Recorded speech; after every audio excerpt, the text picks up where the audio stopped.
Well, good morning once again, ladies and gentlemen. This is Rob Richards back here on the NSL YouTube channel for the National Snooker League Championship brought to you by Predator. Players are getting set for their matches, and we are almost underway here at day 2, live in Markham, Ontario, Canada at Master Q Billiards. So thank you all for joining us once again. While we got a moment, please do remember to like and subscribe and join us in our chat.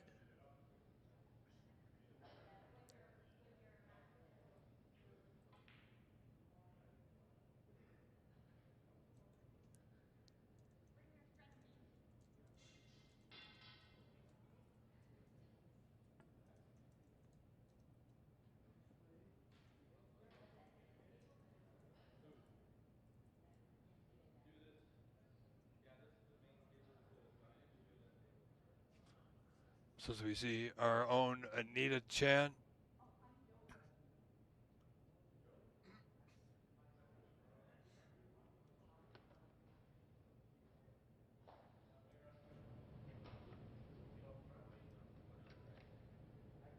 All right, ladies and gentlemen, so if you need to do anything beforehand, get a snack, coffee, tea, whatever your choice is, stretch your legs, do it now.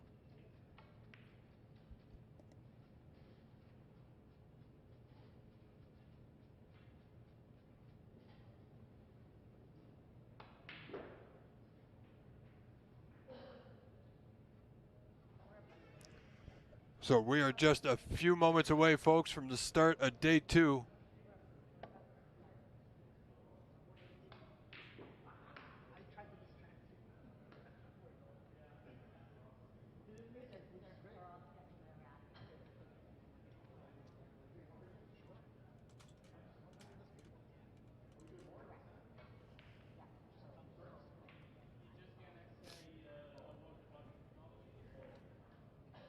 So you see the players, as I said, just getting ready. Our Anita's just getting her opening announcement set.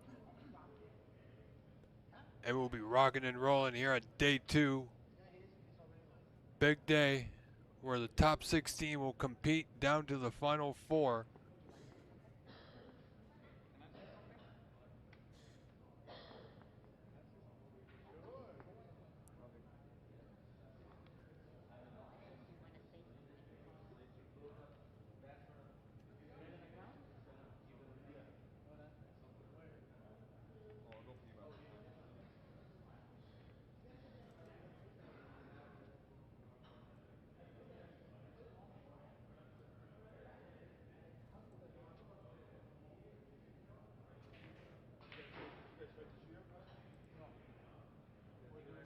Our folks are going to be just a few moments.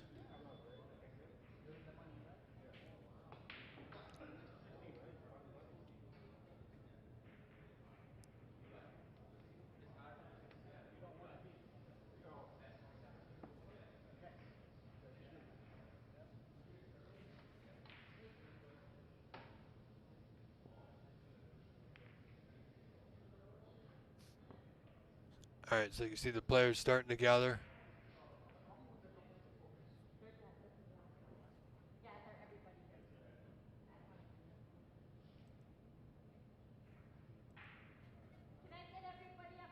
All right, folks, here we go. Let's listen in.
all the players are.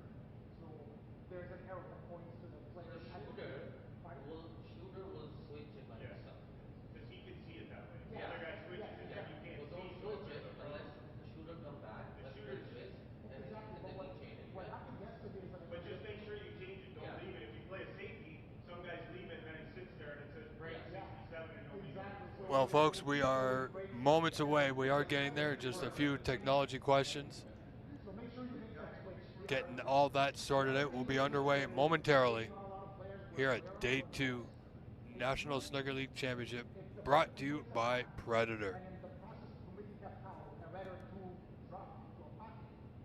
When you go to the foul screen, there is a box in front of that says red pocket. This helps the app, it helps the app know how many reds are still remaining on the table. So you don't run into discrepancies when all the reds are gone, but it shows 2 reds remaining because 2 reds were spotted in the process of committing the foul. Well, it's usually the opposite. It says 0 reds remaining and there's still reds on the table. It's what happens all the time. So just keep note of that when you mark the fouls. So let's say you're playing the blue and going into the pass. You make the blue, you make 2 reds into the pockets. So you press foul, mark 5 points for the blue ball foul, then also select 2 red spots. So this way the app knows how many reds are left. And that's pretty much it. And I received, thanks to all of you, I received some feedback from some of the players about the scoring app itself in terms of the icon sizes and different aspects of the layout. We're working on that. It is still work in progress. We have limited time to complete all of this in time for the championship. So I appreciate your patience and your feedback, and we'll continue to improve on it. Thank you.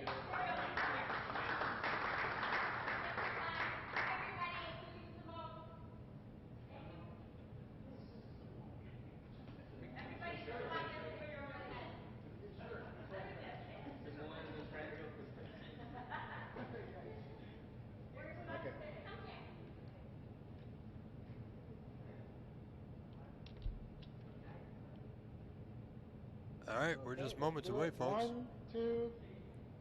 All right. Picture time. 1, 2. Then we should be underway, folks. One angled with 1.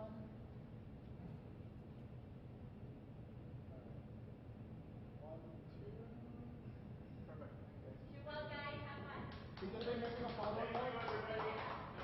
Make up? All right, ladies and gentlemen, here we go.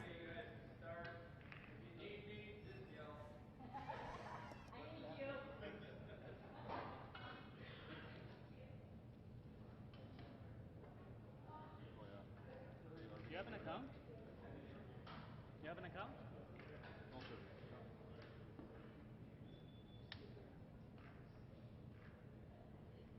Who's going to use the washroom before we go? Oh, can I put your case on this side? I can put my case under the thing, so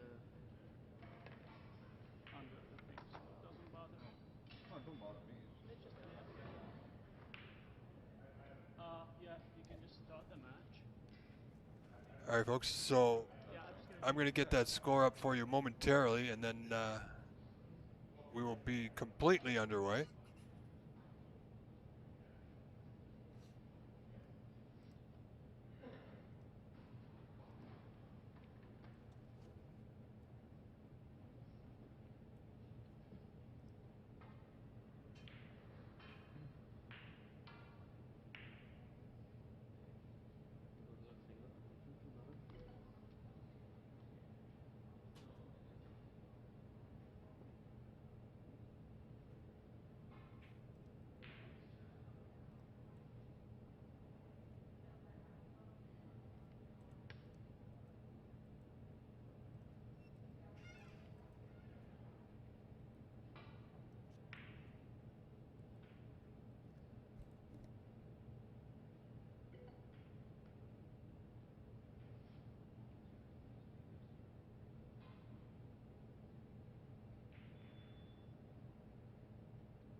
All right, folks, good morning. Welcome back. This is your host, Rob Richards. We are live once again.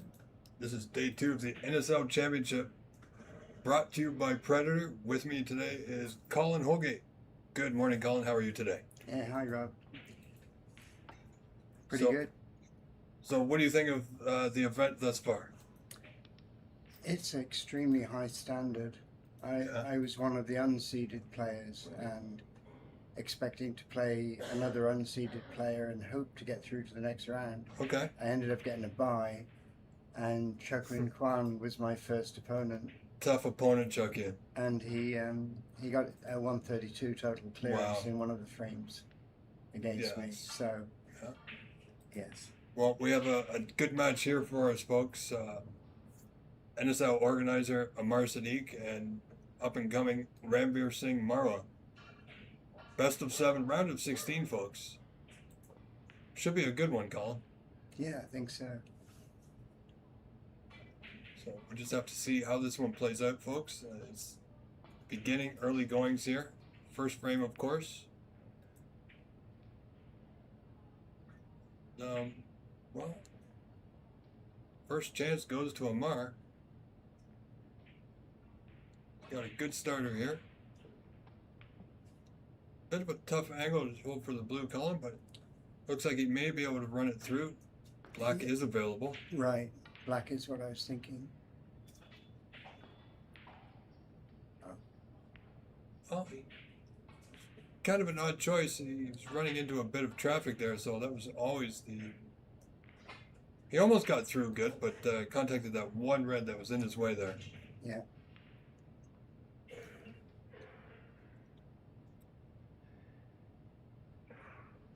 I'm wondering if he might just play safe, brown in the snooker or something. I'm just going to go for the blue. Yeah, he's a putter. He should be okay coming in and out of bulk. He's just got to manage his weight. Just clipped the yellow, which is unfortunate, but Amar's a good putter. If he's got his long ball with him, and this will certainly be a test if he takes it on.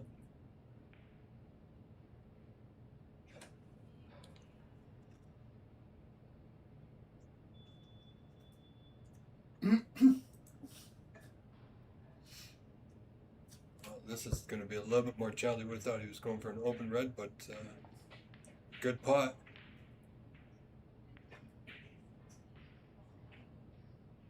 Good recovery. Now he's on the black. I think he's got a slight angle, Colin.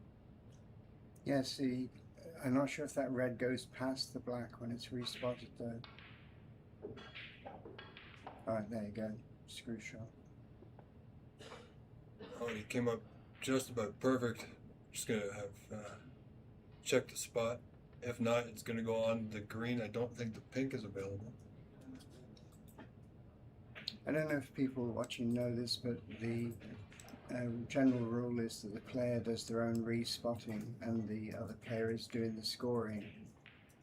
That's right.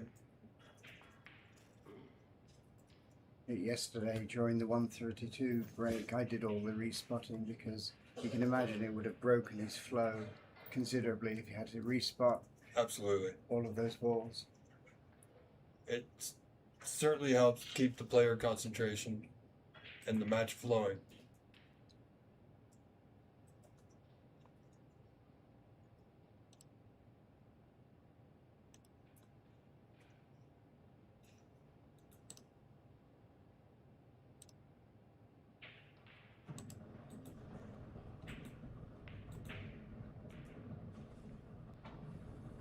I think this red goes to left center.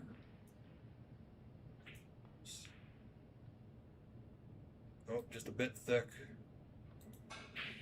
But it's Amar with the early lead, 26-1, 25 in front in this opening frame of day 2, folks.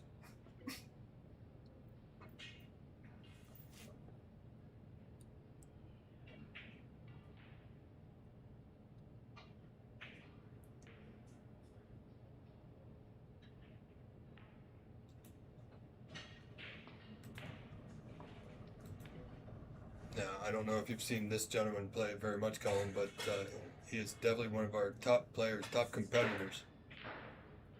Mr. Marwa. I watched quite a few matches yesterday, but I don't think I saw either of these two. No. Yeah, both of them are highly talented. Ramveer, one of our newer players, been with us just for a couple of years. Sometimes it does take a bit to get your Q arm going in the mornings, of course. So we won't fault them for that block off the spot just yet.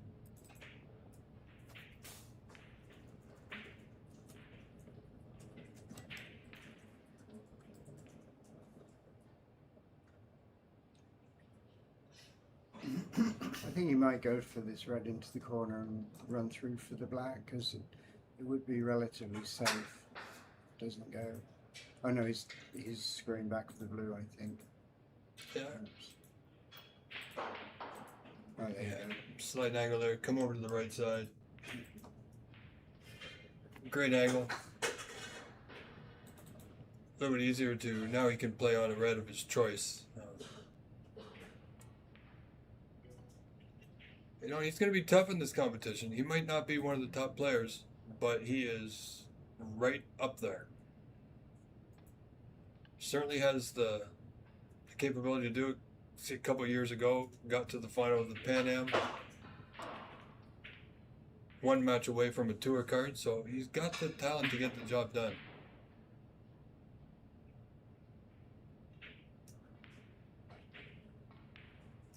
So that's why the interest of this match is going to be right up there amongst one of the better matches of the day.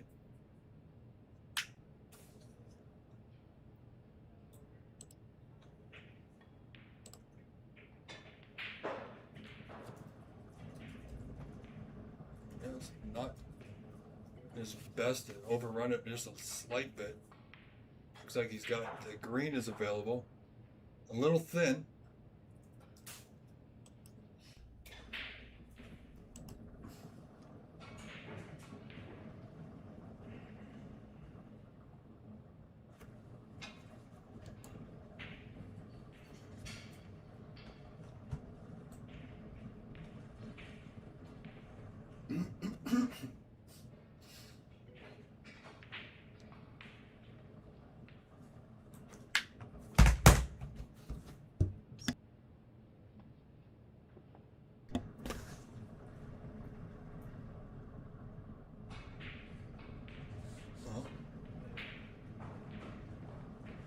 So Omar's got a decent lead, 35-2, 33 in front. Mr. Marwa, not much to go at just yet. Wow, played the plant. Oh, got the double. I did see the possible plan. But Well, I didn't see the corner, the double into the corner. It was unexpected. very much so. I'm sure that was unexpected, but he's landed absolutely plumb on the blue with a great angle here. If he can just keep his wits about him, and hopefully he has a little bit of focus and concentration in these early match today on day 2, that lead that Amar holds will slowly decrease.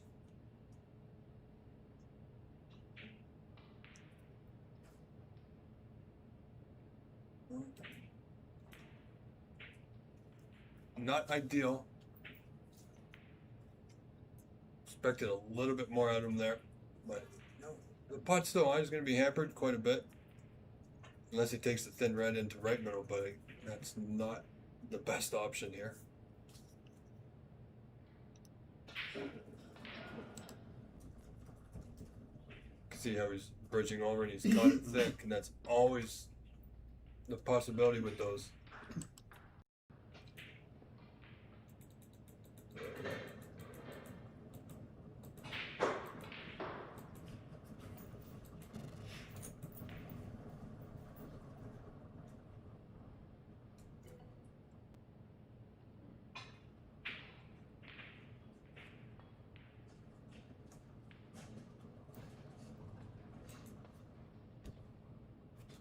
So, yeah, Ramveer actually plays out of our home club that I play in Mississauga, here on Ontario, Monte Carlo Billiards, so I'm sure they're all rooting them on for this one. I did hear in the introduction this morning that there's 16 players from 3 regions in Canada. Is it just Canadian-based players now? at I this point? believe so, yes. I live and play in Colorado, and I think Yeah. there are some people from Michigan as well, but Yeah, I mean, none of us are through to the 16.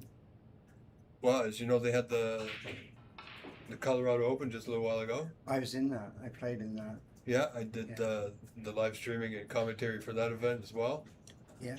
And thanks to Mark Wilson, Matthew Herm, and Dave Daly, of course, who's from Seattle, but he also helped out quite a bit. So, great event, 28 players, great venue. So, they did a fantastic job for snooker out in Colorado.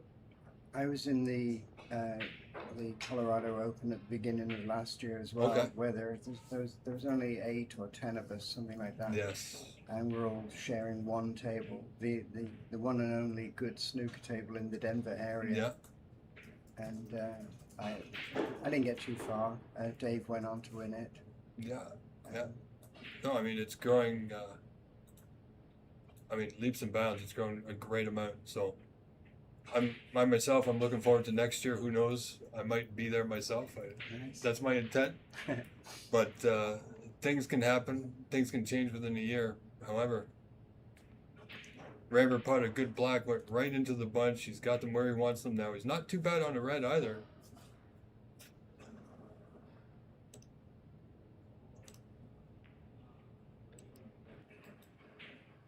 He's got a choice of reds. He can play the red into the right middle, or he's got the one in the corner as well.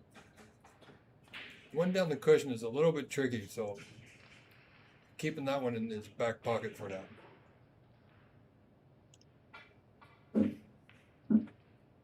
And Matthew Herms, our chat moderator, thank you for tuning in against Matt. And Debbie Bye, good morning. I didn't tell Matt that I'd be commentating, so he'll be pleasantly surprised. Absolutely.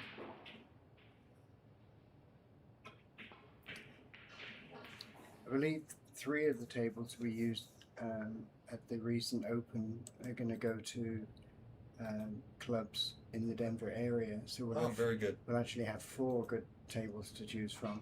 Yeah.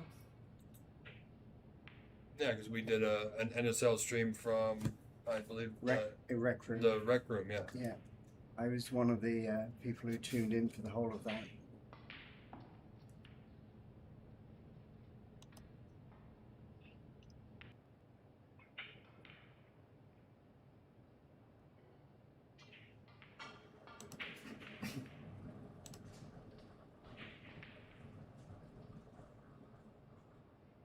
Well, Mr. Marwa has clawed his way back into this frame, only trailing by 9. 39-30, and he's got, well, everything's pretty much in the open, Colin.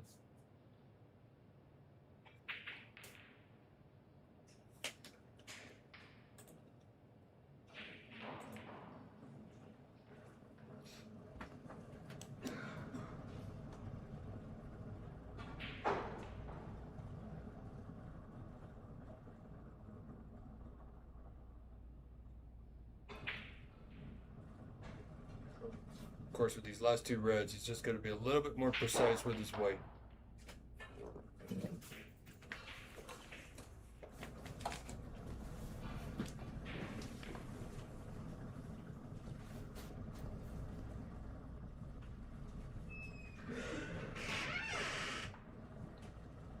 This is a little tricky, a little thin one. Should be okay though. Needs a bounce. If he gets this bounce, he's not bad. Anywhere on the pink to that right corner. Slight draw column. He'll have the red in his top corner.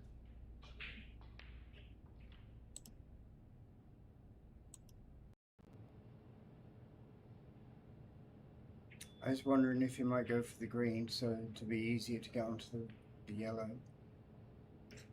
Yeah, he could do that. Depends. I think he's got a slight angle. I don't think he's. If he's dead on, more than likely just run it through. But I don't think it's that He could straight. stay on the blue and have an easier blue, but getting down to the yellow is slightly harder. Oh boy. Well, a little unexpected, but strange things happen in the early goings.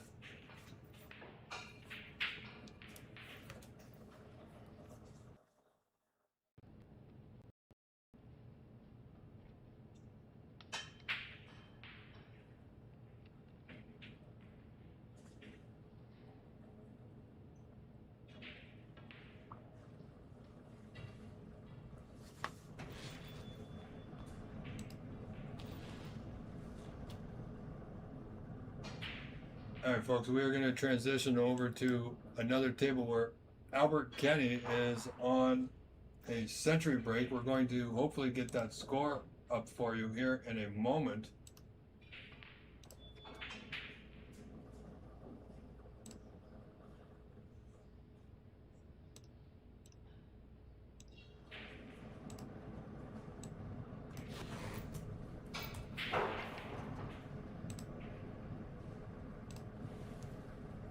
There we go.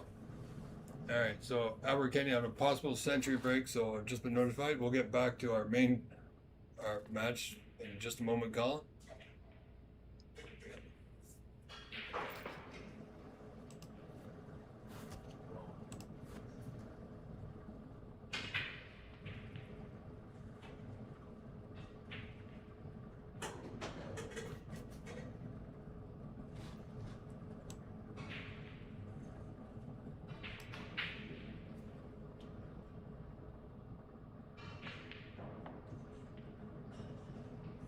Well done, Mr. Kenny.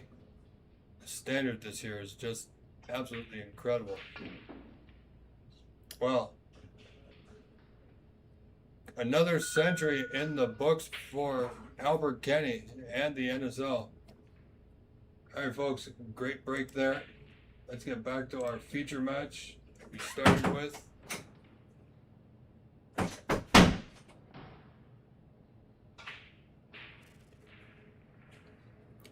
If anything, I didn't know what Albert looked like, and I was watching this game yesterday, and the one who I thought was Albert is actually Tommy.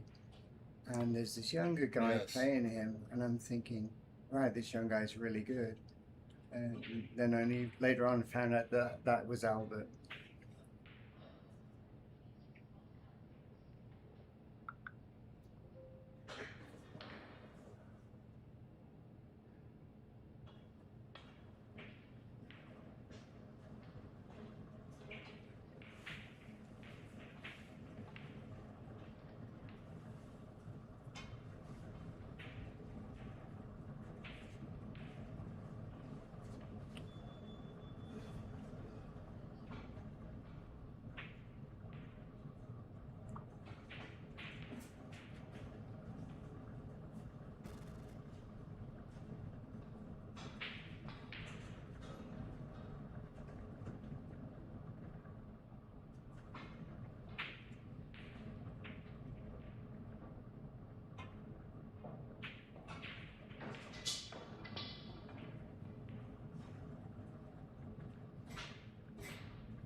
Well, this frame's going right down to it. Amar leading by 7, 51-44. Still needs the blue.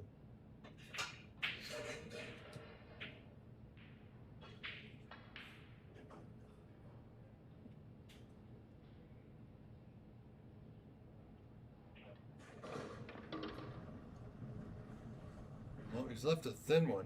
not ideal for Ranger. Highly unlikely he'll take this one on.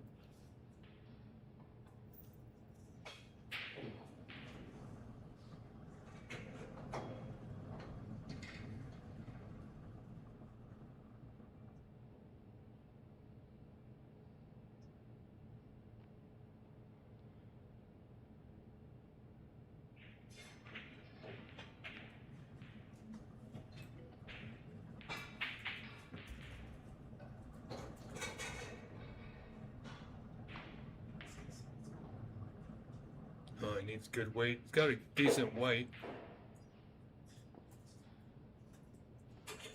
Well, whatever Mark decides to come up with here, he's going to do well to get it. Straightforward safety if you just place the brown around the angles, Colin, back up to the bulkhead. He's close to the cushion. Yes. He might he hit the brown and take the cue ball back out. Like, Yeah. Yeah, the simple way, you could, as you say, cross bank the brown. He's got the angle to avoid the colors, of course. I don't know if you've seen this video, but Jimmy White was showing something where in this particular shot, you cut the ball and the object ball and the cue ball hit each other on the way back up the table.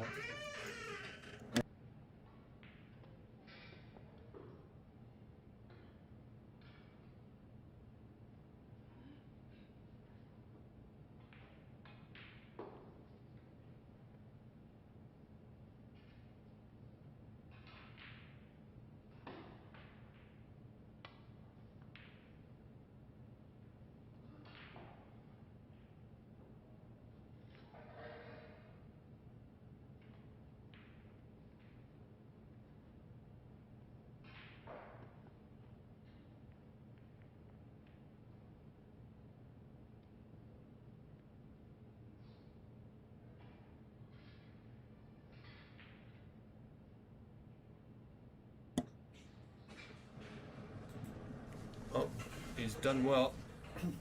Got it safe, and he has another safety in front of him. Would like to get it to the top cushion, didn't. Oh, well, this brown just might be on here. Ranveer Marma just may fancy this one.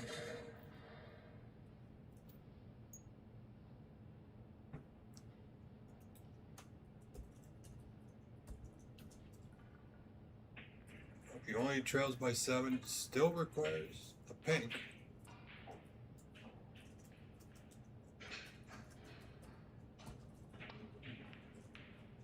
Yeah, he took it on.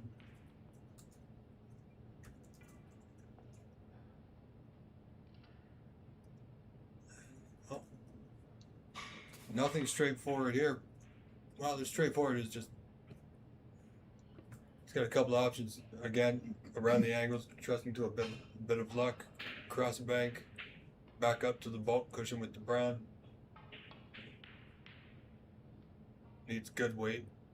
That's not bad. It's better than his previous attempt.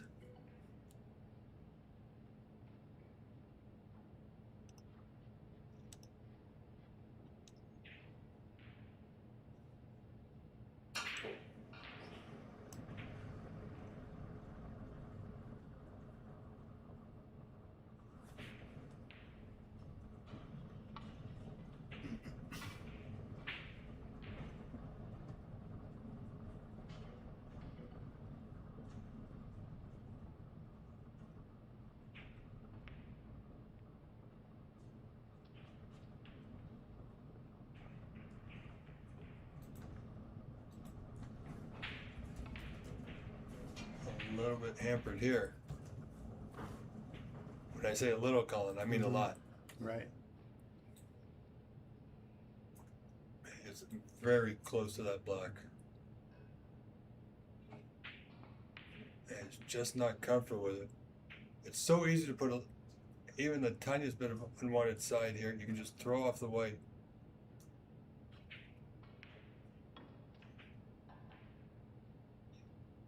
Oh, he's not played that too bad at all.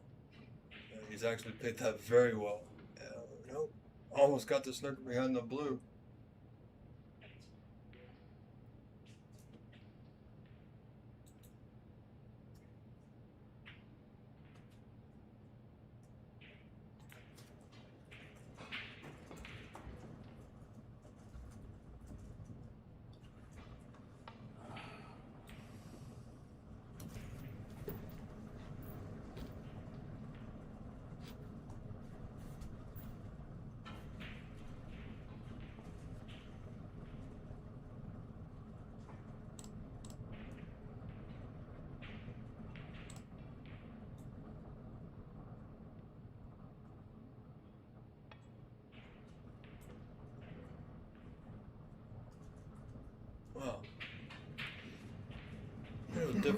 different situation here for Ranveer.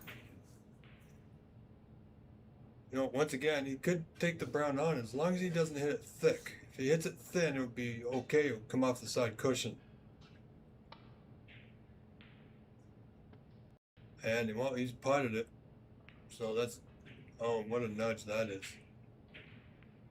Oh my goodness.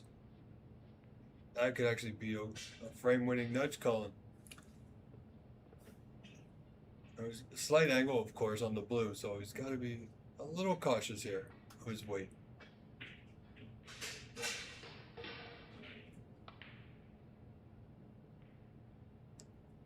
Oh no. Huh. And that blue's coming all the way back down. It's going to slow up just about there.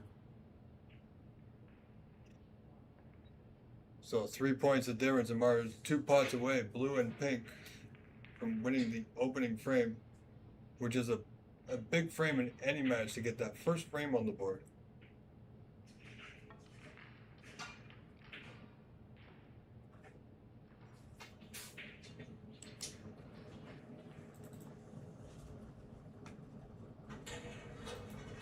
So it's a Mar Sadiq frame ball. And there it is, folks. Frame 1. Amar Sadiq now leads this match over Ranveer Marwa. Stay tuned, ladies and gentlemen. We will be right back. Frame 2 coming your way in just a few moments.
All right, folks, so here we go. Frame 2 underway. Amar leading this match, as we just saw, with a good finish to the last frame.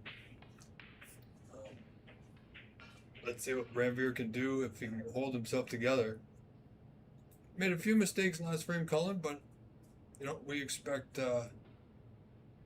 better. Second frame, of course. Now that he's got his cue about him.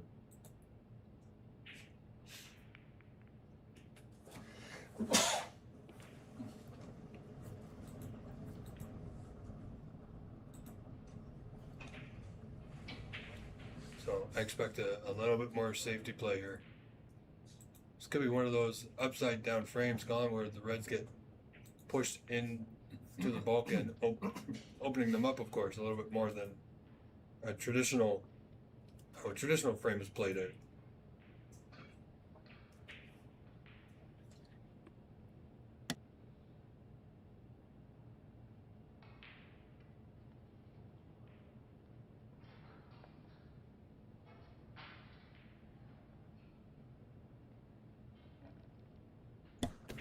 Also, ladies and gentlemen, for your viewing pleasure, besides our main feature live stream, there is a second stream going, which is featuring Albert Kenny and Rishu Singh. However, commentary is on this channel, but please do have a look out there. Albert Kenny did have a century to open that match. What a player he is. That's his second century this weekend, Colin.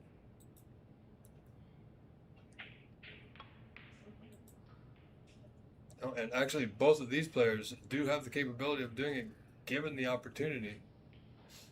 And well, speaking of opportunities,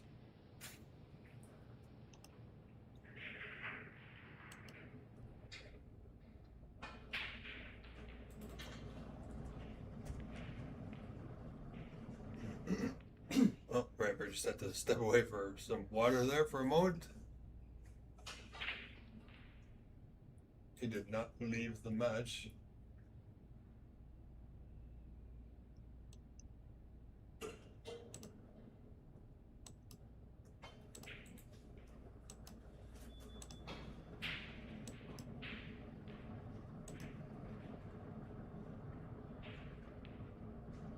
So red to right middle.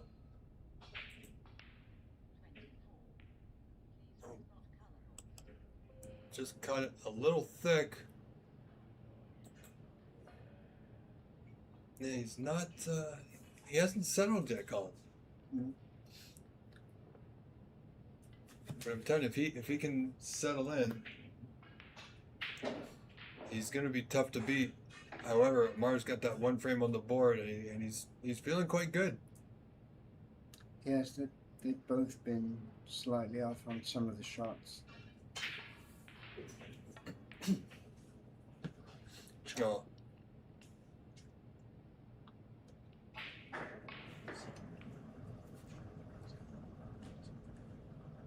Yeah, that was a heck of a putt to get things going. He's definitely feeling good with a putt like that. He knows how good Ranveer is, Colin, and so for him to take that putt on, knowing what he could leave, he's definitely feeling confident. He's focused. Considering all the work he's put in to get this event going, to put that out of his mind temporarily.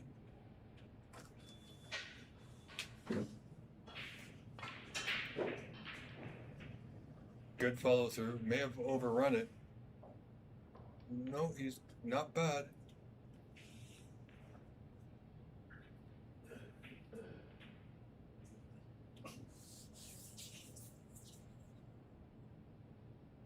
You think you can see this red on the right-hand side? Yeah, he's Run through for the black. Yeah, hopefully he's got a. Well, I don't think he's got much of an angle. If he does, it's more off to the right side of the table towards the cushion. If it's a slight angle, he could just run it through the weight off the side cushion and come off the bottom cushion closer to the black. Depends on where he wants to go next. He's got several reds he can get on, even from being high on the black.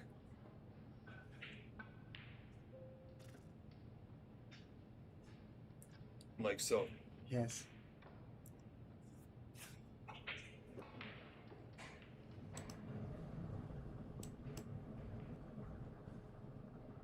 So we can see here the availability of the reds from his current position. Looking just as well. He was actually, well, I'm not sure what he was actually doing there. I can't really make something up that didn't happen, unfortunately. But a little surprise there. That's a, well, he's left pretty much a sitter here for Ranveer to get back in.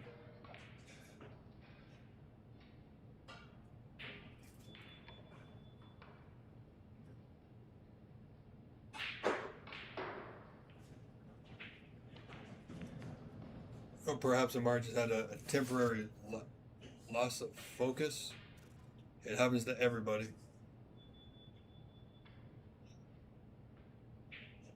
However, that was his moment to keep Ranveer off the table and in his chair. And as you know, Colin, the more time you can keep your opponent off the table, the better for you.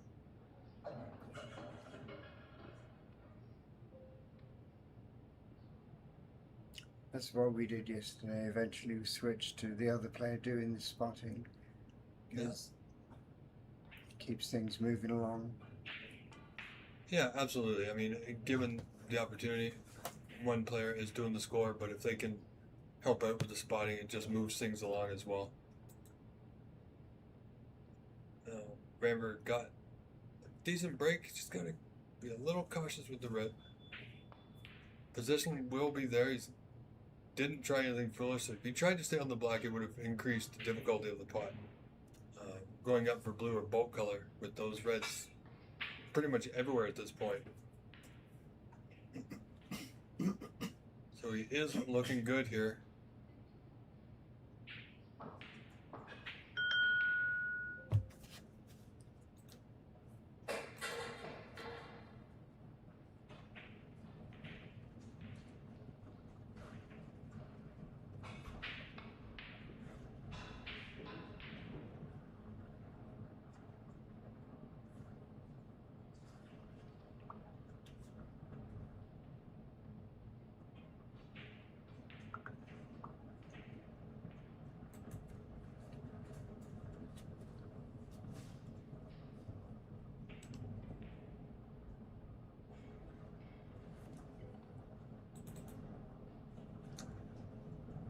Mr. Fox, the Kenny stream should be live. Let me double check that here.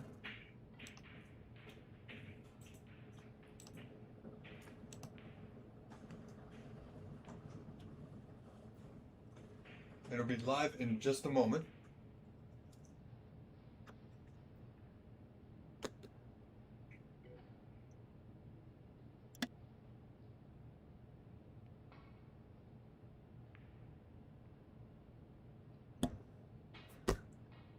All right, Jesse, and ladies and gentlemen, the second stream is now live. So Albert Kenny is on stream 2.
All right, folks, so Albert Kenny's match with Rishu Singh is live now.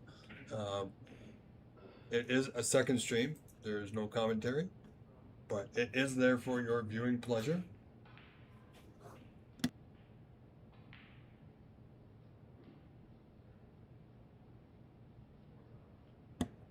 And Albert Kenny is leading that match, folks. 1 frame to 0 over Rishu Singh.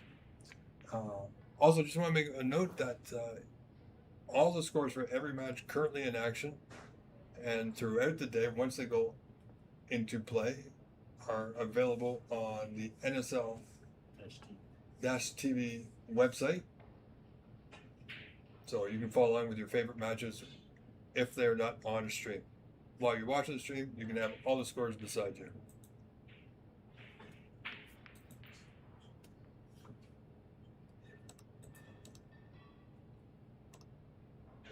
So, Mr. Fox, it should be there, my friend. Well, Ranveer Singh leading by 18, Colin, 27-9. Still plenty of time here.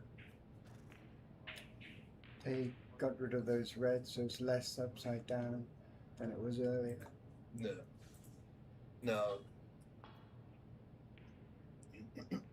Amar just cut that one super thin. Wow.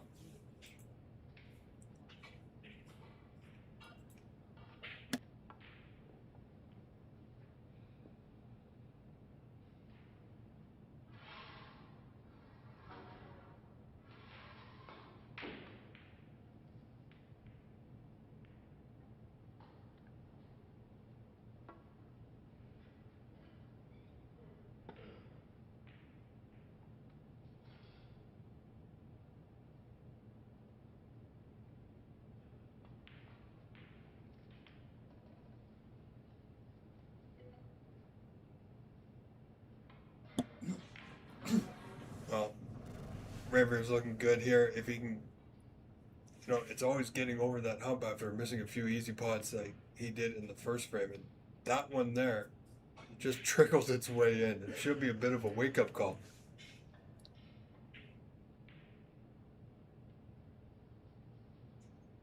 For me, when something goes in like that, you almost feel, Colin, that you've missed it and then it drops. So you tend to refocus your mind a little bit for your next pot. The one table we have been playing on in Westminster near Denver, it's same make of table, but the pockets are not that forgiving. Okay. That would have probably not gone in on our home table.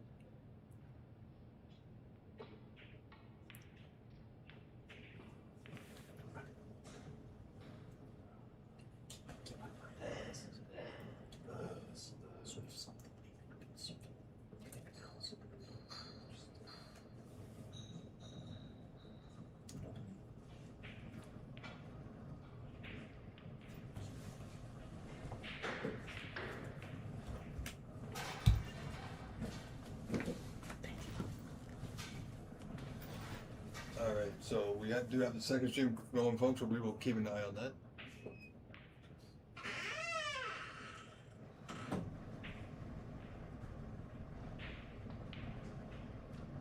Well, Ranveer's on a break of 23.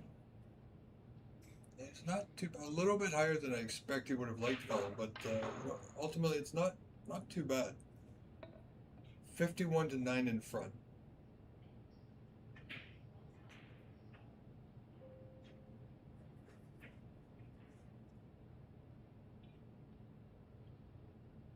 And generally speaking, this gentleman can be a fast player. Doesn't like to waste a lot of time.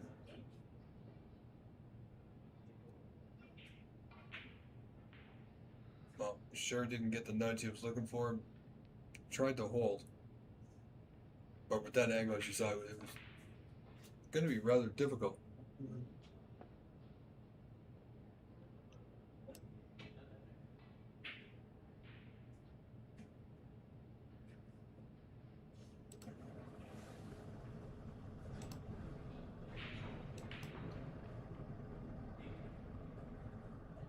Yeah, so it looks like just back to the bulk end here.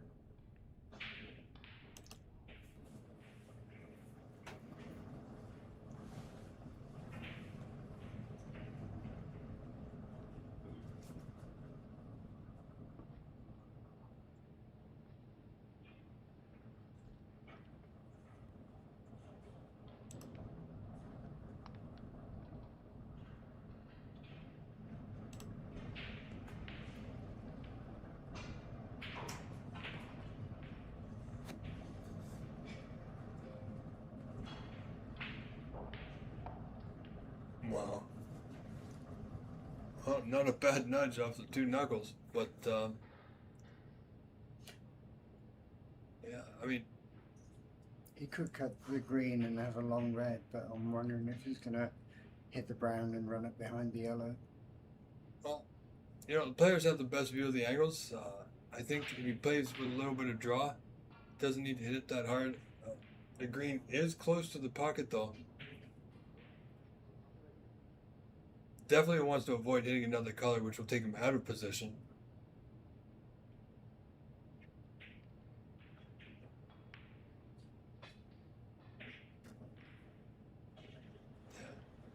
Very good. Not too bad at all. Still got a putt on the red just to the right of the blue. But it's going to have to go. You know, I like the way Amar's playing today. He's going for his putts. He's not being too concerned about what he can miss. He's not letting that aspect of the game enter his mind at all. And that's going to, you know, it's going to serve him well here.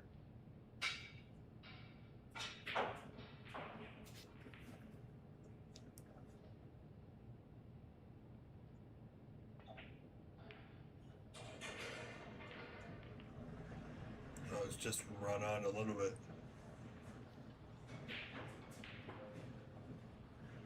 So being this close to a black blind cut to the left corner is going to be, well, it's going to be hard to control his white. Do you think he might run into the blue to hold for red? No, he didn't. No. It was thinner cut than I thought. Yeah, and he was smart there. He used a trace of side to give the white a little bit more power as opposed to Q power. Unfortunately, he's tucked to that right cushion.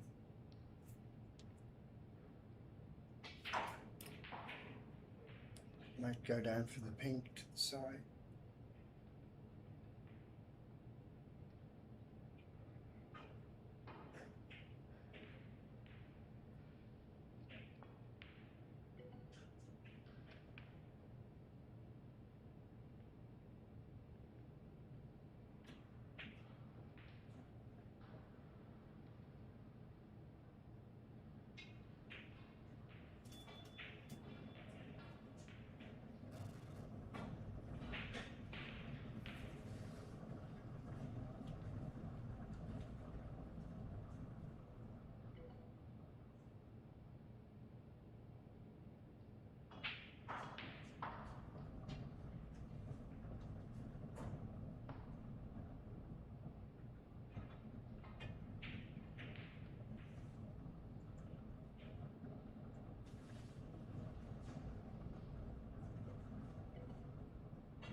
Well, just two reds remain here. Ramvier leading by 30, 56-26 in this second frame. This could be one of those matches, Colin, that they trade frames back and forth.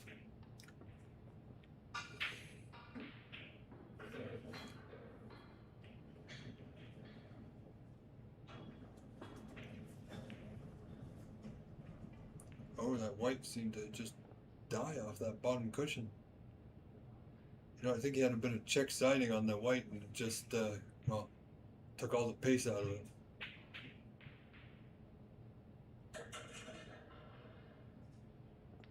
I'm not sure. Is this... Yeah, he's going to have a look. See if he really wants this red to go past the green. I'm guessing he can't get past the blue for this other red. No, it doesn't appear so. I mean, it looks close on the camera, but I think you can see just the left side of the red as we see it. Your other view perhaps shows Correct. How tight it is. Man, well, he's played safe. Let's have a look at that other view here. Yeah, he was a little bit high, so. Right. But now, Amar's got an open red to the bottom left corner. And he can actually put a little bit of pace in it. He doesn't need to overhit it. He doesn't need to, roll it at pocket weight. So he can control the white here.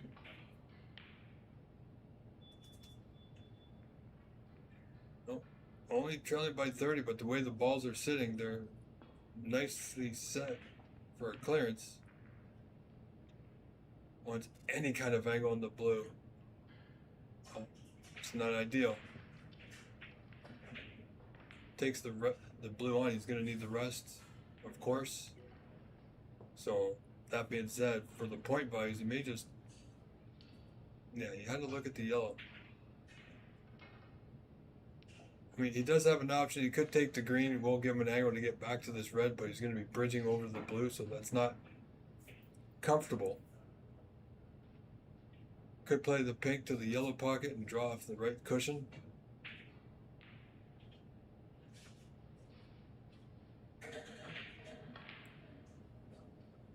Yeah, he really went for it.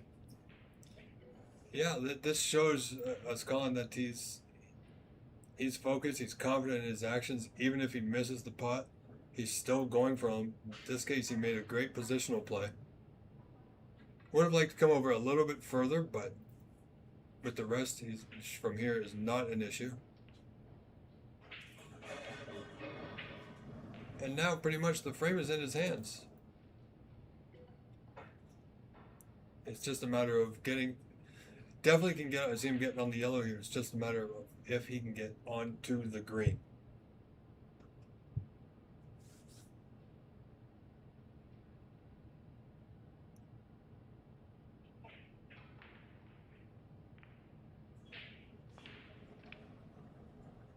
No, not bad.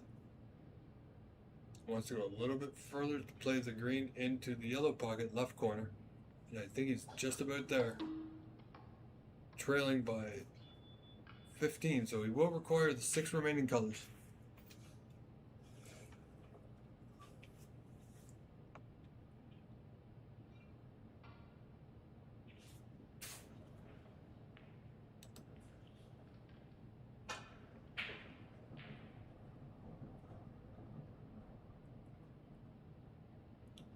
S. West, Steve West, thank you very much. I truly appreciate it. And thank you for tuning in. Well, he didn't. Or did he? Oh, would you believe that? Well, not only did he miss the pot, but wow. And round is left-handed, so Yes. he won't mind this yellow. No, I mean, he plays left-handed, and amazingly so, he's not bad right-handed. Mm. You know, he's okay right-handed. Obviously, much better this way.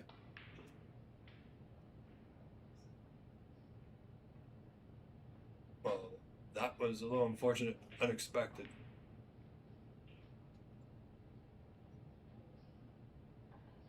He's playing a little bit better, but his focus is just a little bit off. He needs to tune it in and dial it up a little bit. Find that second gear that he hasn't had just yet.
Again, this is a pretty much a reversal of what we saw last frame. It's Ranveer Singh on frame ball, leading by 20. And Amar acquiring the ball.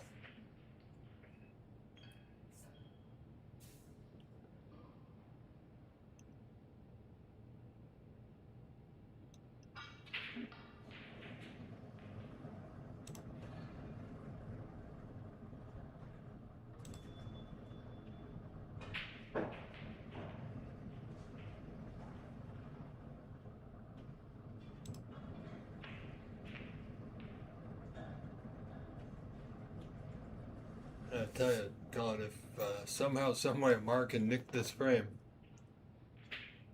big lead against a tough player, 2-0.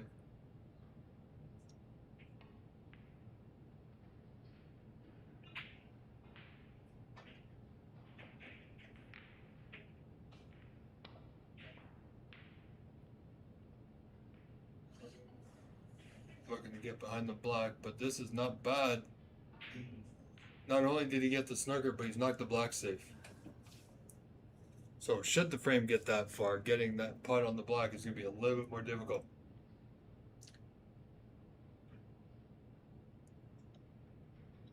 People may not know it, but on these tables they have the technology to be able to replace the balls on a foul and a miss. That's right. The AI system. Let's hope he doesn't miss, but you may get a chance to see that in action. Oh, you got it. Right. Oh, he's hit it good on the correct side.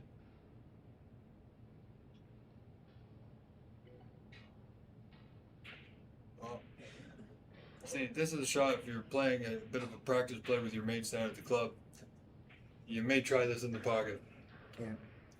In a match like this, probably not. Depends on how Ranveer feels. I don't really see him playing the pot. But if he tries, he could use the black to stop the white, but he likes the black where it is. If he plays it thin into the pocket, white will be avoiding everything. Could also play the brown into the black as well. Yeah, if his position suggests that's what he's going to do.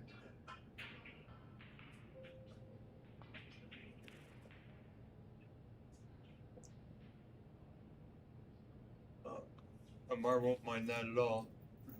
He's not in a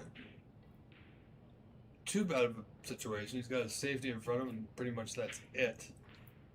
He could cut the brown in, and the black helps make the pocket be a bit bigger, but it would be risky. Risky, tough, thin. His weight's pretty good on the side to side.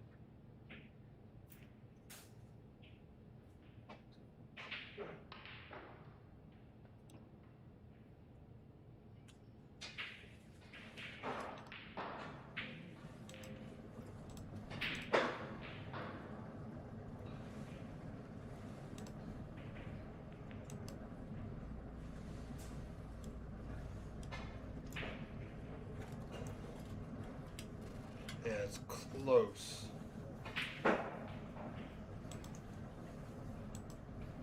See a bit of what the player sees here. You can see, so it is. Yeah, you can do left hand side come off the cushion, or maybe you can just, it looks like you can just nick it, so Yeah. there you go. As he pushed it on, no, he's not.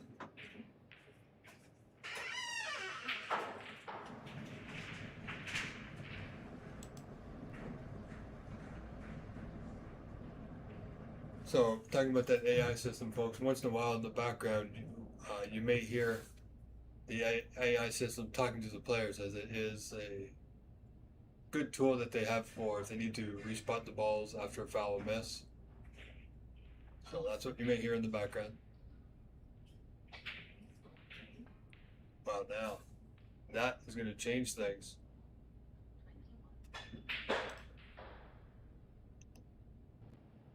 I don't know if people will get to see the system in action, but it's very neat in that it shows you put the ball where it should have been, and there are arrows to tell you which way to nudge it until Okay. both of the arrows go away.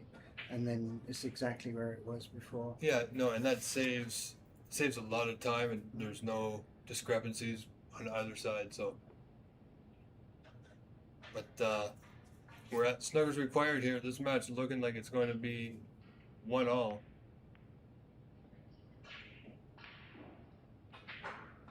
And these balls are not ideally placed.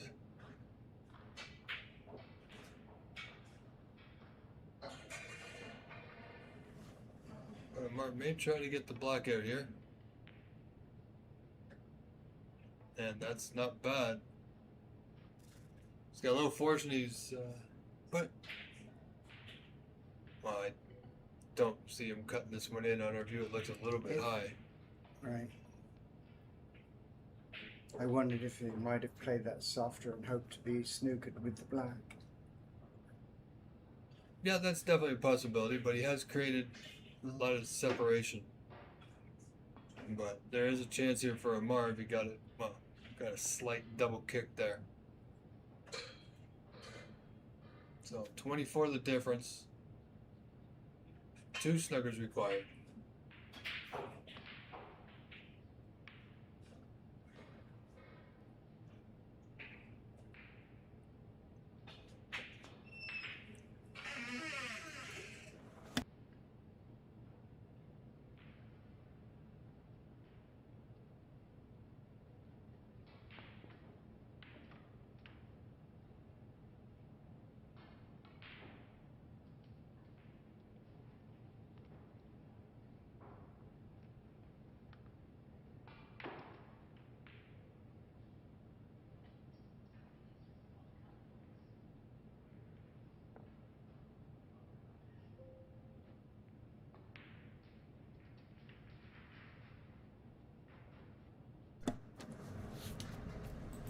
Well, he's Yeah, he potted the blue and then needed the 19, so 1 pink snooker, and he's gotten a good snooker.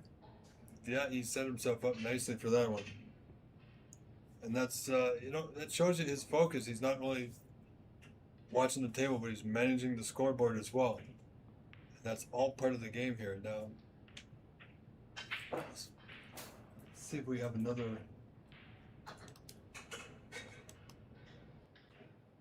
Yeah, I do believe he can play 1 round, but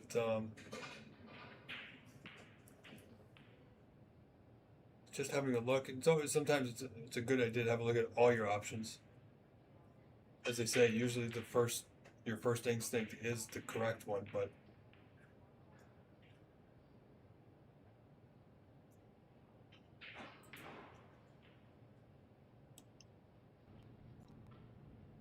wow, this is going to be interesting. Might be. Okay, he's getting by with the spider. I was wondering if he's going to use the swan. Yes. Yeah, but this is a little bit more difficult just by using the spider. But there's always that chance of unwanted side. Doesn't matter how good a player is. Mm-hmm. Oh dear. Oh, I thought it was going to hit the jaw and send it off flying. It was very close for sure. Yeah, see, going that way, there was a lot less of a chance of him going in off, or going in. If he came off the left side cushion, he could have gone directly in the pocket and left Amar a thin pink, but he played it well. But you know what? Potting that blue made a big difference in the score. 19 the difference. So as you said, Colin, only 1 snooker to tie now.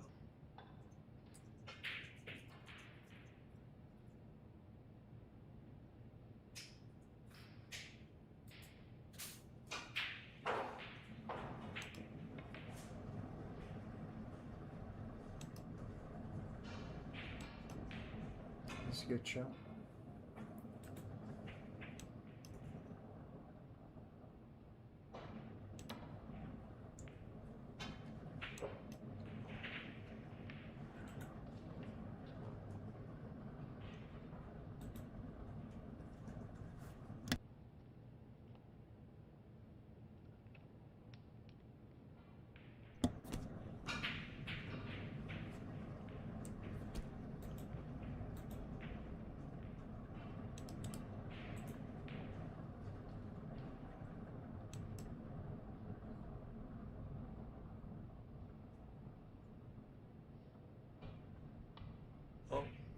Yeah, as long as, well, this pink's going to be close to that left corner.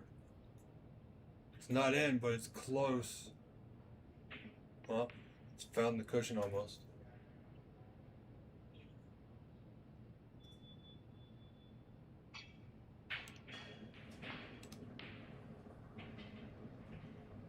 Oh dear. Oh, Well, that's Yeah, actually nearly not went. bad. You know, Colin, sometimes when you need a snooker, not every turn that you have at the table is the opportunity to go for a snooker. Sometimes you got to be patient and play a good safety and wait for that opportunity. yes. When your opponent's trying to roll the pink over a pocket, it can be difficult to get a snooker. Yeah, like here, it's difficult. Yeah. I mean, the opportunity was This- there. This will work out okay. The table has been running fast for them. I think he's got him. Yeah.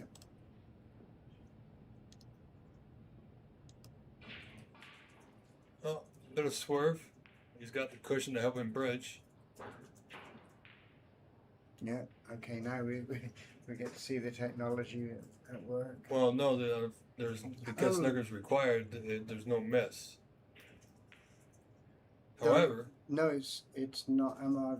Sorry, Amar needs the snookers. That's right. I'm curious now. Can he not have it put back?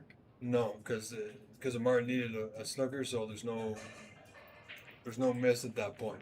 But now, because Amar can tie, ultimately Amar can win the frame with the respot. So if Amar gets him in another snooker and there's a foul, now the ball can be put back on a miss.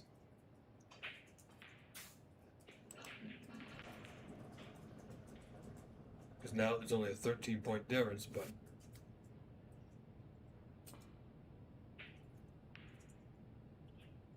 so he's fought his way right back in it. That was a little careless on Rammer to play the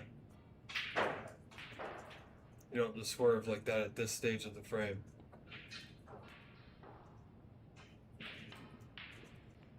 But like I said, I've never lost a match from behind the screen. Yes. I've won them all. Wow, that was gutsy. How far is this pink gonna go? Well, it's gonna go just about perfect. Yes. So, a few anxious moments calling there for Ramver, but he gets frame 2, and now this match tied 1 frame apiece.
All right, folks, here we go.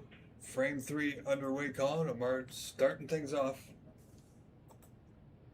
You know, it's been a good fight back and forth, going deep into the colors in both frames. Actually, both ending on the pink.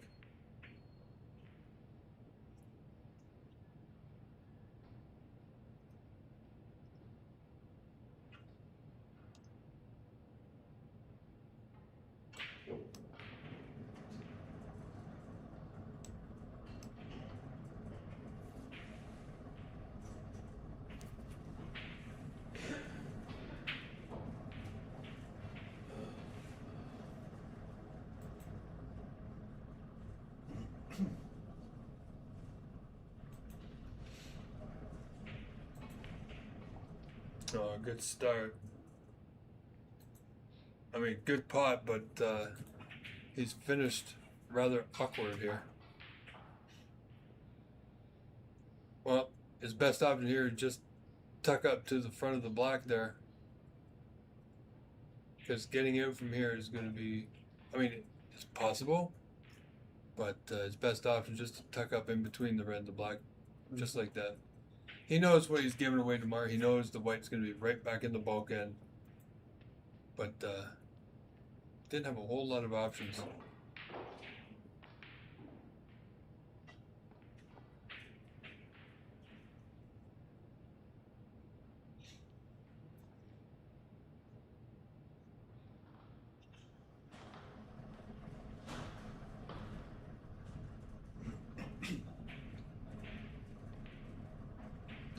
So, once again, ladies and gentlemen, I am here with Colin Holgate. I am your host, Rob Richards. You are watching the NSL YouTube channel. Don't forget to like and subscribe. This is day 2 of the National Snooker League Championship, brought to you by Predator, where we are live in Markham, Ontario, Canada at Master Q Billiards.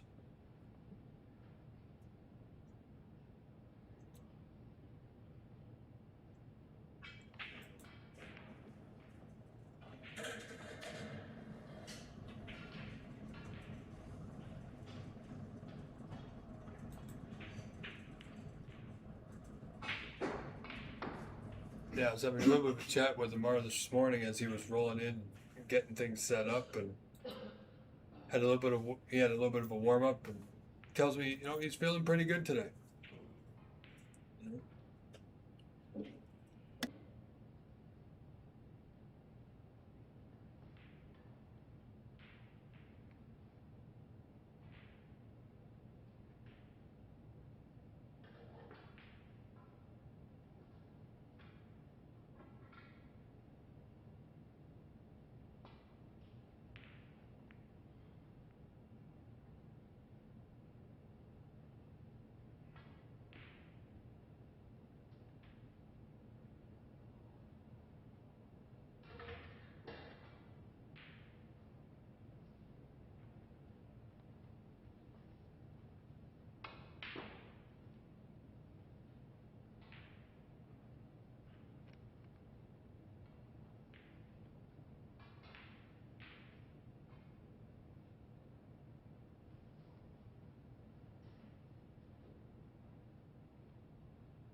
That's my motto every day.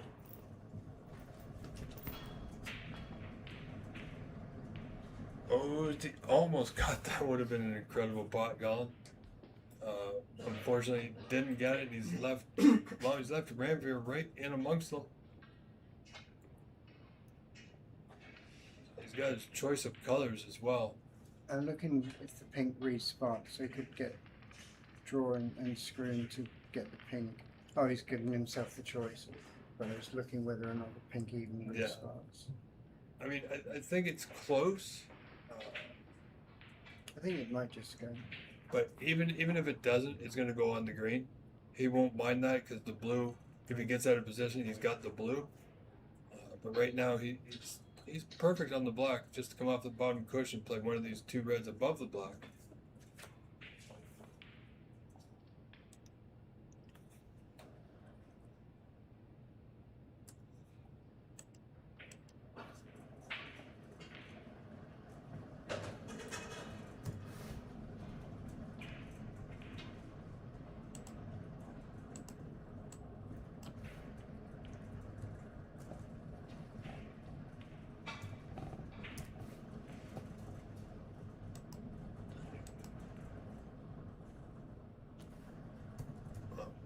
This does have potential.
Well, Revier's doing some good things right now.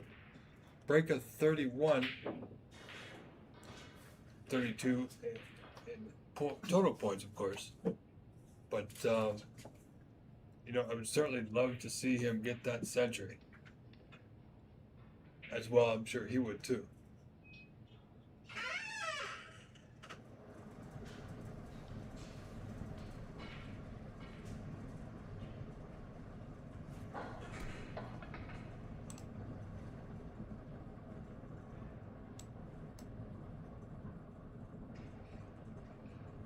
So, very interesting here. He's got good position. He's just got to manage his white. You know, he could. I'm not sure if he's going to go into them, but it's possible. Oh, Yeah, he just overhit that cue right across it. I'm actually going to watch on the stream how that blue missed.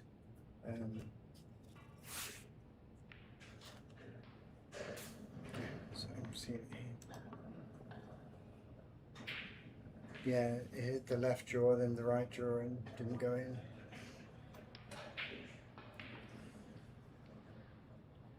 Yeah, a little unexpected there, but it's unfortunate. He had good potential. He's now left Amar right back in it. These 33 points amongst these two guys isn't that much of a lead.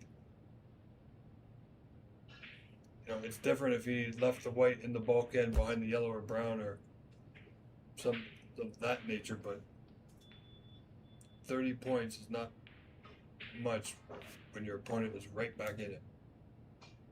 Oh, he's just run on, but he's okay. An anxious moment there to see if that white was going to curl behind the blue.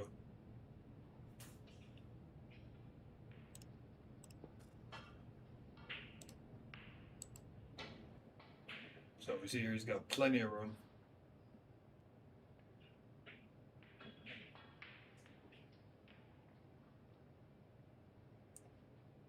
And now he's got several of reds available. So he can get right back in it here.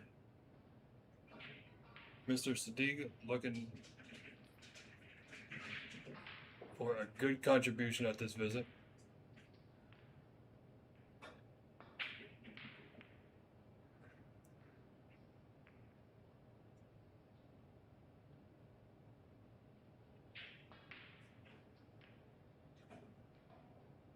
That was a perfect pot there. If you came up short, he had the red into the same corner. If he goes a little bit high,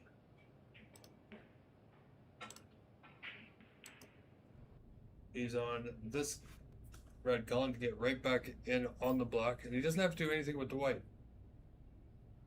His slide angle, do you think he might roll it in very softly, or will he try to screw over to get the black into the same pocket? Well, as from here we can see the angle a little bit better, so Because running onto the top cushion, there's that red in the way. yeah, you could try and stun it behind, Yeah, that's what I but feared.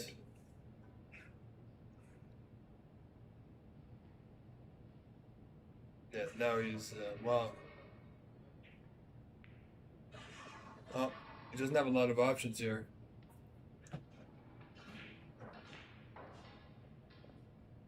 I mean, he's put himself.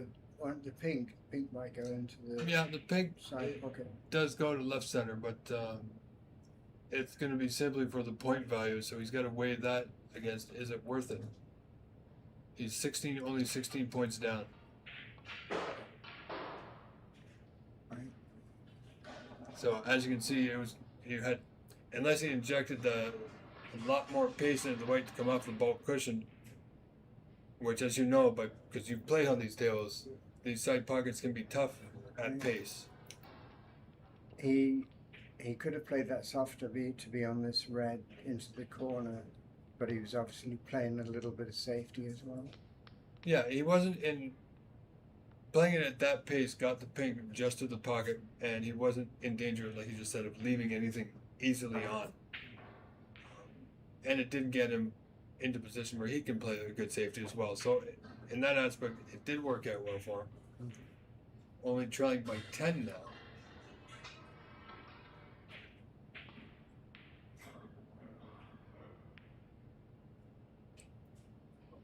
Good attempt there by Ramber to come around the cushions.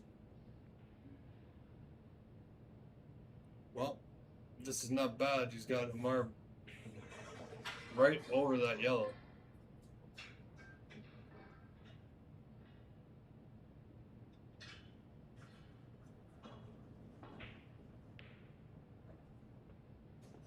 I can get past that brown.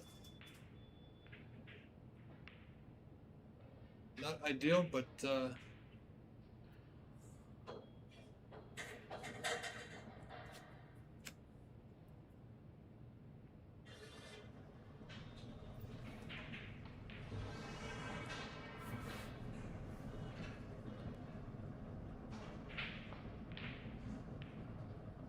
what has he done here? Well, he's gotten away with one there.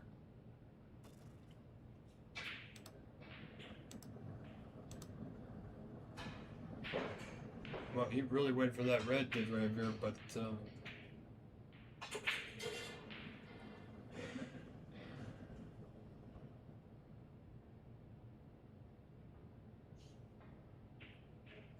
Martin needs to get this white back to that bulk area.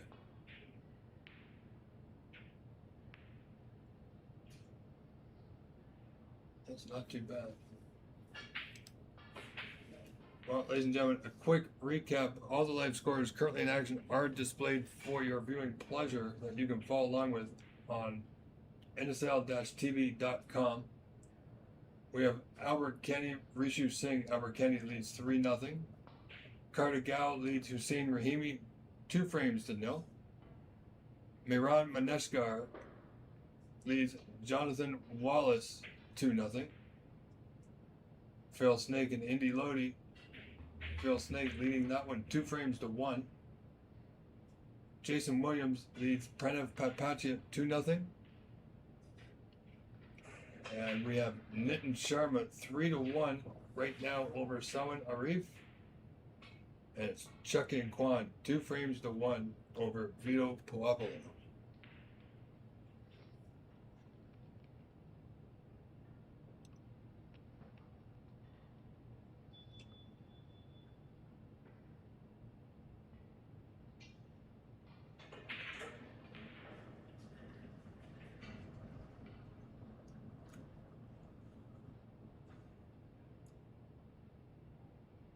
Now we're going to see the foul and a miss repositioning of the Yes. cue ball.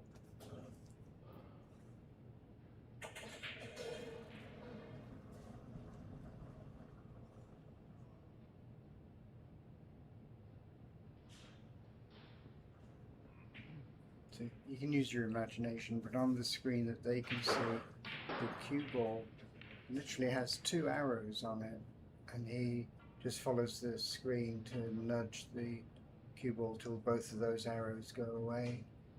Yeah, that's very helpful.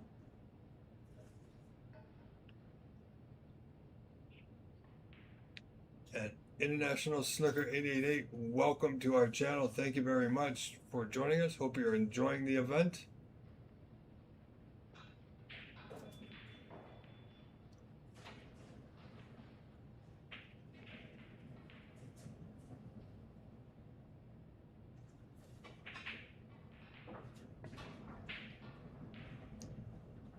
And welcome Snooker Canada. Thank you, my friend. Hope you're having a wonderful day.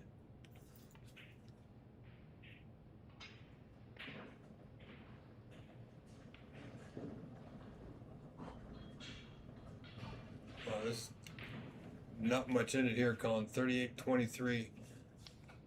Well, 15 the difference. Ranveer Marwa in front. 67 on.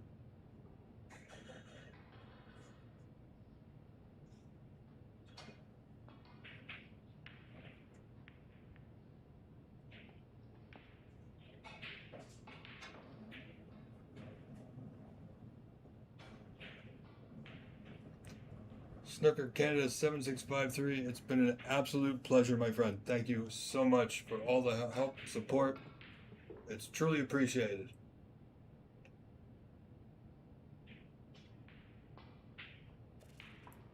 Ah, there goes Ranveer Colin. You know, anytime the cue ball is on the cushion, it's not absolutely ideal. You lose a little bit of control. You can pretty much go one direction.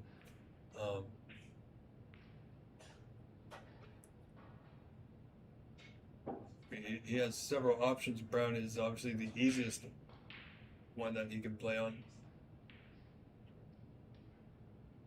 Unfortunately, he's had to leave the white close to the cushion again, so he has an optional pot here, this red that's in the open to that left corner.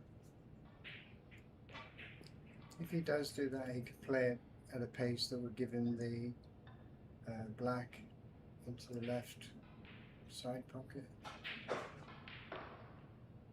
Oh, he just played safe, right? Yeah, he's looking to get behind the green. Almost in. Wow. Oh. He's giving it the stop sign, and it did stop just in time. I'm sure they both had a little bit of a smile about that one. Amar just having a look. It's literally hanging over. Yes, just give it a few seconds. Yeah, well, now the funny thing is, if it were to drop as Amar was approaching the table, case could have been made that because outside interference can't disrupt the ball. Depending on how long it was sitting there, if it was sitting there for approximately 3 to 4 seconds, movement on the floor cannot make that ball drop, but if it did drop, likely it would have been put right back in the spot. I don't know if there's an actual rule about it in snooker, but I do know in pool they have a 5-second thing, so if the ball drops in under 5 seconds, it would be a foul, and if it drops in after 5 seconds, it's put back. Okay. Yeah. Yeah, similar situation. Because we've seen it on the World Snooker Tour as well. The player, it comes, rolls to the pocket. He goes, sits down, but as he's walking away from the table, the other player approaches, and then the ball drops. You know, a little bit of vibration sometimes, right? It's a bit like in golf. It can happen, and they're literally a cloud going across the sun can make the difference. Yes. Yes.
Well, as you heard, I believe he's just hit the wrong red there.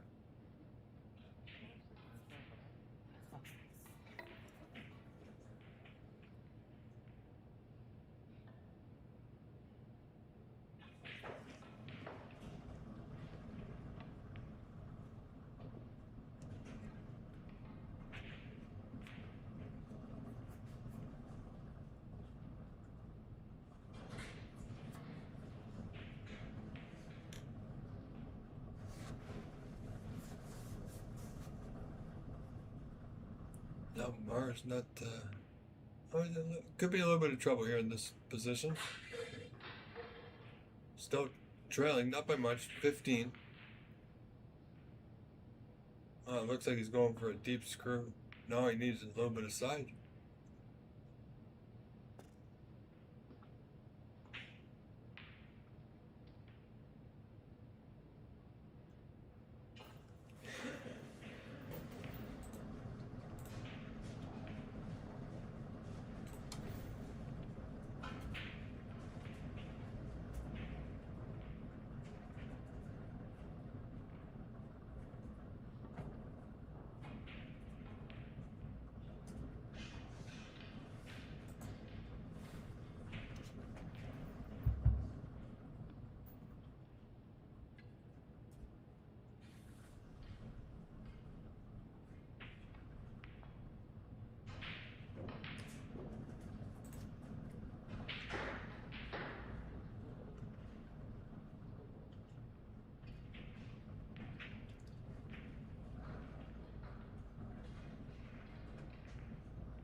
He tried a thin hit of the red ball there and missed it completely, so cue ball's going to be put back again.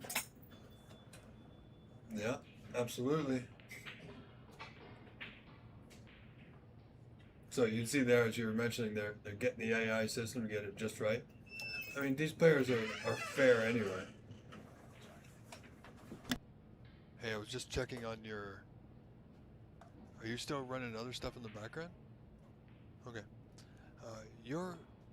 I had to double check. See how your icon, right? I had to actually click on it to make sure you were streaming. It doesn't show the red dot. Have you done an update? Obviously don't do it now. Oh, we skipped that. Yeah, it's not necessary.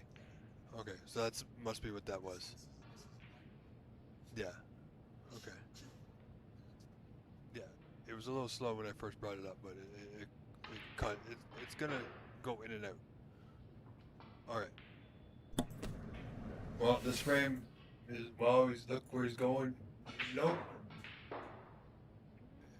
Yeah, Ramper having a good time guiding that white away from the green, so it did not go in off.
Well, it's going to get interesting once again. Still 59 available, 4 reds on. You know, Ramper might have a go with this red to left corner.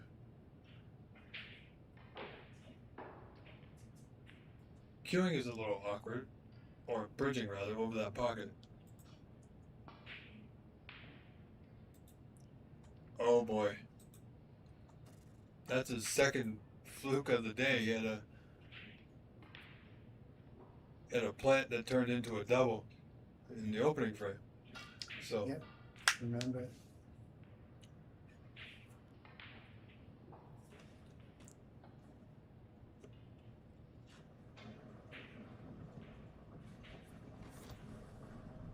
no, let's see if we can take full advantage of it this time, and no, it does not. It's so surprising.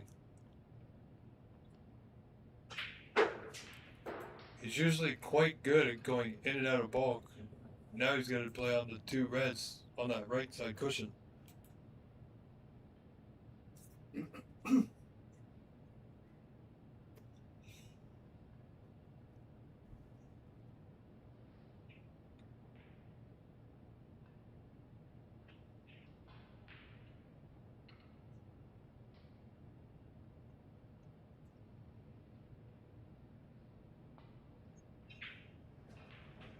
Oh, interesting. Oh wow. That will absolutely go back. Yeah.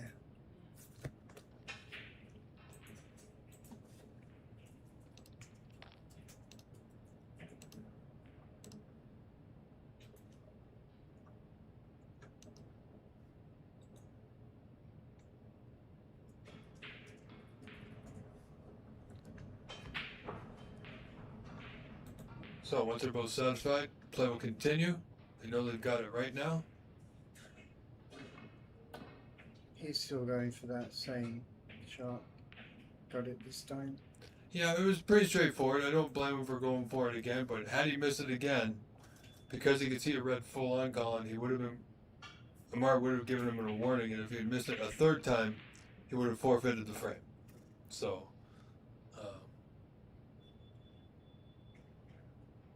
we don't usually see that here on the amateur level quite often, but it happens.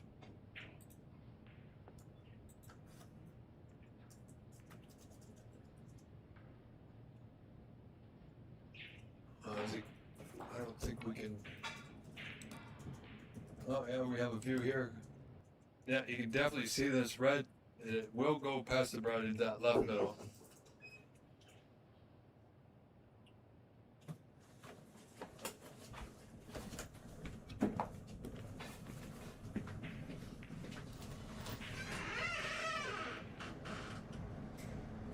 Well, not ideal, but he made the pot. He's got the brown, just needs to. He's going to be pardon me. Do a lot of talking, Colin. Sometimes everything gets stuck. But yeah.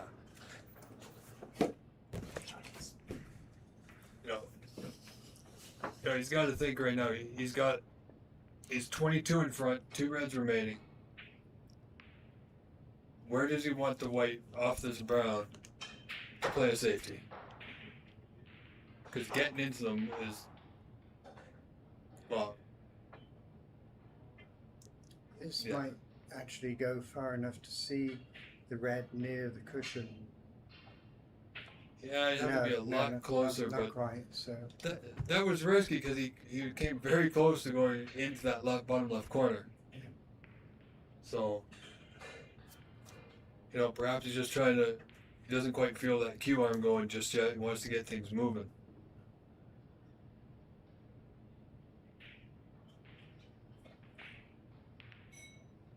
Yeah, now. What's that, red? At least a little bit close to the cushion. It's not bad. Hey, he's got a fair white.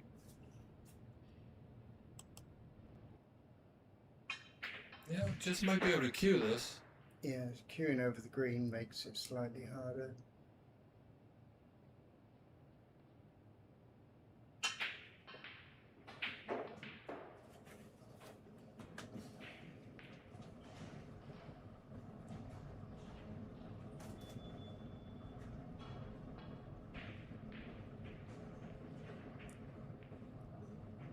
Well, not terrible. Don't really think he put too much into that putt there, Colin. He didn't get anywhere close to position. Down by 26 now. No, that's nicely played if he's got him. No, he doesn't. Now he gets through. Like they say, there's always a gap. This one, he's got a thin part of that red.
Wow.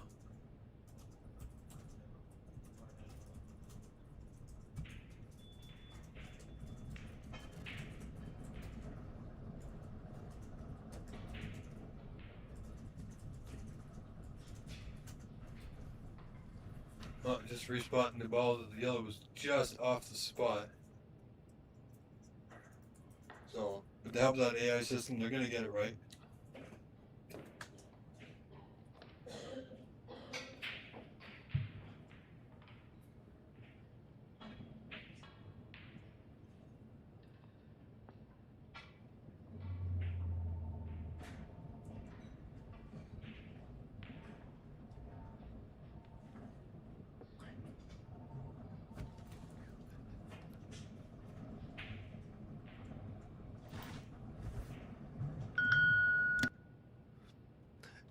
Just the monitor.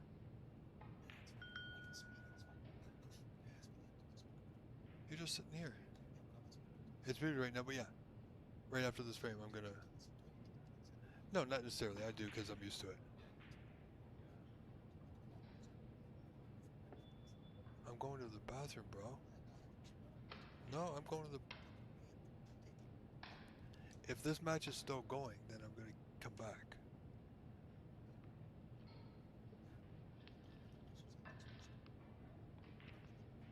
No. But if this... We're getting a... The point being, I need a bathroom break.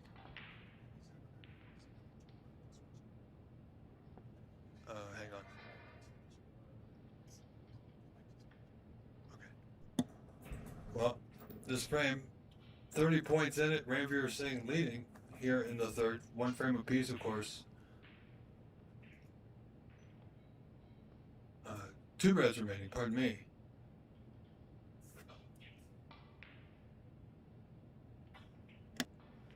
Yeah, I've got, I got 2, 3, and 4 available. So until another match comes up on 1. Until another match comes up on 1, then no. You could put this match up if you want on the second stream. There's no point, but because James wanted the different angles, so I'm giving him different angles. There's no point in having one camera just going with that one angle. I gotta have 3 cameras to get 2 angles. Okay. Well, what do you think here, Colin?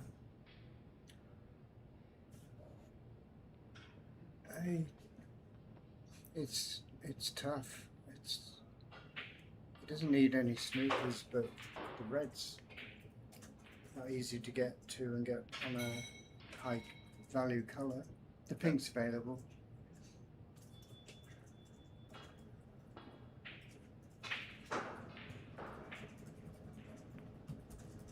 Well, that was about all he could do. He had to trust to a bit of luck there, but so 30 in front. This red and pink will get us to that snooker's required stage.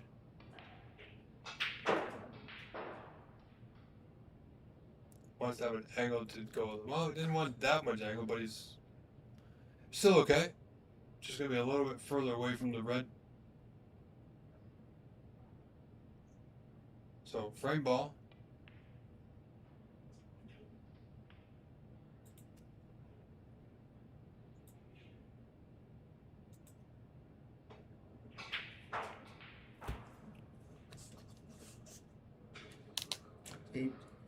Assuming he can cut this in to the center pocket, he might be on black into the same pocket.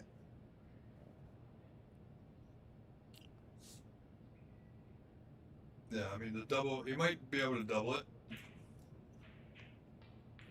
Oh no, just safety.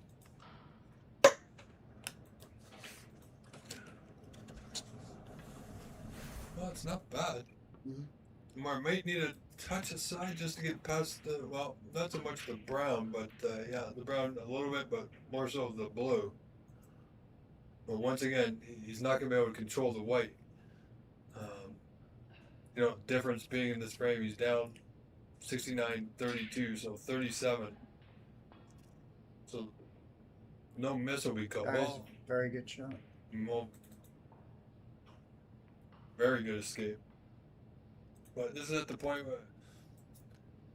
Yeah, slowly go for this into the corner and push the pink in towards the other corner, maybe.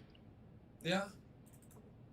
You know, he's just going to be careful because, you know, as the last frame showed anything, that Amar can get the snuggers. He's quite capable of it. And the way these balls are sitting, they're all in the bulkhead. They're sitting prime for Amar at the moment.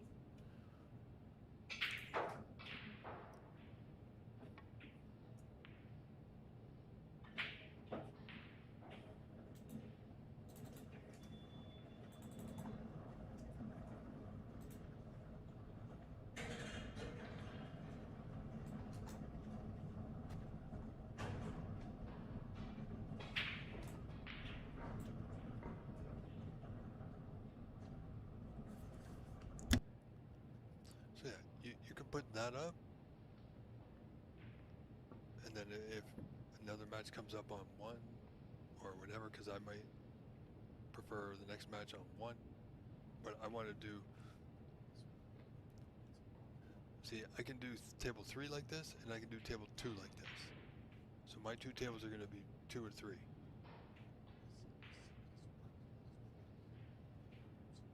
I'm not using it at all. I'm probably going to get these different angles, I'm going to be on tables 2 and 3. Because they're the 2 tables where I can get other angles on it, right? So. No. No, there's nobody on that one at the moment. Okay. Ooh, well, I think we're in a similar situation. You might have to come off that top cushion. Not too bad. I think the yellow might be blocking the angle to that left corner. It's hard to tell from our angle, Colin, but if it goes, it's definitely on.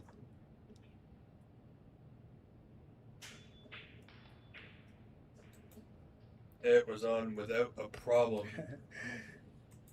I guess now blue, roll the blue in, yellow and green. Yeah, it's all, well, should be straightforward and academic from here. But with this game of snooker, anything can happen, and usually does.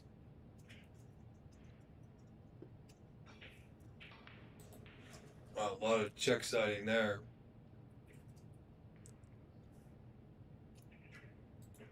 So he's feeling good. He's got his arm about him. He still wants to get a few good breaks, of course.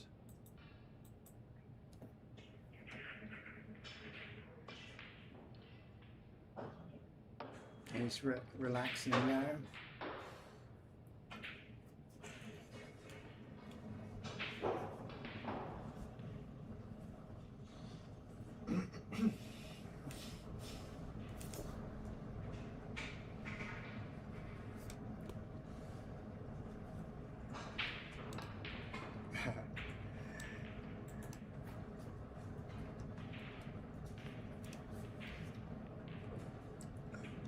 So I've muted the headset and I've turned the volume down here and I've muted it here as well.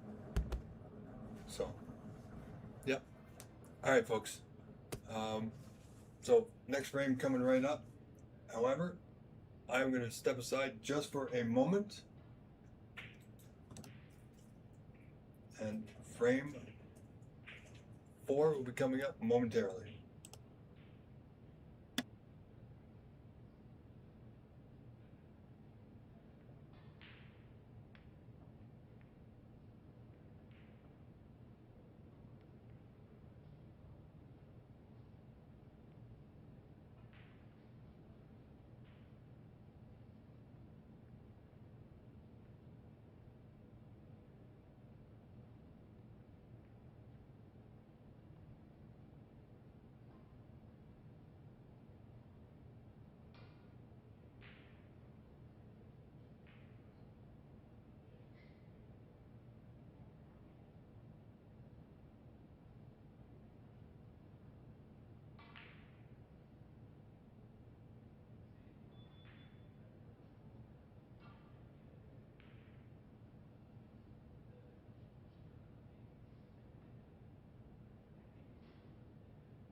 Good afternoon, ladies and gentlemen. This is Joseph Atea filling in for Rob Richards while he takes his break.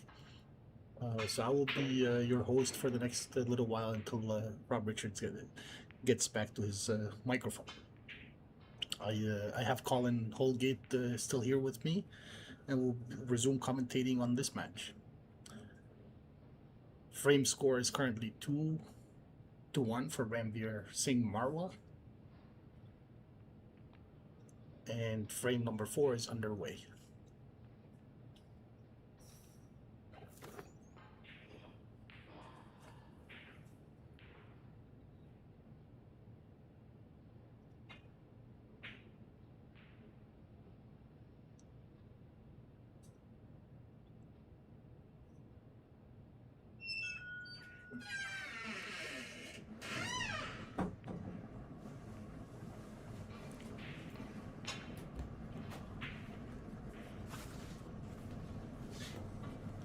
That's a pretty good safety from Amar Sadegh.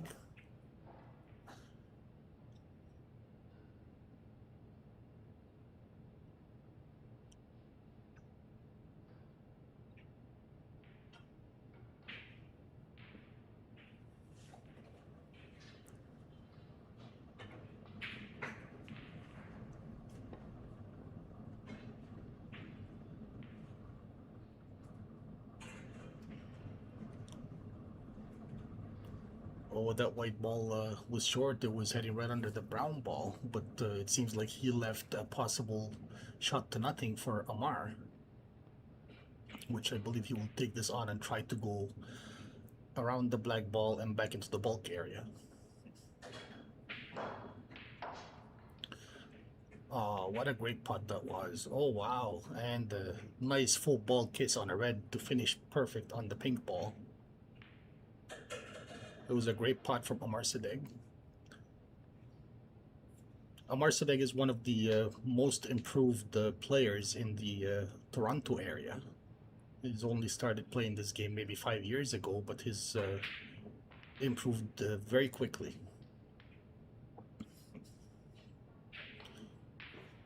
So Amar Sadegh is in now in this frame.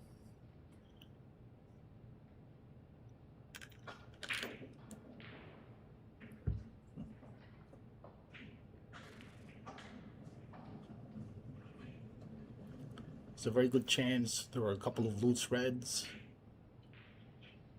Very good chance for Amar to take the lead in this frame if he can maintain his composure.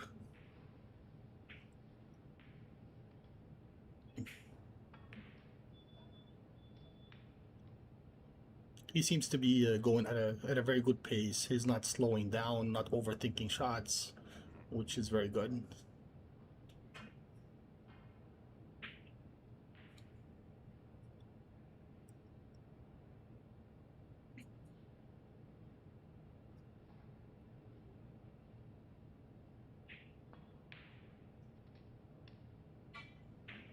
Oh, he needs an angle on this black. I think he's okay.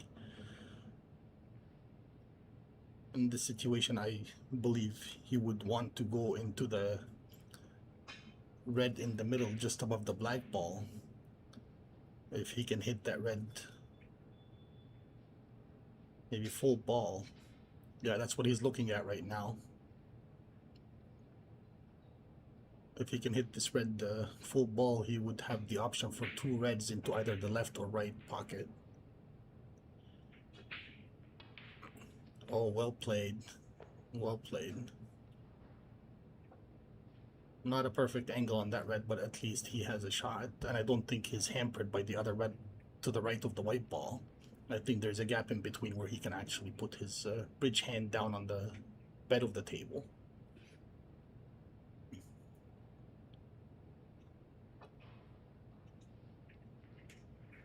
And I believe he should be okay for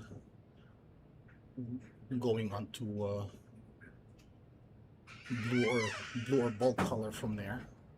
Oh, he is hampered, so that makes the shot a little bit more difficult. Well played. Oh, where's the white ball going to finish? I think he's okay.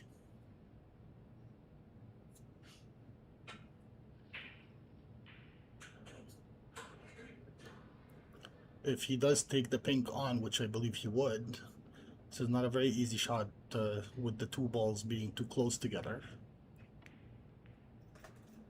Oh, it looks good. Very well done, Amar Sadegh.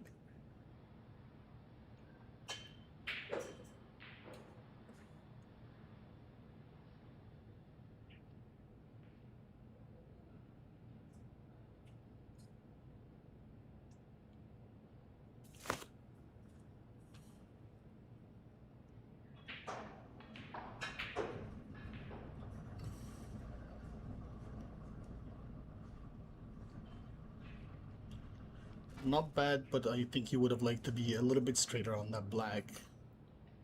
Looks like he hit that white ball a little too low, so he didn't. He stayed close to the cushion.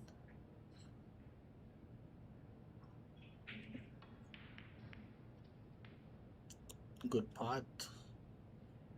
I believe he is still on a red to the left pocket. The white ball again is a little too close to the cushion, which makes the shot a little bit harder.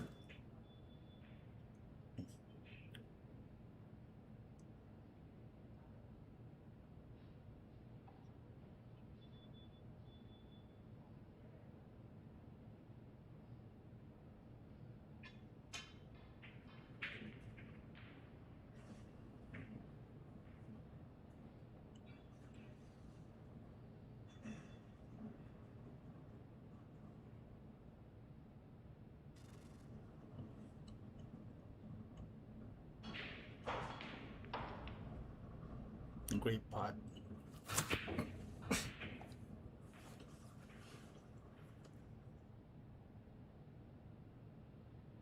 It's not bad where the white ball finished. He's got the option of pink or blue.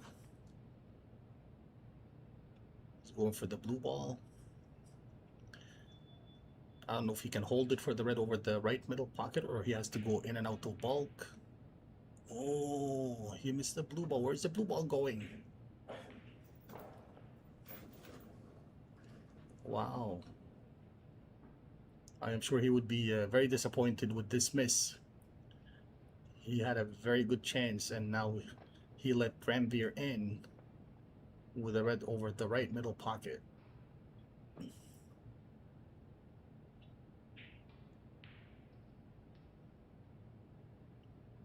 You can't make mistakes like that against a player like Ranveer Singh Marwa. He's one of the top players in the city. He's got a great temperament. He maintains his composure. And one of the best cue actions in the city as well.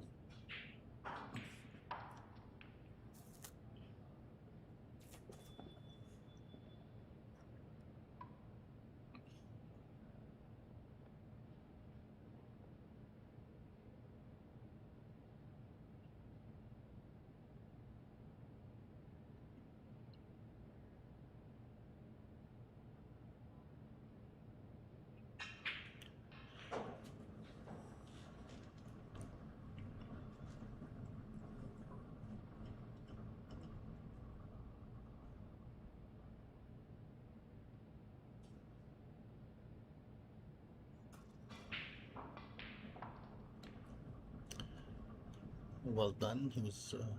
He's perfect on the pink ball. I don't know if he would have liked to be a little bit higher so he can go into the four reds that are clustered under the pink. But it's still okay. There are a couple of loose reds that he can use to get into a better position to split this cluster open.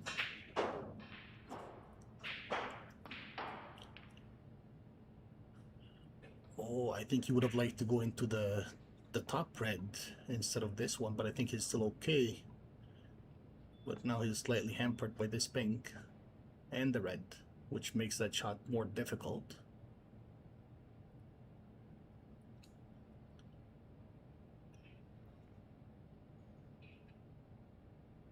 I think if you were to play that red ball to the left of the black at a pace where he can go hold for the pink ball, he would cover the two loose reds, one over the right middle pocket.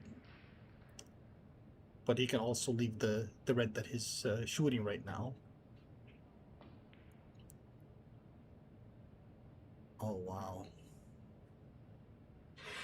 Oh, did he get the cover? I don't think he did. I think he can. Amar can still see this red to the right middle. Wow.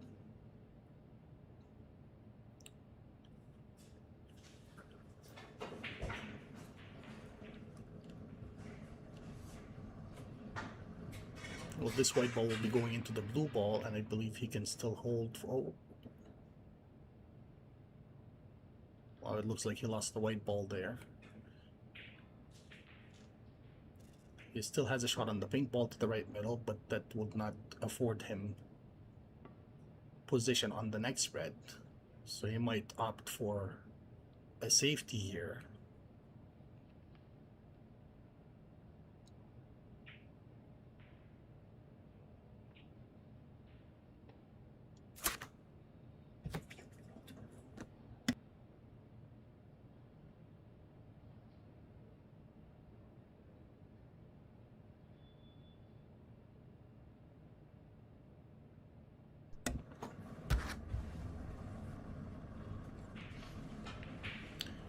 Oh, he did go for the pot, and he missed it.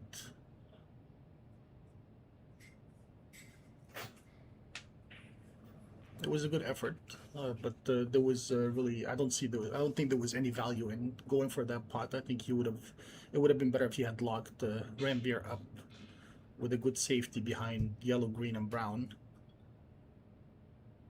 But that's the decision he made at the time, and I think maybe he wanted to pot it and go for a safety afterwards. Yeah, he's definitely looking for a way back to bulk. Yeah. This is a very good attacking safety from Ranveer Singh Marwa. Split the reds open and get the white safe. He would have preferred, obviously, to get that white closer to the bump cushion, make it harder for Lamar to control the white. Absolutely. But now let's have a look at these two reds just below the pink spot. Yeah, but if he lined up to the corner, the plant might be on here. There's a little bit of a gap. Oh, to the right corner. To the right corner, he can get the play off the left side of the red. Should be able to miss the red on the bottom cushion. Now the pink and red on the left cushion may be unavoidable. Yeah, you're right, Rob. But if he comes off that red, a touch aside, I don't think he's in danger of hitting one on the bottom cushion, but a touch aside might help miss the pink and the red on the left cushion. Yes, but also he's running the risk if he misses that combo, if that red doesn't go in. Oh, he didn't go for the combo to begin with. Where's the white ball going? Well, we know where it's going. Wow. In the words of the late John Virgo, where is the white ball going? One of snooker commentary's most iconic lines. Absolutely. Wow. I don't know if that was the right decision by Amar. Well, I mean, he tried to clip it thin. Needed a touch bit more side to really throw that white to ensure. Yes. You know, he was trying to play it so that if he didn't cut it in, if he left it over the hole, he had coverage with the pink and red. Yes, that is true. But yeah, I kind of like that plan. May have been a little ambitious, but didn't think there was any chance of fouling. But now he's given a great chance here back to Ranveer. Yes. And like I said earlier, you cannot make these silly mistakes against a player like Ranveer because he would capitalize on them.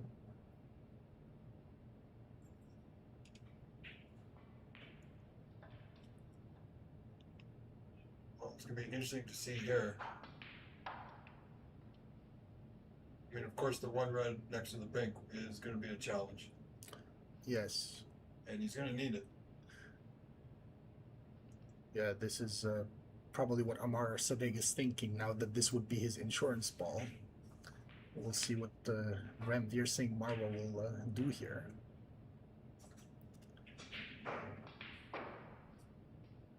Great angle on that brown to get back down for this red. A little bit late, but yes.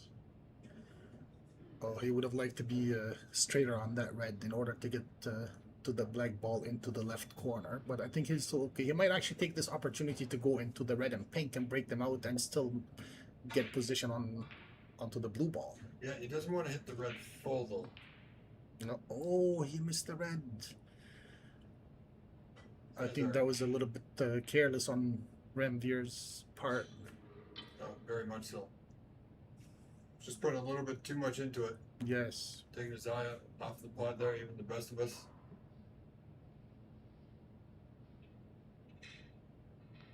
Well, Amar Sadegh with another chance at the table. Let's see what he can make out of this. It is a thin cut on the red ball, so it's tough to control this white to get into a good position on a color. Yeah, just concentrating on the pot there. That's right. Very well played. Red is safely in.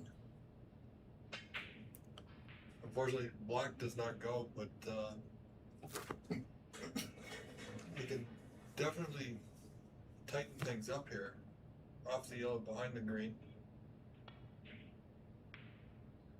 Oh, he's hit the wrong side. But you know what? It's okay. It's not bad. That will work as well. It did have an angle on to go off the yellow behind the green, but safe is safe no matter how you look at it. Yes. And right now he's holding on to that 40 to 29 point lead, 11 points. Which in the grand scheme of things, Joe and Colin, it's not much to speak of. No, with 3 reds left on the table, 11 points is not a great difference. Nice hit from Ranveer Singh Marwa. Yeah, but look at the angle here, Joe. Yes, now Amar can play a telling safety from here.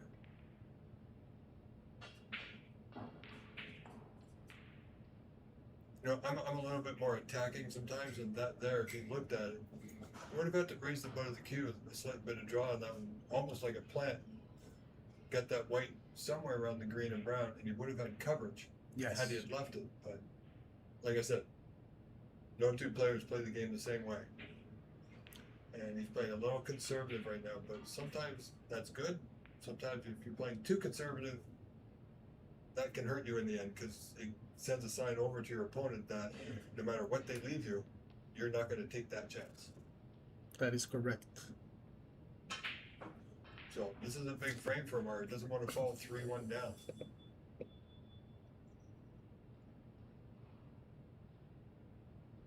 If he can tie this up 2 frames apiece, it's a whole new ballgame.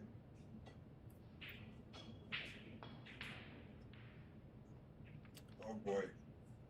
It's all happening now. Wow.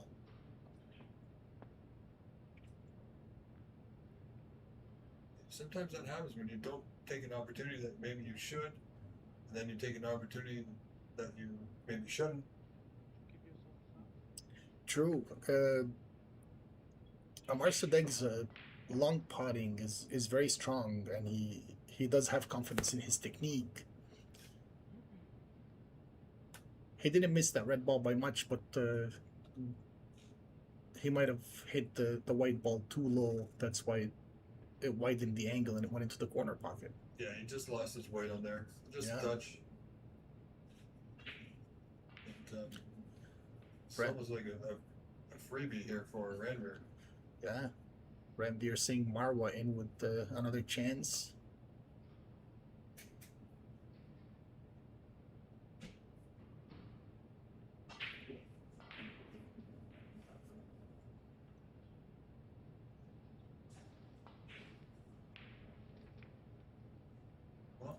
Didn't go in clean, Joe, but it's still No, there. it didn't, and I believe that's why he lost the white ball, and he's not perfect on any of the colors. He's in a good position to play a very good safety here under the green, cushion first, and just roll up under the green or the brown. Oh, I didn't think he could see that much of the rail, but that's a great snooker from Ranveer Singh Marwa. Yeah, I didn't think he could. From our view, it didn't look like he could see that much as well. But wow, well, only 6 points of difference in Joe, is there, you would know this as well, Colin, is there a limit on how many times the ball can go back? Or is it unlimited? In this stage, no, it's unlimited. I believe it is unlimited. You are correct, Colin. So these, if he doesn't get this right, they could add up. Yes. Because the way the balls are sitting, even if he leaves a pot on the red, he can, for Rammer can pot the red, doesn't need position. If he doesn't get an angle on a color to open the red and the pink, Amar could be in some deep trouble. That's very true. Because as you know, gentlemen, these penalty points can't often add up quick. Mm-hmm.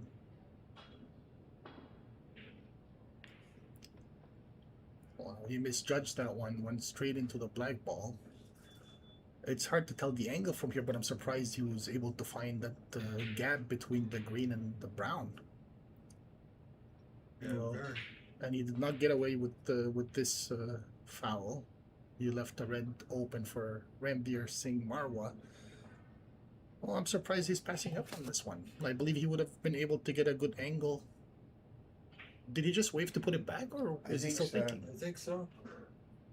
Yeah, I thought he could get a good angle onto the black ball into the middle pocket and try and break out that red and pink. What do you think of this, Colin? Of that decision? I would have gone for the red as well. I'd have taken the shot because on the angle on the black, it could break out the remaining red. I'm in total agreement with you there. I'm surprised he passed up on that one, but I guess he feels that maybe he can get a few points because it is a very good snooker and it's not an easy escape for Amar Sadegh. Just good. He's playing the same shot, and that's probably why you put him back, because he doesn't have a whole lot of anger to play anything else. Amar's got, not only does he have to avoid the green, he's got the correct angle, but he needs to hit the same spot that he did before, just with a bit more side to widen it to come below the black. Yeah, but it looked like he was trying to masse around the brown to get into the gap between brown and green. Yeah. So it's not easy to control that. Like he's basically trying to escape to miss the brown and the green, as well as get the right line in order to hit the red. Yeah, that's a tough one. Yeah, it don't matter, bro.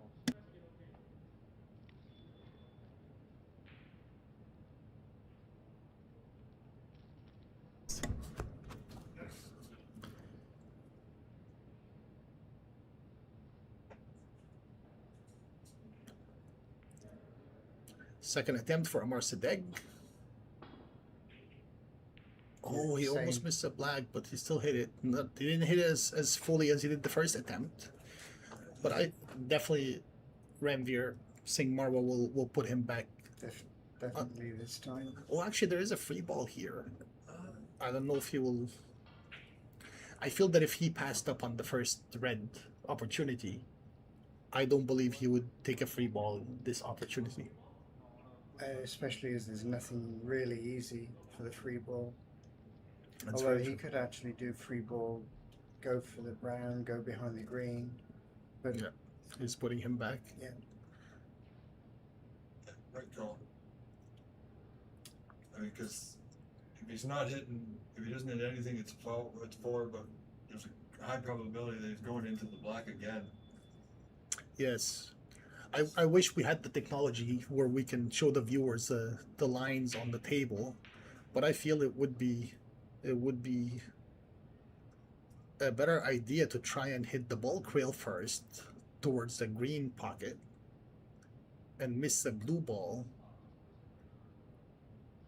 Yeah, he's in deep here, and I'm not sure how much of the left side cushion he can get at. I think he can go 2 rails off the ball cushion, or maybe 4 rails even. Yeah, it's difficult no matter how you look at it. It's But a now very he difficult came snooker. close last time though. No, it's a very difficult snooker to hit. Okay. I think because he was having to put a lot of right hand side to get around the brown, that's why it came so at the black. If he didn't have to get past the brown, he would have gotten the red more easily. Exactly. This is why I think avoiding having to go through that gap by hitting the bulk rail first. You can go towards the yellow pocket, bulk rail, long rail, miss the right middle pocket, hit the long rail, and into the red. I would go 1, 2, 3 cushions to try and hit the red. I think that would give him a better chance at hitting this red. Thinking. Yes. He's right-handed. He might be stretching a little bit, and it'd be quite a powerful shot to do all of those cushions. Yeah.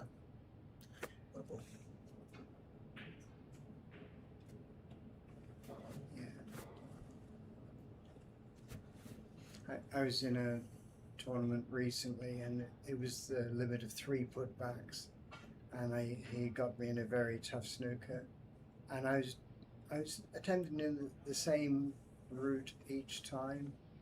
It was not very easy, but on the last go, when he had no more putbacks, I did actually hit the ball. Oh, did you? And the audience, I got a little round of applause. Oh, he from the did get around. audience. Oh, wow. That's good, Colin. It's nice when it feels great when you are in a tough position and you have to come up with a good escape. It feels good when you hit the object ball. He did miss a black on this attempt. Yeah, he was able to get a little bit more side, but 2 cushions is going to be tough. We could be here a while. That is true. Cost him quite a bit. He's now trailing 16, so. I believe he should think of a different route, but sometimes we do get stubborn. His original route was okay, but maybe he doesn't need as much right-hand side to get past the brown. That is true. It's very difficult for us to see what the player is seeing at the table. So I don't know if he's able to get around that brown without the use of siding.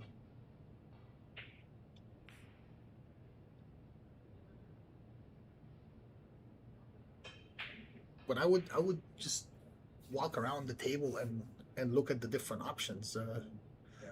I feel that the bulk rail might be. I think Joe, like you said, he's got to come around and have a look from the red end of how he's trying to hit it. Yeah. Have a look there and see how he would hit the white. I feel that the best option, if he had spent the same number of attempts on a different route, I believe he would have hit it by now. But I feel that the safest option would be to play to the bulk rail towards the yellow pocket, hit the long rail, miss the middle pocket. Oh, wow. Yeah, I think he's got to find another route, but like you said, I think he feels that there's no route available. I would definitely go bulk rail first towards the yellow pocket, long rail, miss the right middle pocket, and then you'll be in the line of the red. I think it would be a bigger target at this point, and if you do hit the black, you can make your adjustment. But it seems like he is fixed on going that route without walking around the table and looking at different options. Yeah, that happens to all of us. We get, I don't want to say stubborn, but stubborn. Fixated, I believe. You feel that you can hit it going that route. That looks better. Oh, wow. So I think he took away a lot of the English that he was using, all the siding that he was using, but now he's not able to get around the black at a different angle. No, this time he should go for the red. Absolutely, and I think he should. Red draw. No, he's putting him back again. He Oh, just looked, wow. He just looked right at the camera. Well, the score difference is now 23 points. He feels that maybe he might be able to get it up to 40 points before he attempts a shot. At least Amara's getting there quickly with 7 points a time. He's going to get to snookers quicker than 4 at a time. He's not happy with himself. But you know, Joe, if he's got that angle to get to the black, and this is gonna sound strange, but he may try this by squeezing that right side cushion by playing it with draw. That might be an option, but again, when you're in this position and you've lost a bunch of points. Well, yeah, at this point it's an all-out attack. You just got to pretty much throw your hands up. He was close the first attempt, so he tried it a second time, and he was close, but the other side, both times he hit the block. True. But Ranveer Singh Marwa is taking full advantage of the great snooker that he played. He put Amar Sadek in a very tough position here, and he's taken advantage of the situation and trying to get as many points as possible. Because the angle he's coming, he's got to just miss the black by a ball. He's got to just miss it, sorry, by a hair of a ball. Yes. Catch that bottom cushion to hit the red full. If he's missing it by a ball or two to the right of the black, he's going right in between the gap from that angle. So if he can squeeze, like I said, if he can squeeze the cushion, then yeah.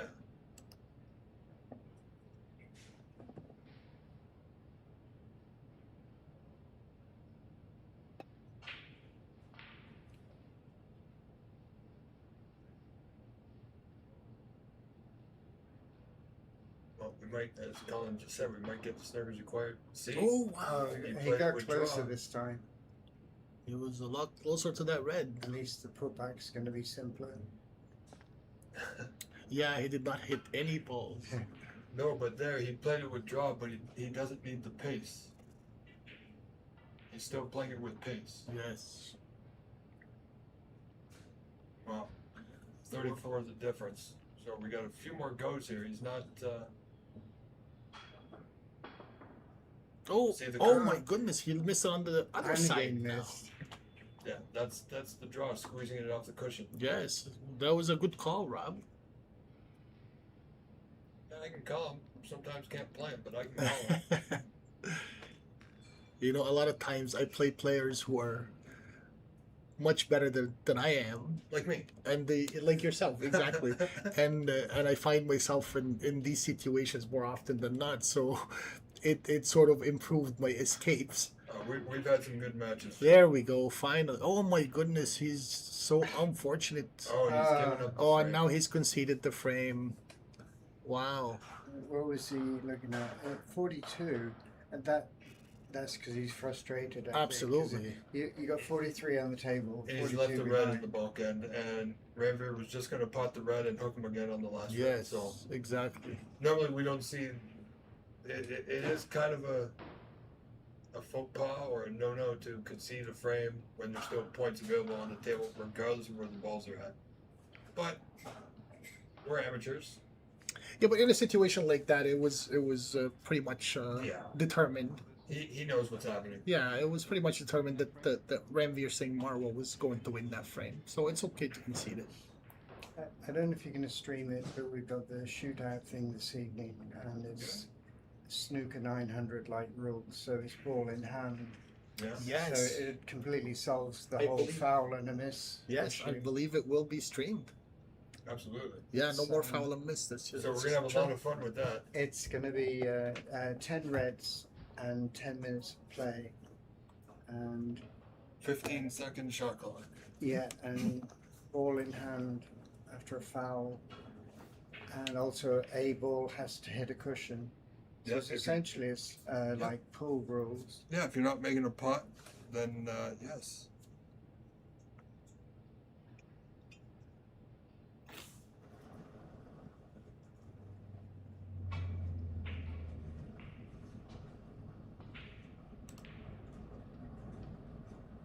Well, that was a good start. But Ranveer's gonna be digging in here. So now it's all up to Mr. Sadiq, trailing 3-1.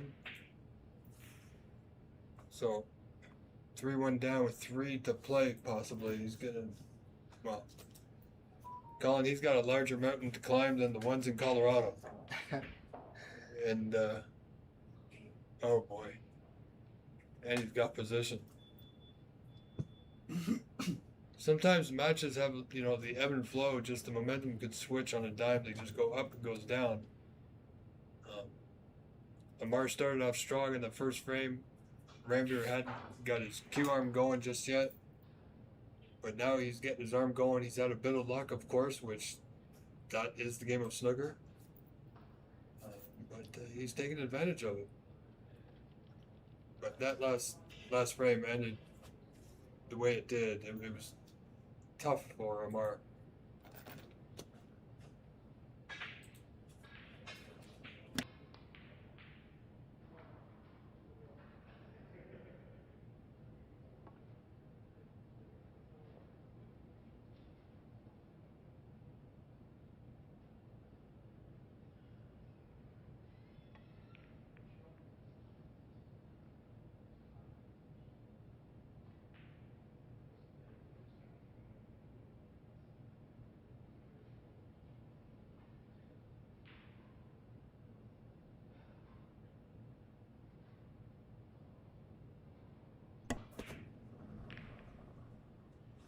Right, that was gentleman Joe Attia stepping in, joining us on comms. He's still with me, but he's working on a bit of the tech side on the scoring app and the event, making sure everything is running smoothly. And of course, still with us, grateful to have him here, Colin Holgate, Colorado native. Well, I live there. I am English. So Well, yes, but live there, but yes. What part of England? I was born in Cheltenham, which is west of England. Okay. I moved to the US over 34 years ago. Oh, So I've wow. been here for Yeah. a while. Yeah, no. My parents were from England, so I think the last time I was there was, but when I was 2. So quite a while ago. Where in England Uh, were they? Liverpool, Manchester, in and about. I don't remember too much of the visit, of course, but They're not far apart, Liverpool Yeah. and Manchester. yeah. We have a few matches that have been concluded, so I just want to give our viewers a quick recap. The match between Albert Kenny and Risho Singh finished at 4-1 for Albert Kenny. Vito Puopolo versus Chukyin Kwan finished at 4-1 for Chukyin. Nitin Sharma beat Saman Arif 4-1. Meran Mashingar beat Jonathan Wallace 4-0.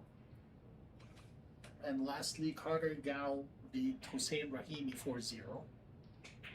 We still have 3 matches underway.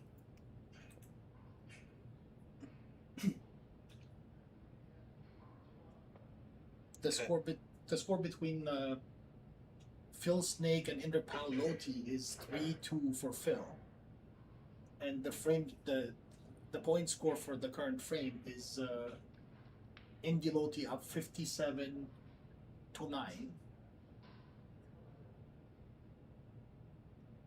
And the other match that's going on is Pranav Patia versus Jason Williams, and Jason is leading the frame score 3-1 with 10 points in the 5th frame for Jason, 10-0.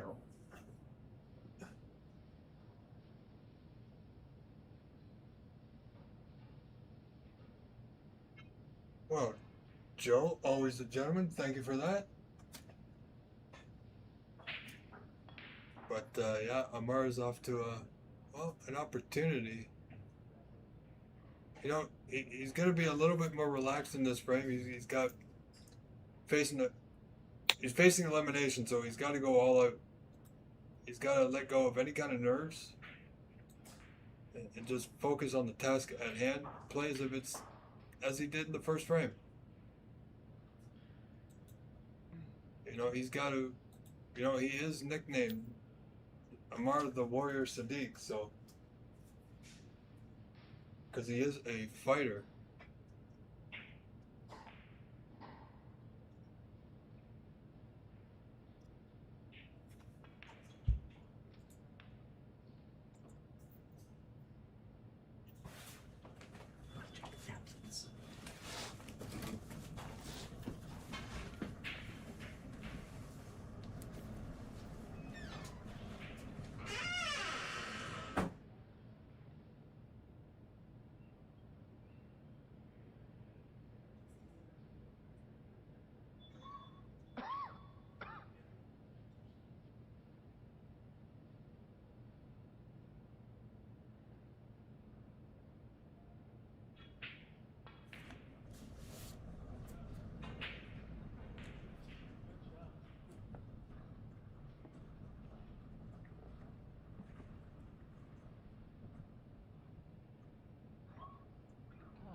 Yeah, Mar's having a bit of a tough go at the moment.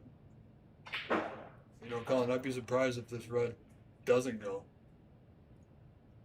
the way it's been running for him. I mean, Yeah, I'm wondering what he's thinking. yeah, he's just gonna get that white back into the bulkhead now.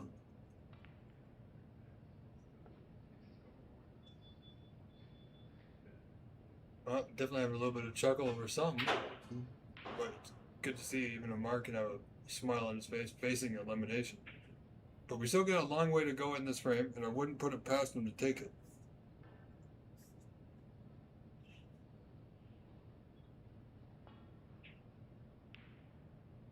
You know, this is a point where he can be a little bit more free. It's easier said than done, of course, but if he can be a little bit more loose, step out a little bit more often, and really put the pressure on his opponent, because his opponent is the one that's on the verge of winning. But he's also got to be careful that he doesn't, at the same breath, doesn't give it away. Oh, the Q action. My word. The speed of the tables did help with that, but he hit that pretty good.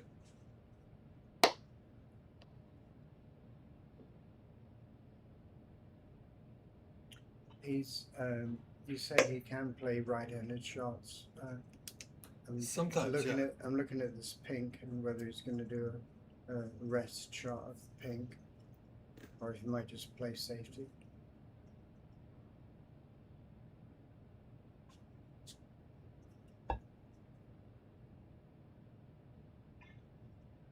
Oh, he can stretch. Yeah, he'll stretch, but sometimes it really depends. Usually in tournaments, if the pot is absolutely assured, he doesn't have to do too much with the white for, position, then yeah, he might switch hands. More often than not, he will play proper and take out the rest. But if he can stretch a little bit and it's not too uncomfortable, then absolutely he'll go.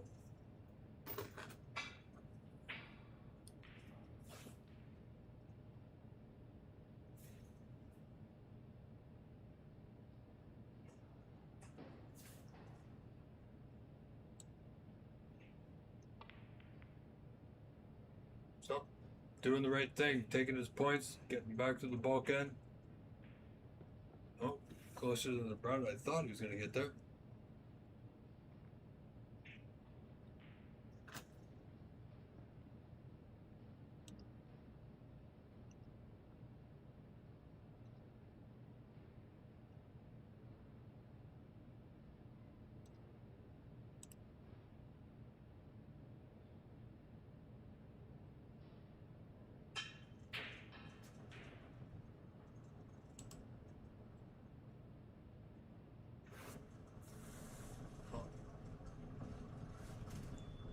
Oh, actually, Colin, I think he's playing the red above the pink here. It's the left corner.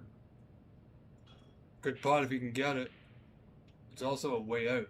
So, no pot, just turn the bulk. Well overpaced. But he's fortunate to catch that left cushion.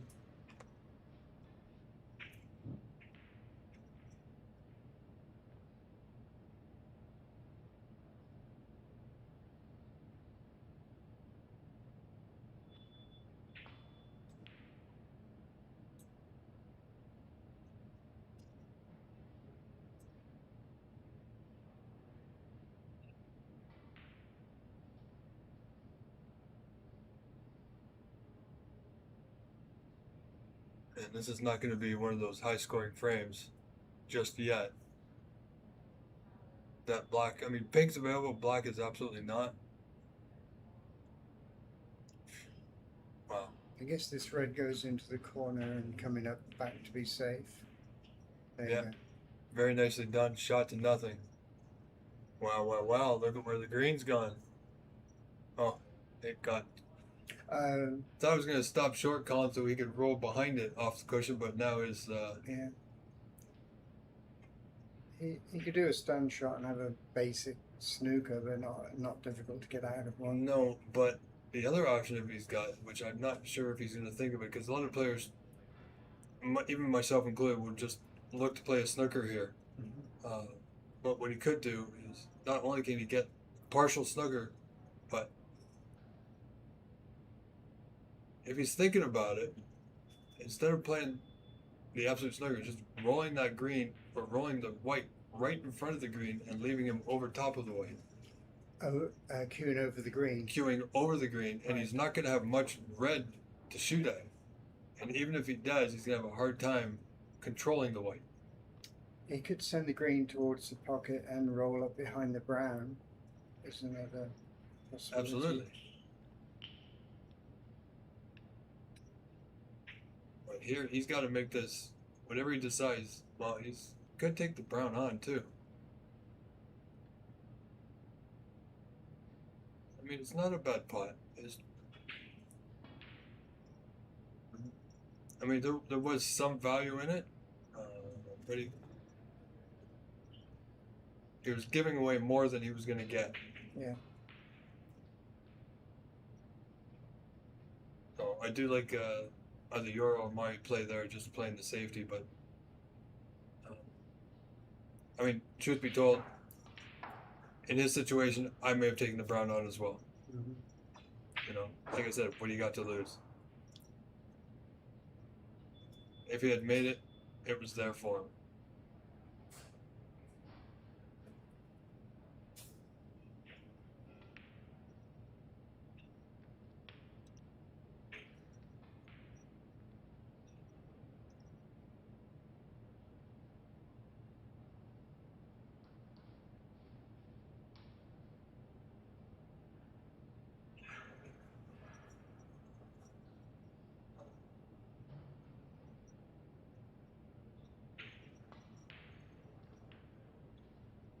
Well, and interesting enough, the only red by the black that doesn't go is the one just to the left of it in the middle of the three. The top one goes to the left corner. I think the bottom one goes to the right corner column. Mm-hmm. So he doesn't even need to get into them.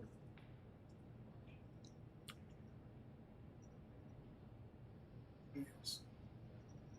If that one at the back does go, it might be worth doing it now. So troubling times for Amar, but You can stun up for the pink, I think.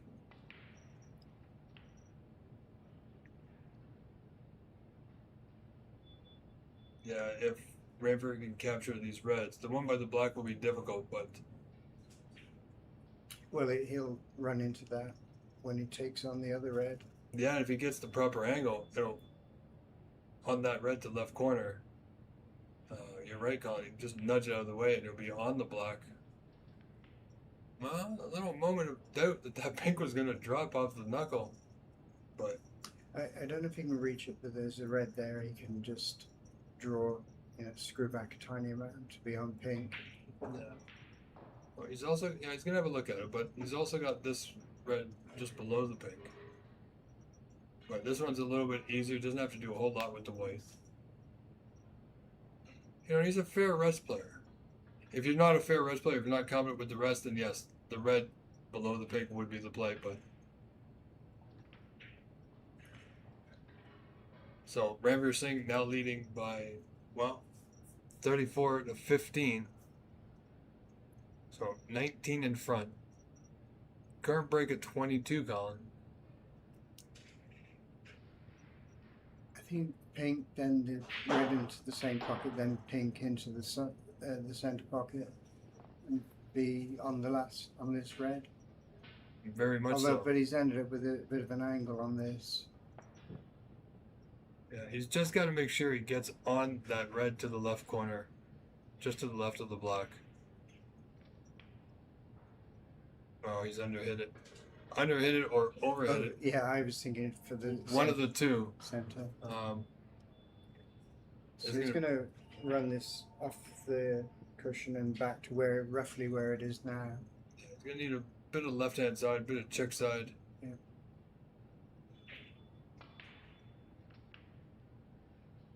And that's done well.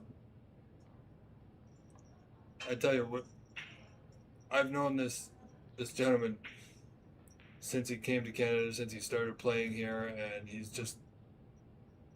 always played good, but he's just gotten that much better. Oh boy. no. It was sort of robbed there. Oh wow. It could not have been closer. No, I think he took that one for granted almost, but well, 32 down, Amar back at the table. Couldn't ask for a better chance that he didn't think he was going to get. But, well, see, that was there. It's just a misjudgment. Tried a little bit too much to hold for the black. I wonder now whether he should do a screw shot on the black to run into the red. Yeah, that's possible, but as you see, the black is a little bit lower, so it's kind of thin. He's got to be absolutely sure. If he rolls the black in, the black's likely to be in the way of the red shot. There you go. So he's maybe going for pink.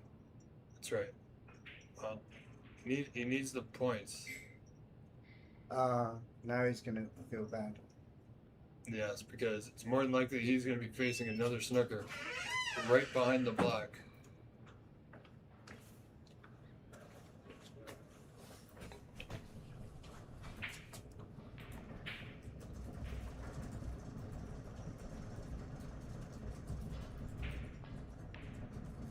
Wow.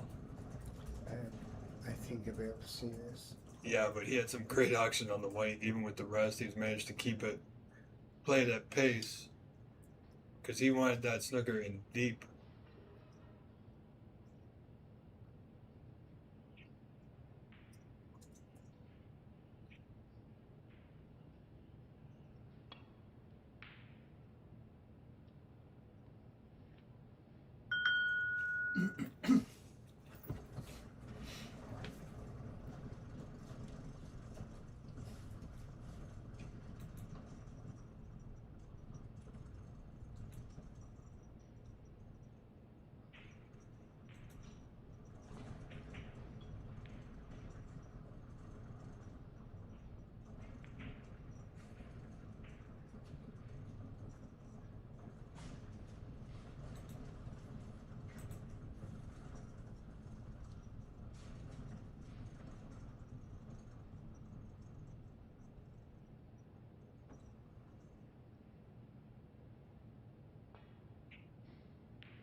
Well,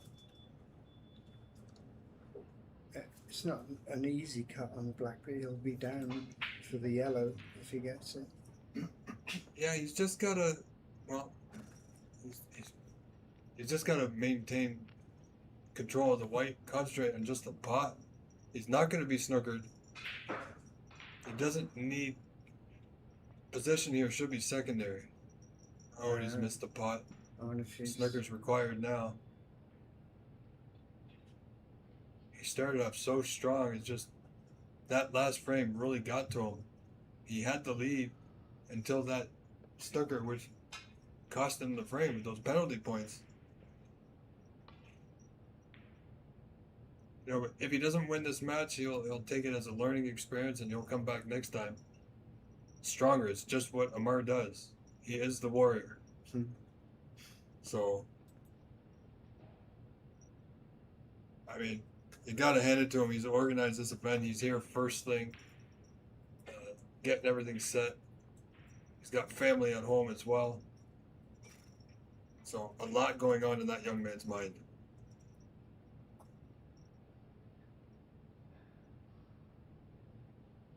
But it is looking more and more like Ranveer will win this match 4-1. If Amar cannot get that snooker with only 27 remaining, Ranveer leading by 30.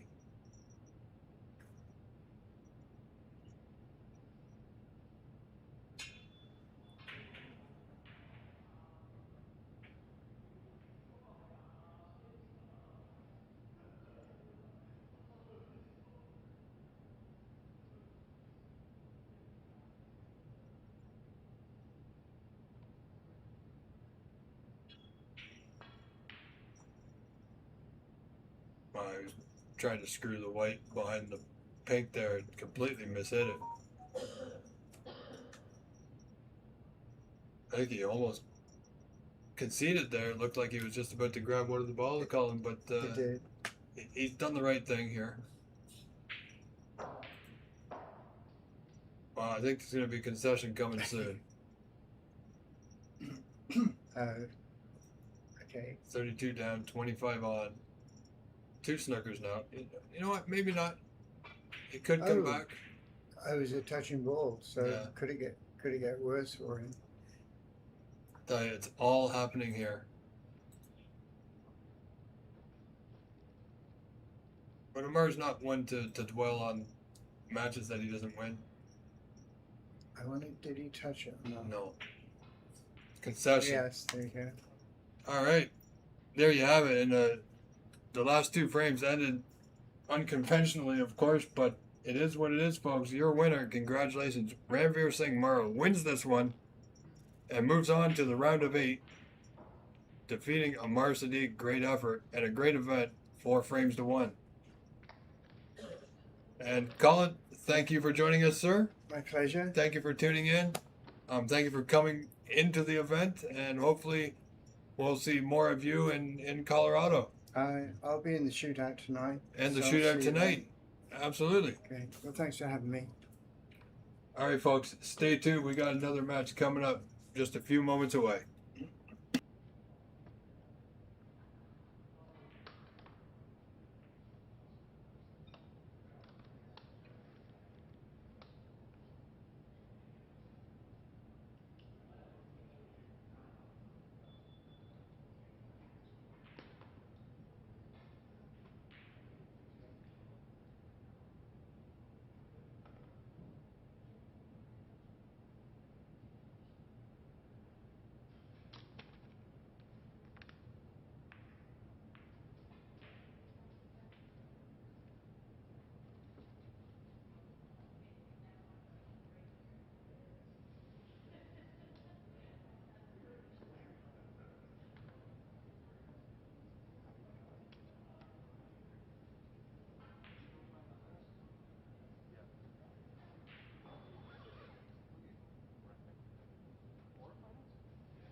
All right, folks, so we are bringing you right now to fill the gap between play, the end of Jason, well, the possible end of this match between Pranav Papacha and Jason Williams.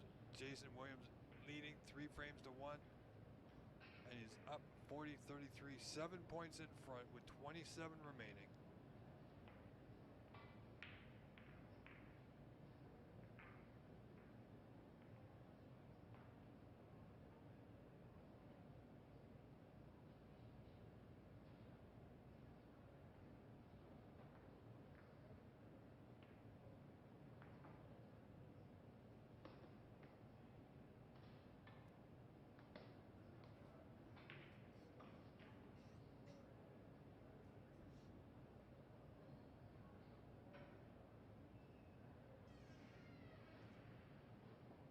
Well, I think there's a chance here.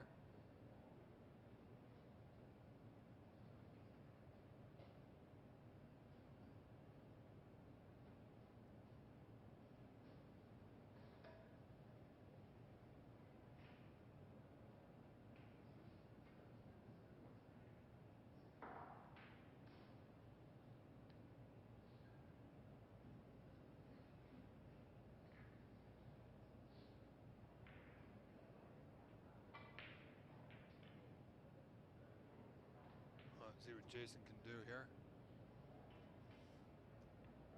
You know, he's got a great opportunity to not just take the frame, but the match here, 4 frames to 1.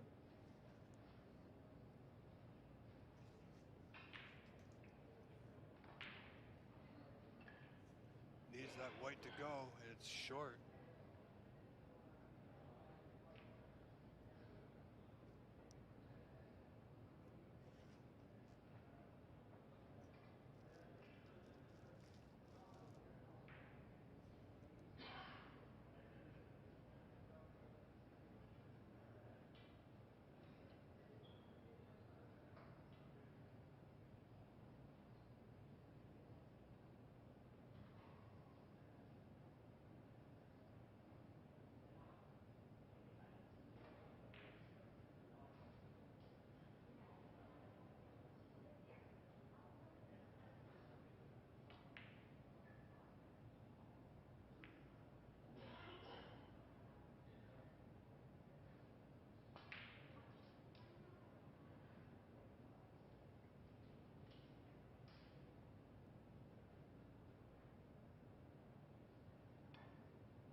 Well, Pranav in with a chance.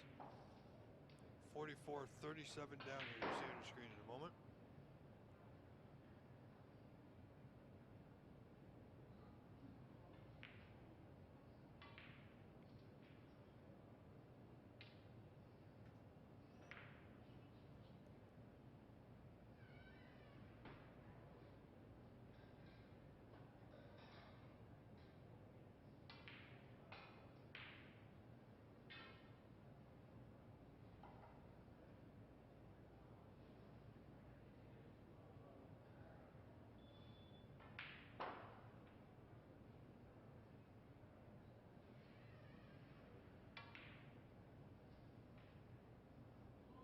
Wow.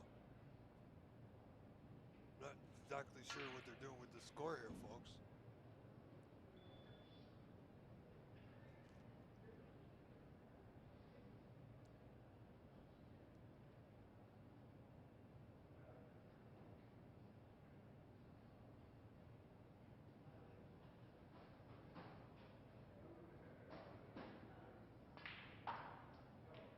There we go, they figured it out.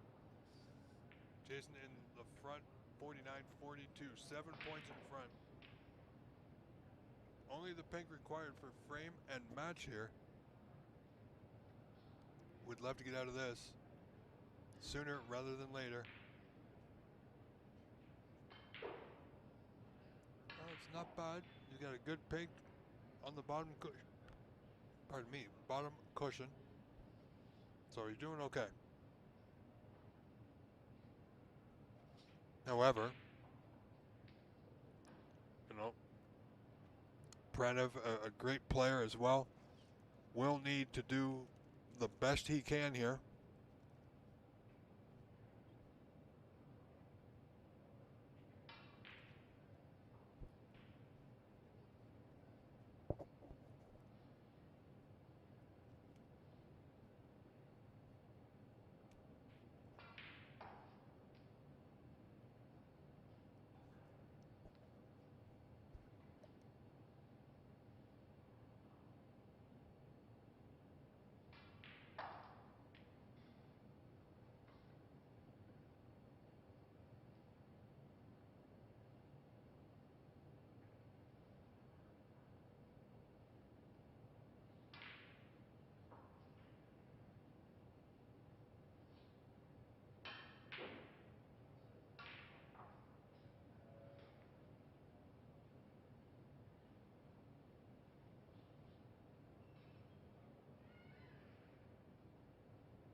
Well, yeah.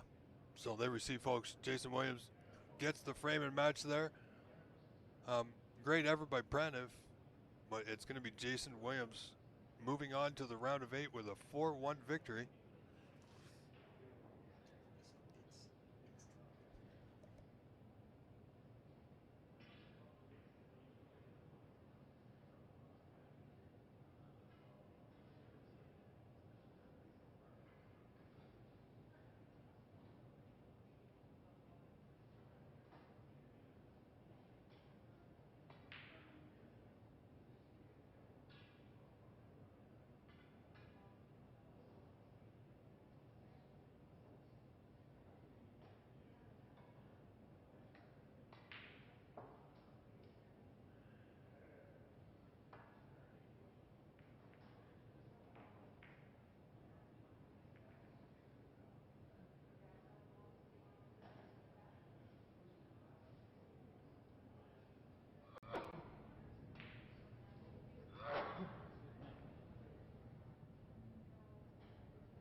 All right, folks. So this is again a little bit of bonus coverage for you. We have Phil Snake and Indy 500 Lodi, 3 frames apiece, 7th frame decider.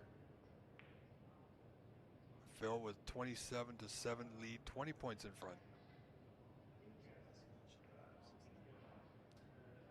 Thank you, Joseph. This is the last match in the round of 16 currently in play.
Well, Indy has an opportunity here. It's a bit of a rough angle. Like I said, folks, this is a bit of bonus coverage.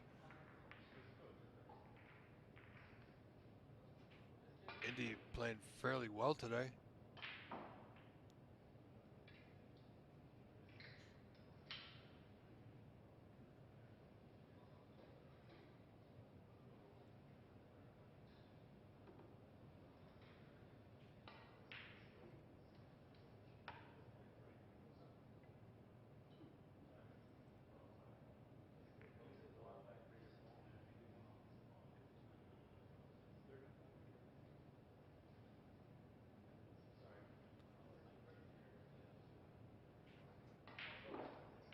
like they're looking for referee Myler.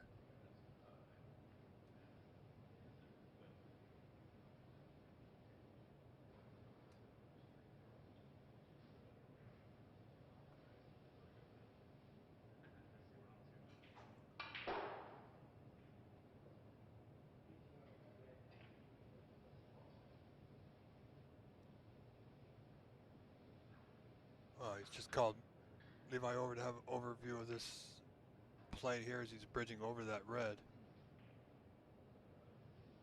So good on Indy. Well struck. How's his white? Just okay.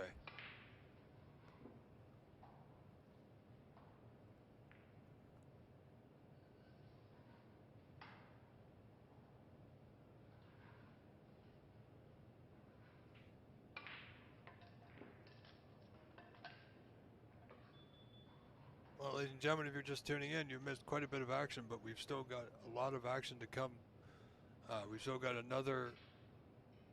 We got the round of 8 rather coming up, and also the shootout later today as well. That's on schedule. All live here on the National Snooker League YouTube channel. Don't forget to like and subscribe, where we are live at Master Q Billiards in Markham, Ontario, Canada for this, the inaugural season for the National Snooker League Championship, brought to you by Predator.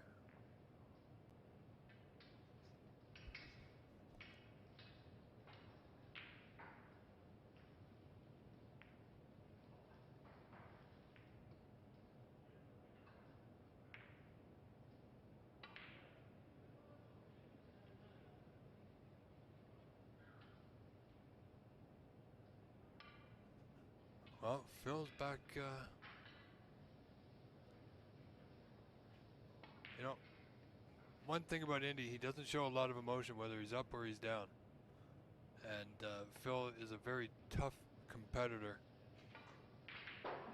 No, he's a former Canadian Seniors champion.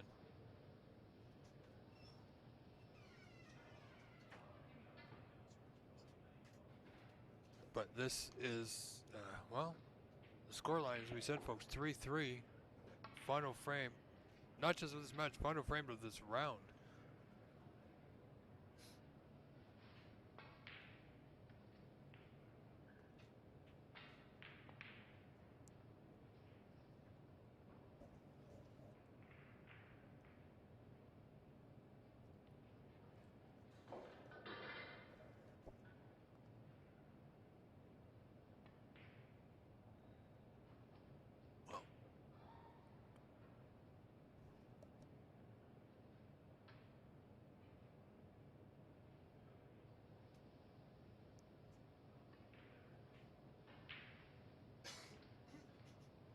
Yeah, getting position there wasn't, well, you know what? It's hard to see from here, but he may be able to clip this red to left center. Or top left corner, those are his two options. But yeah, it looks like he's going top left corner the way he's striking the white. Touch of draw here.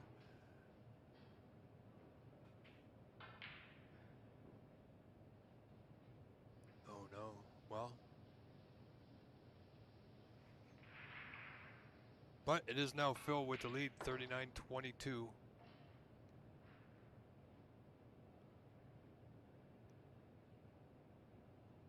But that one red remaining.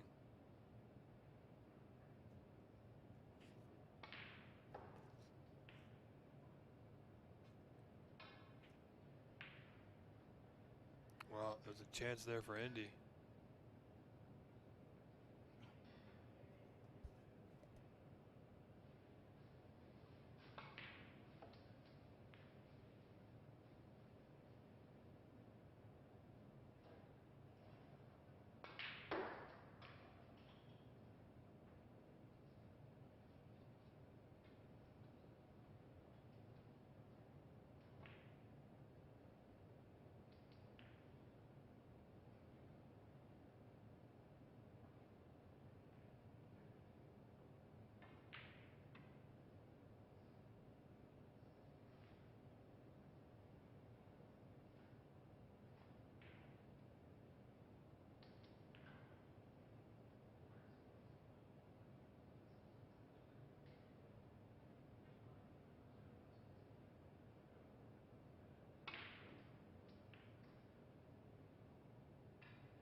still 1 red remaining.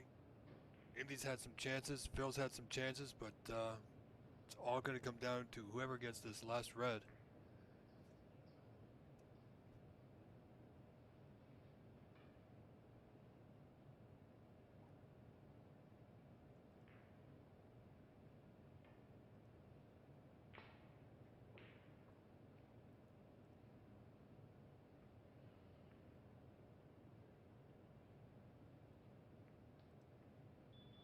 Oh, he's got a good object ball in that top cushion.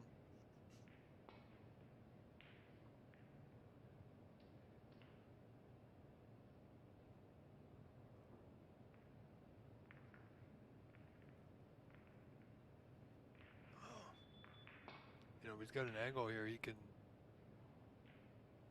It's hard to tell exactly, folks, but you know, I think Indy's just stepped away. But when he stepped away, you know, there's a chance here to keep that white on the top cushion. Slight draw. Depends on how much of an angle he's got.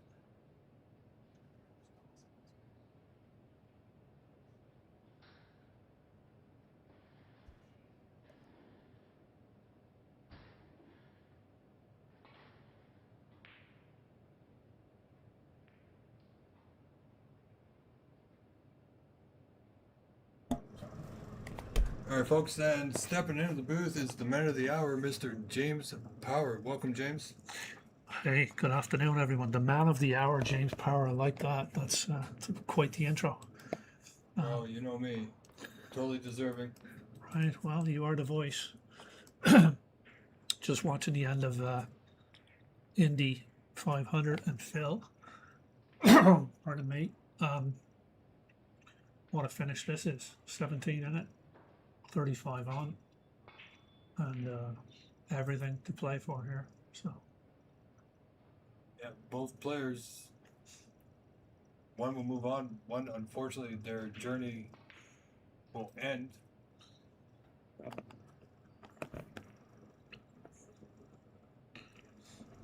Phil, obviously, an accomplished player, former Canadian seniors champion. Indy, he's won some events, and he's definitely improving every event. Very nice safety shot, that. Object ball, nice and safe. But Phil has control of the table. See if you can get that white back under the blue or green, maybe. Kick the red onto the black, or does he leave the white on the black cushion? Be interesting to see what he does.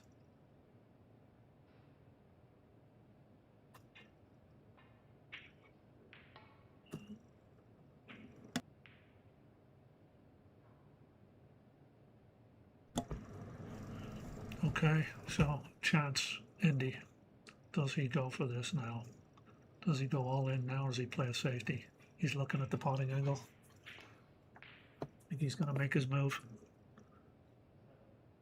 Here we go.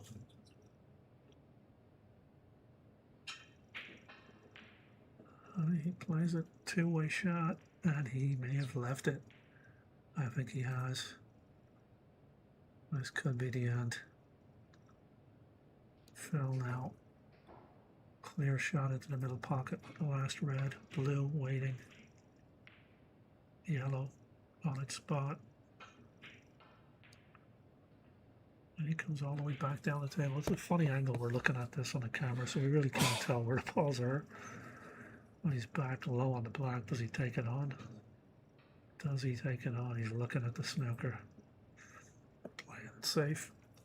18-point lead, 27 on. Just going to play the snooker.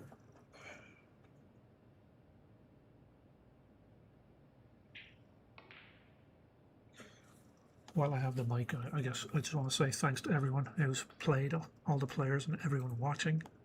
Like, subscribe, all that stuff.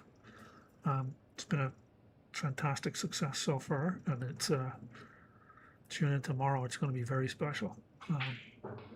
So anyway, hope you're all enjoying this snooker action from Master Q, and we'll be going right into the evening today and into tomorrow. All right, here we go, Phil. the roll up behind the black. Yeah.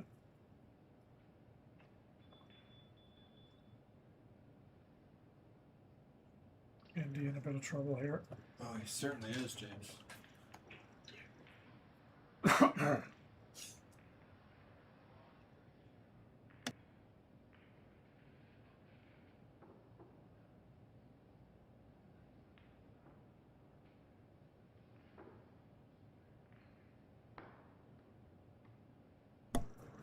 Just looking at a two cushion escape, kick the back of the yellow under the brown onto the ball cushion and out toward the yellow.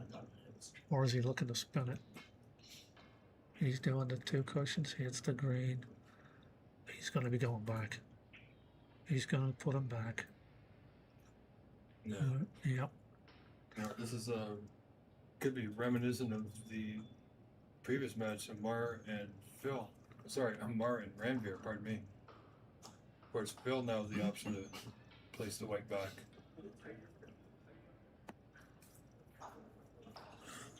Penalty points in the 7th frame here are important. Now he's got 2 more attempts at it before he'll need snookers, so he's got to hit it. Well, James, while we're waiting for them to find the spot of the ball, what's coming up today? Today, so you've got the round of 8. By the end of today, there'll be only 4 guys standing, and then tonight, the first of its kind, the debut of the double 10 shootout brought to you by Predator. It is going to be spectacular. It'll be a lot of fun. It's our first time doing it, so yeah, expect total chaos. There's about 10 or 12 guys are going to be on that tonight, and we'll probably play it down to about 8 or 6 guys who will start the shootout again tomorrow, the final, at around 2 in the afternoon. So that's what's going on tonight.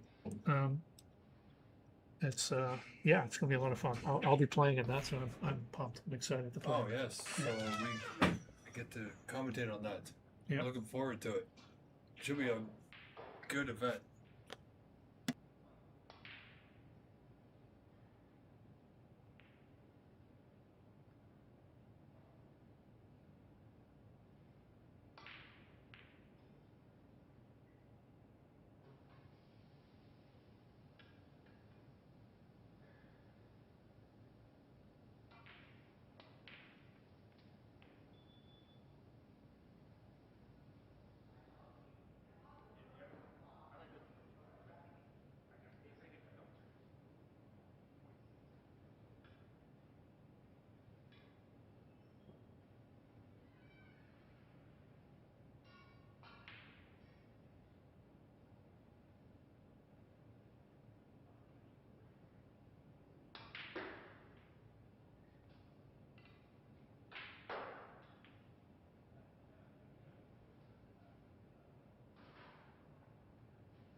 So Phil now at 28 with 25 on, and he officially needs snookers.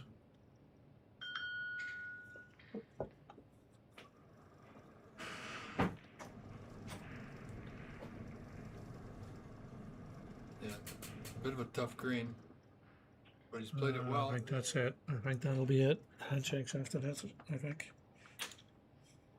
He might play on for a bit, yeah. What, 31 in this, 22 on. You can have maybe one more go at trying to get snookers, but I think he's done. Looks like Phil's going to be moving on.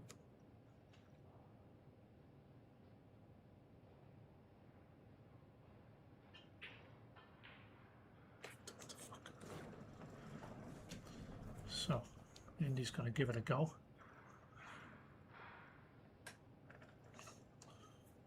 He needs, what do we got? We got 31. He needs 3 snookers. 22 on. Blue's actually in a really good position for snookers. And he went for the pot there, I think. Looking for a little bit of luck here with that brown ends up. If brown bounces, I think he's cooked. Nope, Oh, he's it's okay okay. for now.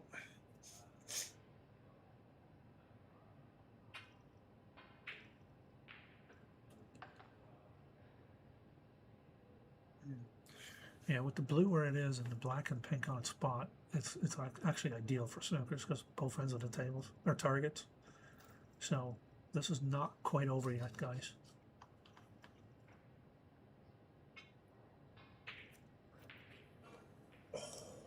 So close. Almost got it in behind the under the blue there.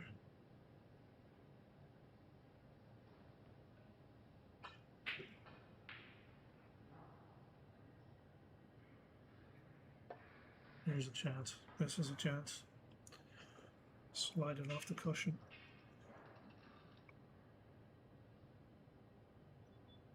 Yeah, it is a chance. That's always been waiting for. No good.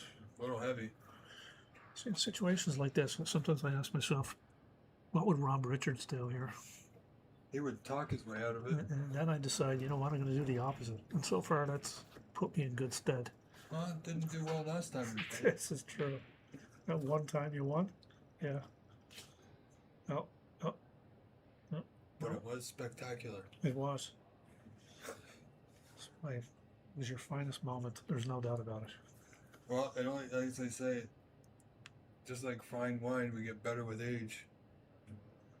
Yeah, or you just, oh, okay, he's potted the brown. So now we have 27 in it with 18 on. I got that right? Yeah. So two snookers on the blue will do it. Let's see what he's thinking here. Got a good line. How's Very the good. weight? Yeah, it's not long enough. A little short.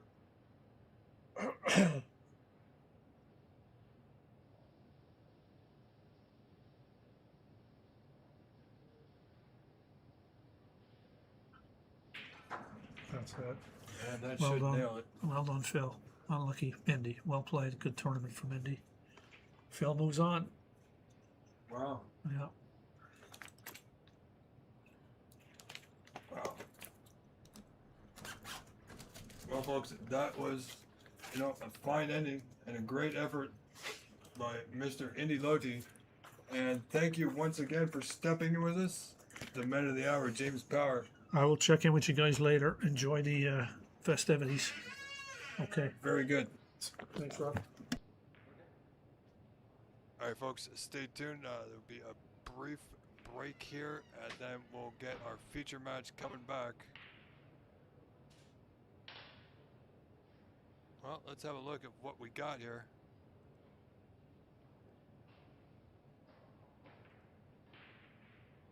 Well, we're going to get right back into it with Albert Kenny and Chucky and Kwan.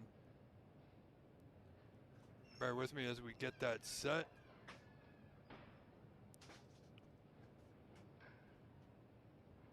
And I'll be moving off this camera here momentarily, folks.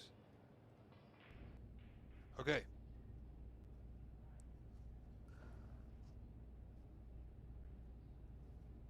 So here we go, folks. This is Chucky and Kwan and Albert Kenny.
All right, folks, bear with me. I'm getting the score for this match. Chucky Kwan and Albert Kenny.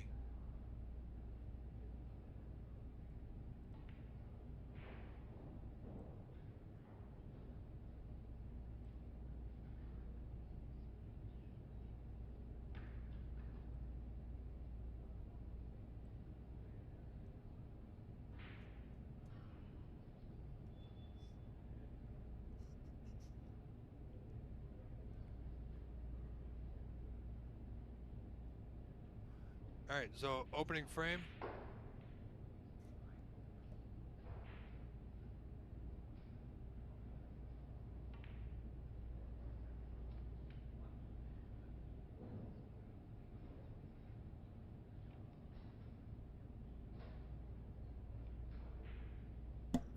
All right, folks, so this first frame, Chucky Kwan in the lead 25-5. Stepping in the booth with me once again is David Putty. So welcome, Dave. Well, good afternoon. Nice to be here. And should I mention, folks, and I should have started with this, it's David Putty from the Canadian Q Sports Academy. Well, thank you for that. Yeah, we're part sponsors for this tournament, and we're here for the junior tournament tomorrow as well. Yeah, that should be fun. It should be.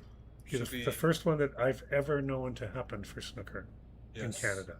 Yeah, I and mean, if I'm wrong, someone please correct me. I've been saying that a lot. So, well, the last juniors tournament, I'm going to age myself, I believe, was back in '95, and oh boy, I was in that last match. Okay. And did not win that last match, but I was in it, and I'm going to blame Alan Whitfield for that one. But yes, so it's come time to have a junior championship title. And I'm so glad that it's actually with the NSL, has taken it upon themselves to bring that to the juniors. So it's been about 31 years now, 95. Yeah. That's great. That's wonderful it's happening again. Absolutely. Sport needs it. So this looks like Albert Kenny's got himself in the balls. I don't know what his run is at this point yet. Actually, its break is 7 so far. He's just made the pink. And I believe a red. Yep.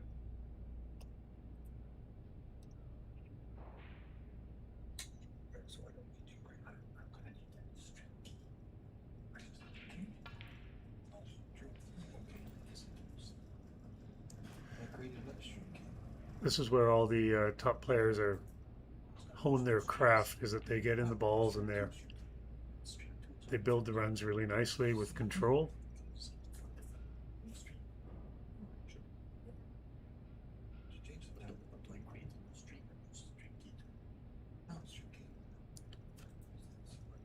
What he actually did there was he wasn't certain of what he wanted to do. It looks like he's playing the second red now instead of the first.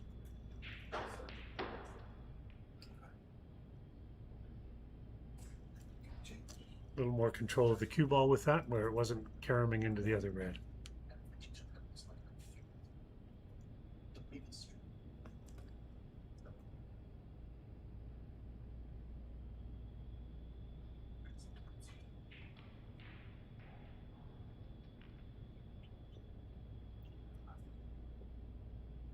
Well, yeah, this is gonna be a tough match for both players. And Albert Kenny, you know, he's already had a century today. He's had one yesterday, and Chucky Kwan has also had a century yesterday, and now these two are meeting up in the final 8. So that would make it 5 or 6 centuries so far in this tournament? Yeah. Yeah. It's incredible. I was chatting with Anita earlier, and we were talking about where this started not so long ago, where getting players out for these tournaments, the OBSA tournaments and stuff, where you'd get 22, 23 players or 17 players. Yeah. Now we're getting 50 or 60 players out for them. Absolutely.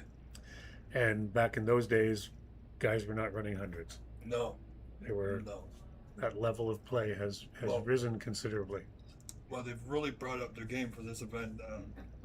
I think at the Canadians, it was a tough event to win. It was Everett Ling, of course, coming through with that one. But I think through the 5 days of the Open, there was one century, I believe. Trying to remember who that was. I am not sure, but you know what? There is a way I can find out.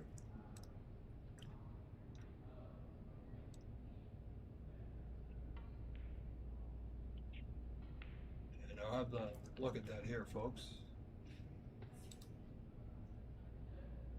Oh, no, it was, well, the highest break for the Canadians was Everett Ling with a 92.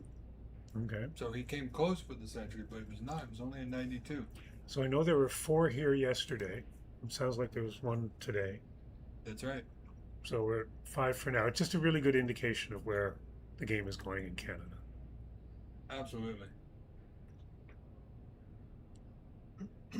And to answer your question, David Burney, in 95, no, that was a provincial event. Oh, so not a Canadian. Not a Canadian event. And this is the NSL, and the end, of course, is national. Yes. So,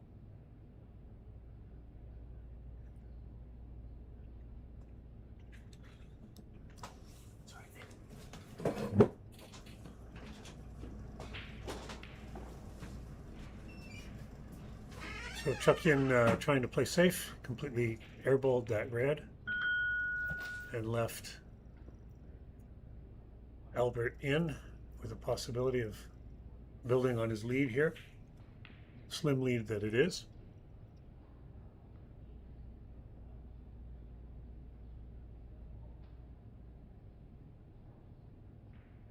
Looks like he's taking the black on in the corner, if you can see it, or maybe the pink in the corner. Hard to see from our video angle here in the room. Might get past the pink to the black. that's a bit of a tough angle to see, but I do believe it's the black. No? Played Oh, it- it was the pink off the black, Dave. Pink off the black, which wouldn't have been part of the plan. No, but full But- exposed. But now it's taking the black off the bottom cushion. It's even better. And wow. So this next shot will actually be a key shot. That red passes into the yellow pocket.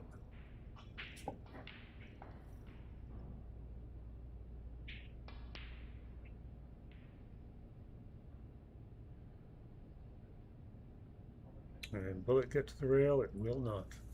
Yeah, and Mr. Burney, thank you very much for letting us know. BC Junior Champion will be in action tomorrow. Looking forward to seeing that. But David, I don't think we have a whole lot of information on him. Maybe you could send us a quick text or email with some background on the player. I've heard of him through you, actually, over the time. It'd be interesting to have some information on him if you can do that. Tough shot here. Playing over the blue. Nicely done.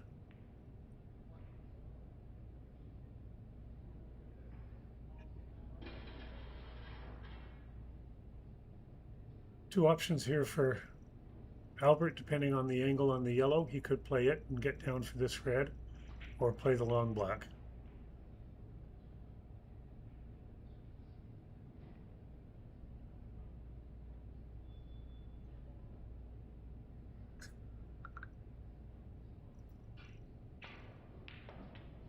I think that's Well, goodbye.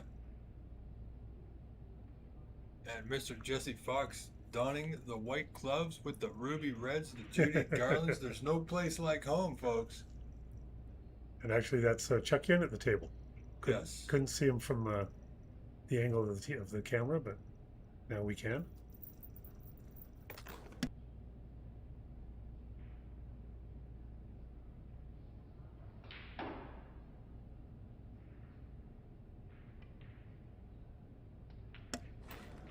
Well, here's Chucky, and he could be off and running here, Dave. The big challenge on this, he's got a good angle to get down for the yellow, off the black. The challenge here is that green is in a tough position. Yeah, but if he, he's a good putter. If he gets on it just right, Gets on the right angle. It's all gonna, 95% chance. yeah, it's all going to hang on the position of the yellow.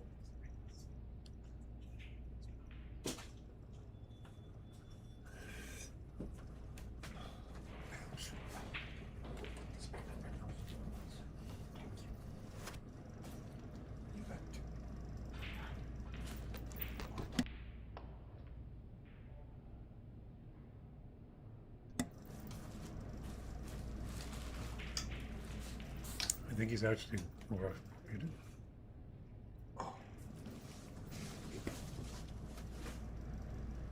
Well, yeah, it doesn't look too bad. Could probably draw this back, depending on the angle.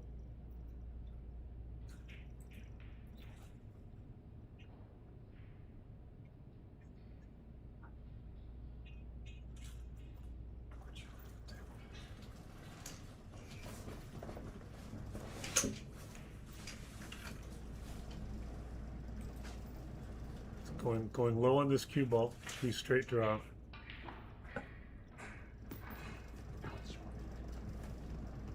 Doesn't want it to be straight. He's got a bit of an angle here to play with.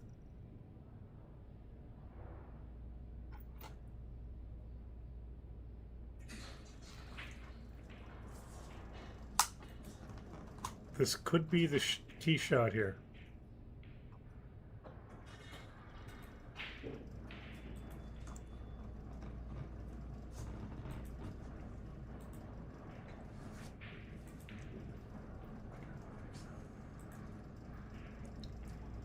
Nicely played. Bit of a challenge when the balls are this close together to find the right contact point on the object ball, but we know he's certainly capable.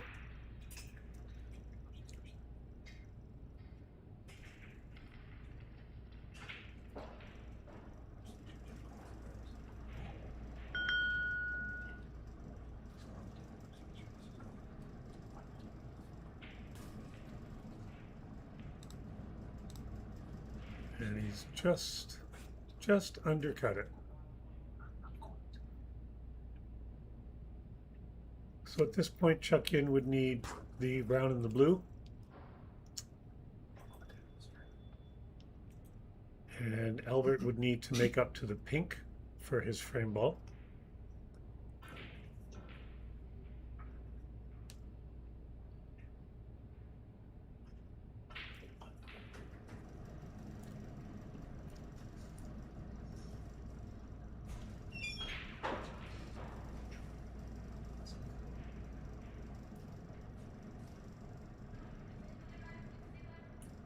Decision here of whether to play safe or to go for this.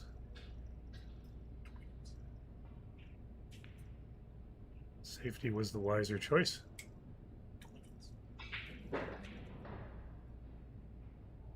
Not bad.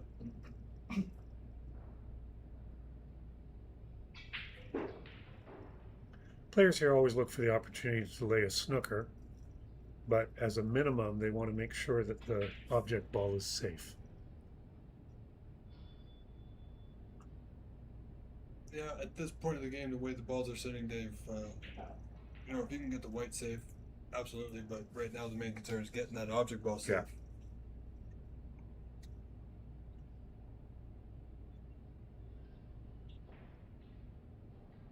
Just a simple bank to the side rail. And a gap between the pink and the black.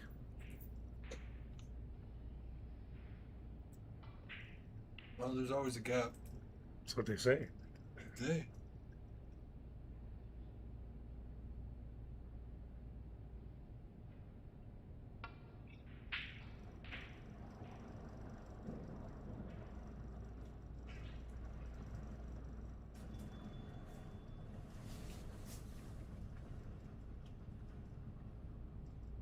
So the brown here is safe, mission accomplished, except for a very fine cut in the corner, which isn't, he's not likely to try.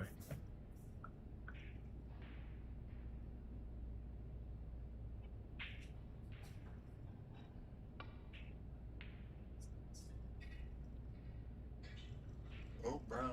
And will there be something in the way? He Absolutely. got very fortunate. What a roll. I mean, Chuckin's a good player, but when you have the addition of a good roll, it's That cue ball coming an extra 3 or 4 inches would have made a Yeah. big difference, and he's missed it.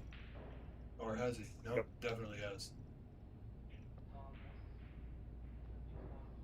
Well, you know, if Chuckin can get his hand, he can't get his hand on the bed of the table, not now. But if he feels he can control the white, and get position. He may take it on, but good opportunity. Yeah, He's just motion to put it back. instructed to put him back. He might have been able to make the brown, but he wouldn't have had much control of where the cue ball was going. Exactly.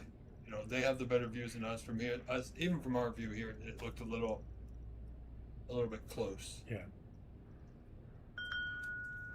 They of course have the technology here with the overhead cameras for placing the balls exactly where they were, which is my first experience in seeing that technology working.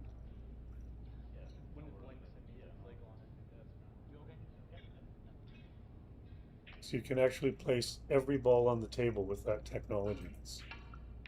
Yeah, Carter's done excellent to get that in. Yeah. And he's got it on each and every table.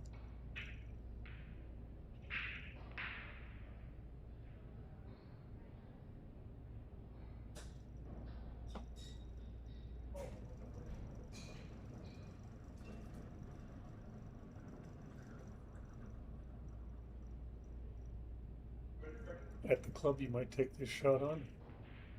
I don't know if he goes for this here. Well, if you're having a laugh with the boys, yeah, you might take it on just because it looks impressive. Positionally would have been challenged down the cushion. Yeah, tried to play the safety, but he got that DDK, the dreaded double kick. And still got the ball very safe. Yeah, he got fortunate. Albert's left the white in good position for Chuckin to quite potentially hide that weight on the bottom cushion.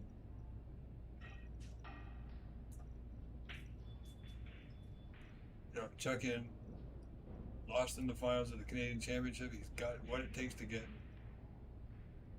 But he does like the thin ones. My goodness. He's only got an 11-point lead here, Dave. Yep. I can't believe. You know, I kind of like him playing, pretty much stopping the weight on the bottom cushion there and knocking the brown. Safety would have been much easier. He knew if he had made it, his cue ball was going to be down table, and he had the blue ball for match. But I know these tables have brand new cloths on them, and you know, tables are a little bit more accepting in the pockets with new cloth. But that was risky. There was a high probability that he was going to leave it, and well, he has. He's got a little fortunate that Mr. Kenny hasn't gotten out for a pot on the blue. That's the thing in a snooker game, is that as an opponent, as a player, you can sometimes see that, all the rolls are going against me and all that. Chuck Yin's had a couple of very nice rolls in his favor. That carom onto the black might count as one of them, because otherwise Albert was down table and would have had an easy blue. But the rolls tend to even out. Yeah, they do. Right? If you keep your head about you and stay calm, you'll recognize that the rolls even out. Yeah, I mean, they do even out, and I totally understand that, but sometimes some people get the rolls at the most inopportune, or the most opportune times for them. Yes. Most inopportune times for their opponents. I mean, if you get a lucky roll in the middle of the frame, it doesn't really mean so much as a lucky roll at the end of a frame. So even though you both have the same amount of lucky rolls, but it just matters when. When and the situation that you're in. Yes. I'm not sure if Chuckin's doing it. Even some of the professional players have reputations for that. Oh, yeah. Stuart Bingham is known as Ball Run Bingham because of that. He's had some very fortunate rolls over the years. But they can go against you. Oh, absolutely. I thought when I first started getting back into snooker and turning on the WST and didn't know all the players, I kind of knew Stuart, heard a bit about him.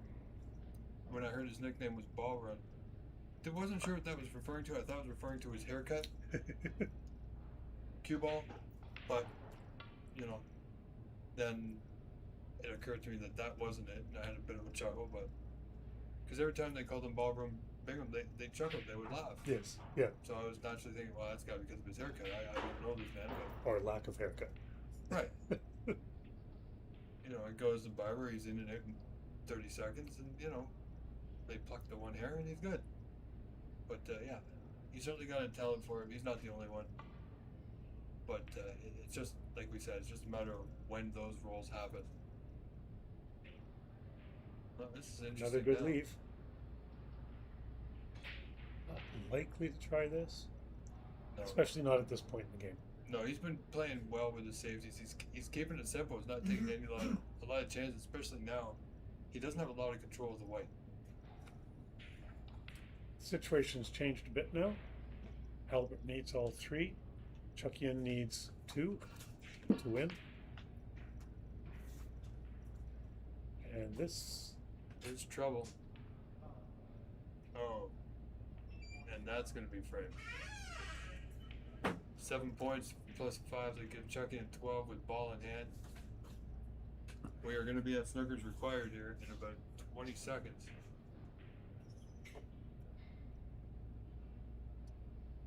And it's unlikely that Chuck-in won't get shape on the pink here to get beyond snookers.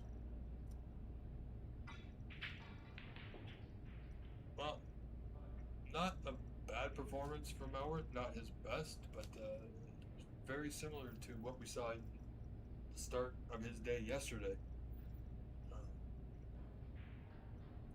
He didn't play so good. He took a moment.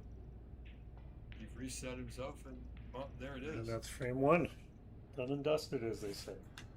Absolutely. All right, folks, stay tuned. Frame 2 is coming right up.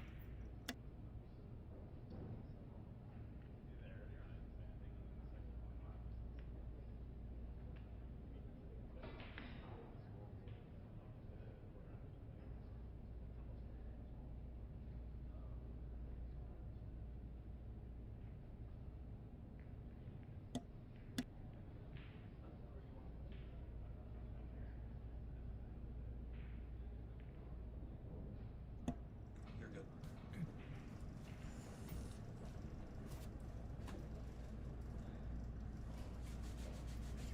Sword just sitting in cushion.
The referee has reset the balls. Frame 2 is about to start.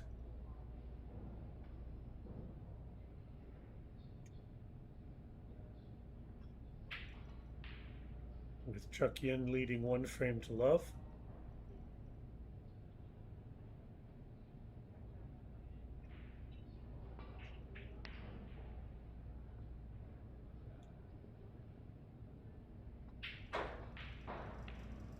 He brought that red up over the side pocket, but doesn't look like Albert will have a shot at that one.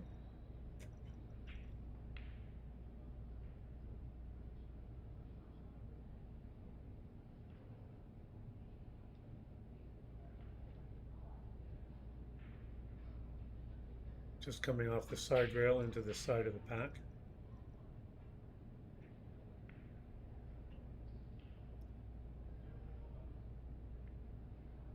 Nicely done. On your typical club table, that ball never would have reached the reds. But on this table with the brand new cloths that have been put on specifically for this tournament, and they did all 8 tables, which I think 9 tables, they did with these brand new cloths. These would be the same quality cloths that they use in the professional tournaments.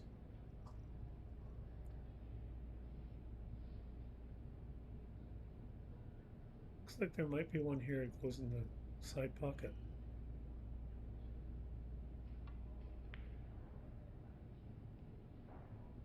Beautifully done.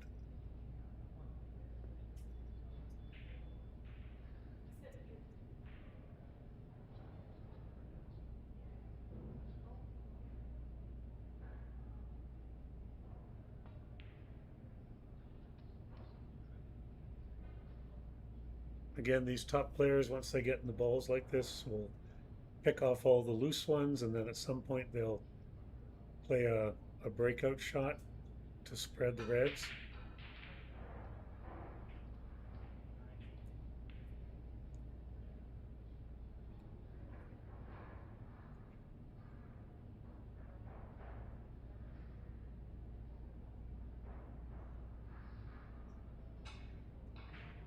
Looks like it's almost straight in, which is causing him a little bit of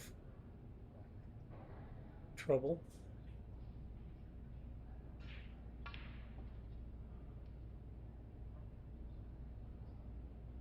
Nicely done. Managed to keep it low enough on the table so he has this red in the same corner.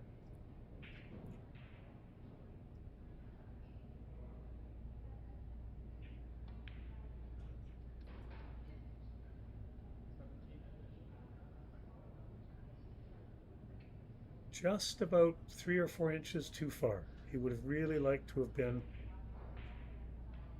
just on the top end of the table side here, but well controlled.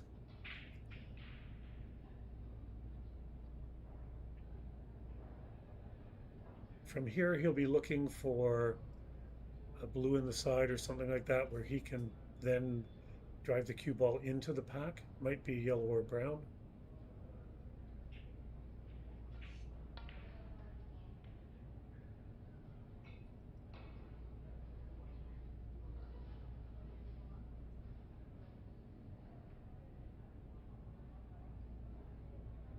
You'll see him attempt to get the cue ball onto the pink here after he puts the blue.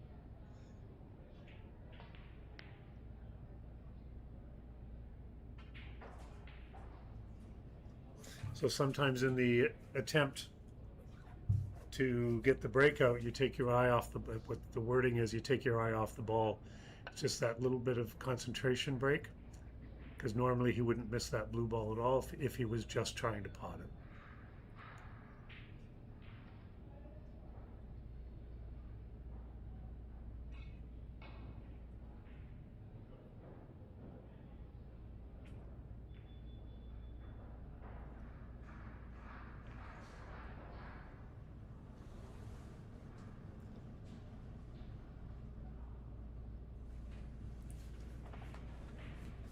Chuckian's not real happy with that because he's left a long red into the yellow corner pocket, which would let Albert get back in.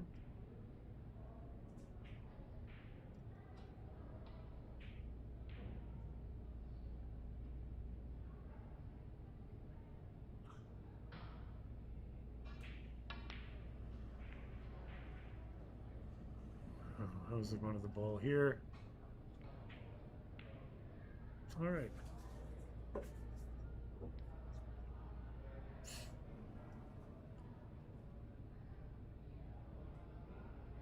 Missed that by a fair way, but still left it relatively safe after the shot.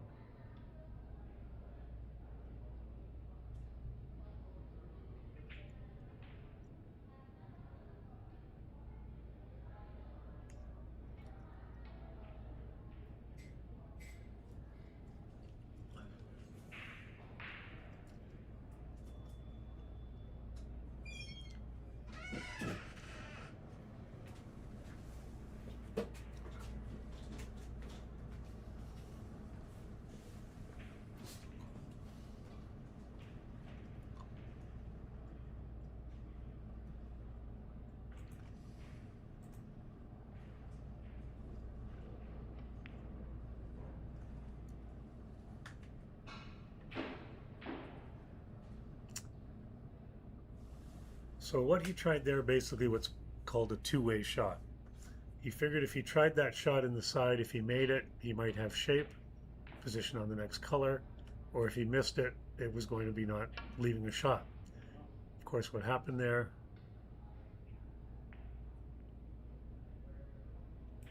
was quite the opposite, in that he left a very easy red over the side pocket. 3 more reds have now been broken out of the pack. So if Albert can make this blue in the side pocket, in the corner pocket, he may have a shot at putting some balls together here.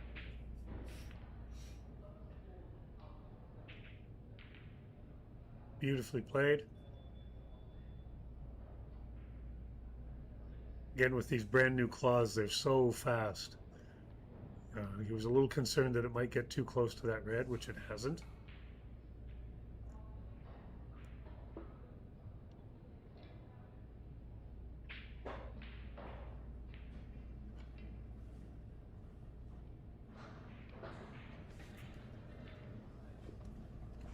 An unexpected miss.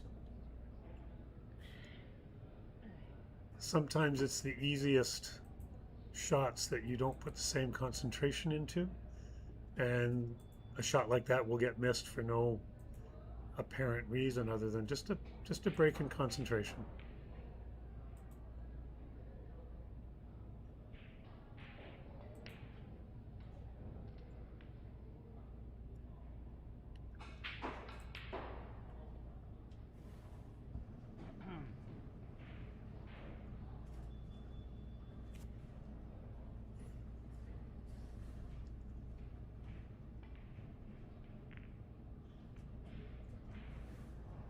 That's very similar shot to what Albert tried earlier when he missed the blue. Now all the reds are open, and this could in fact become quite a good opportunity for Chuck Yin.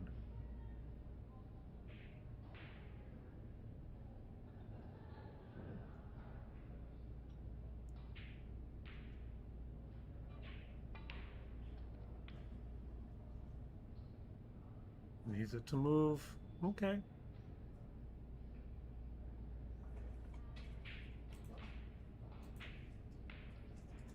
He certainly chose to play position on the black, which was the toughest one, but if he is to make this ball now, the table gets very easy for a high run.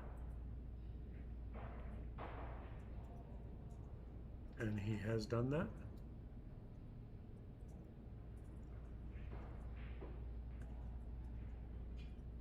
You couldn't concentrate too much on position on that shot because everything had to go into making the ball.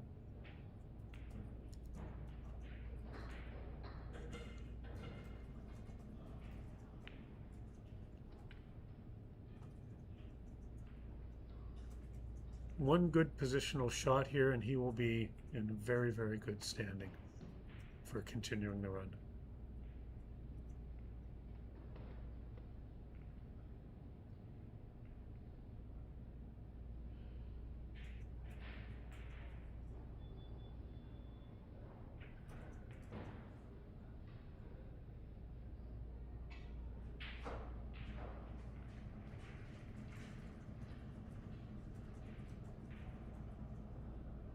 Probably gone off to get an extension for his cue. Most of the players' cues nowadays have a short 4 to 6 inch extension, and then they have a long one as well, so that they're always playing with the same cue, the same tip, as opposed to using a house long cue, sometimes referred to as fishing rods or something like that, where they're long and unfamiliar.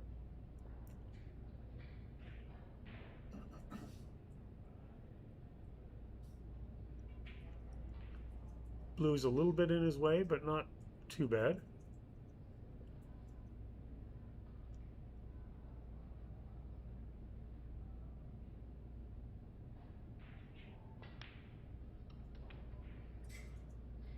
Very nicely done. It would look like he has the red available that's just to the right of the black, and now he would be in prime position.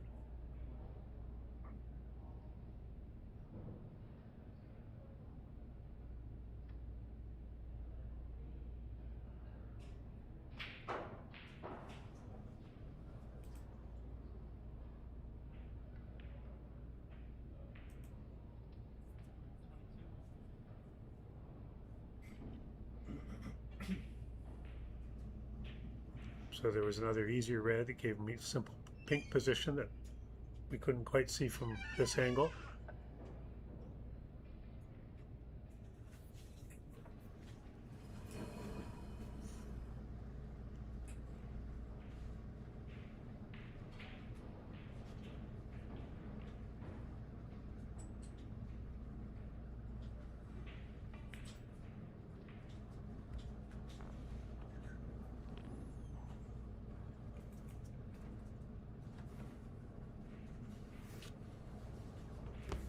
So a bit of a challenging position for him here, having to shoot over top of the pink ball.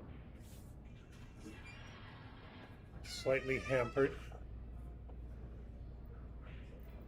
So he's brought out the elevated rest.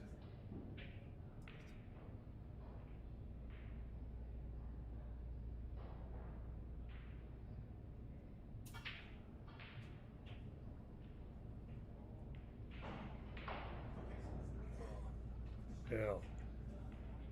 I think he's. It's hard to tell from here, isn't it, Rob? Yeah, he's had a quick look, but his body language tells me that he's shooting the pink. Yeah. Unfortunate, but he's still got, he can still cue this pink. Pretty much unhampered. Yeah. Right? Because he'll play it low on the cue ball. And the red to the left of it will go to the bottom left card, pardon me. So it's not all bad. But half an inch less with that cue ball would have been much easier for him. Yes. Now he's just got to be a little bit more precise. This frame all tied up, 29 apiece, so if this goes right, then it's there. If it doesn't, but obviously right now the risk is well worth the reward. Looks high. Just. So that little half inch too far with the cue ball on the last shot has now handed the table back to Albert with the game tied. Absolutely. But he's in a similar situation. He's got to pot this mid-range red to the left corner. If he runs through, he's running into traffic. If he draws back, well, if he gets it right, he might avoid the two. But with simple draw, he could probably pull it to the right of those two reds. But if he miscalculated that, he still has the pink over the side. Absolutely.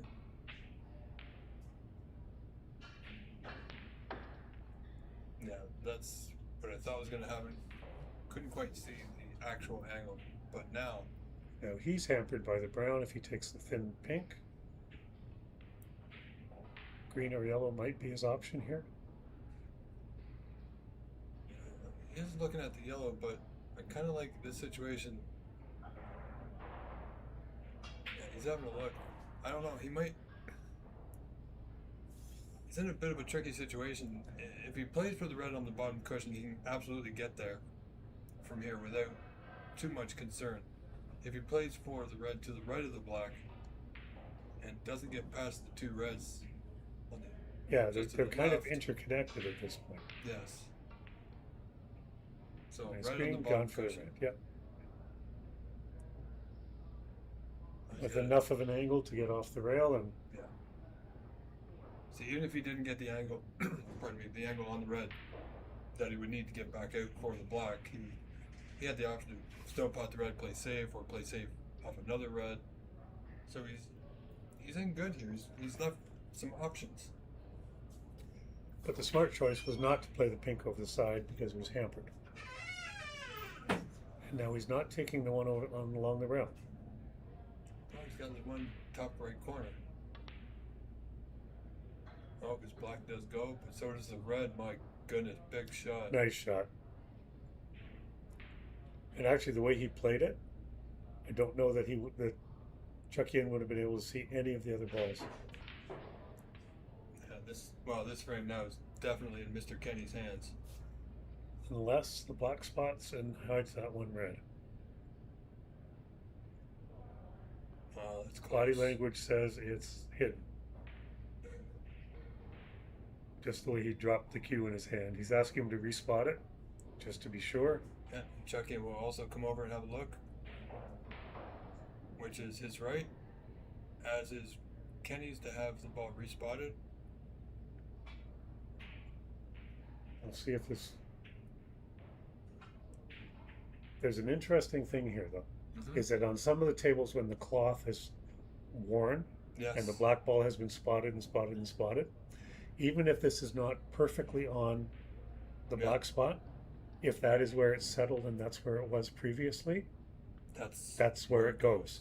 Yeah, that's right. You can't now kind of put the black and tap it to get it perfectly on the spot. You'll see some referees, they might take their finger and rub their finger over the cloth to kind of bring the nap back up a little bit to hold it in its proper spot.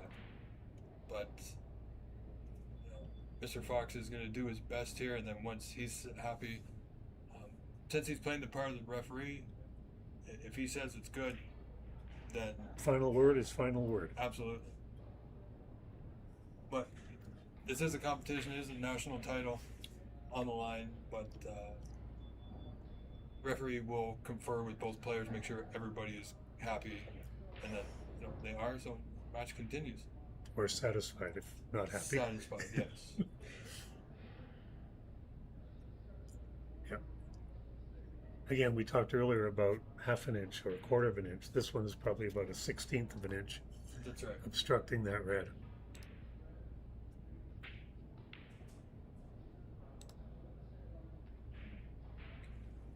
He does have the other red in the side pocket. Or as they say in England, in the middle bag. Very true.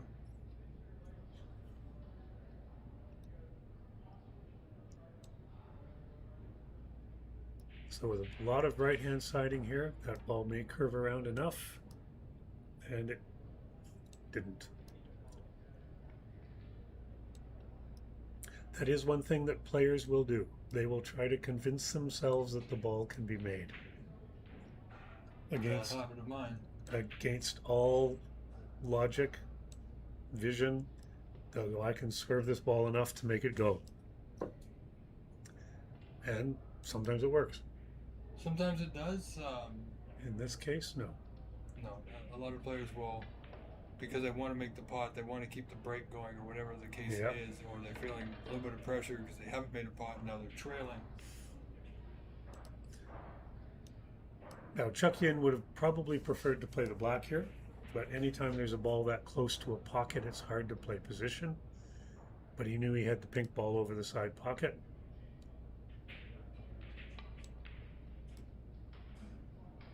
And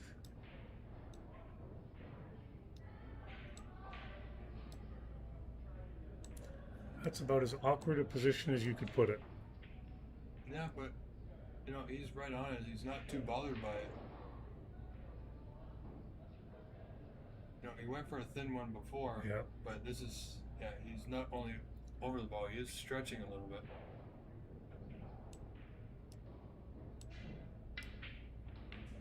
Bit of a miscue on that, caused by the difficulty of the position of that other red.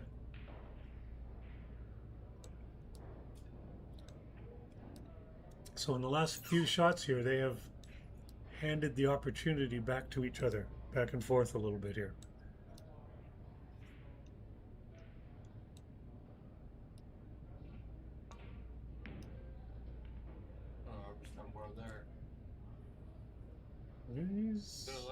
Yeah, it's not bad. Just okay on the blue? Yeah, blue, bottom right corner, nothing to do with the white. When a good player like Albert or Chuck can get in the balls and have a position like this where they actually don't have to worry about where the white is for a position on their next ball, the next red, then it's that much easier for them.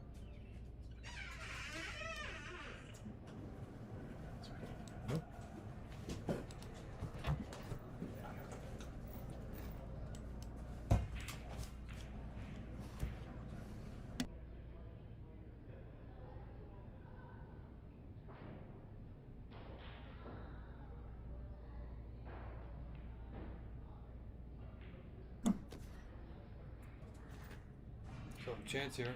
I didn't play the blue, just chose to go up and down He did have an angle on the blue, but was going more towards the right cushion.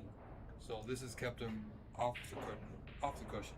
A little bit of unpredictable cue ball movement off the blue. This one he knew he could just hit it with top and float it up into where he's done.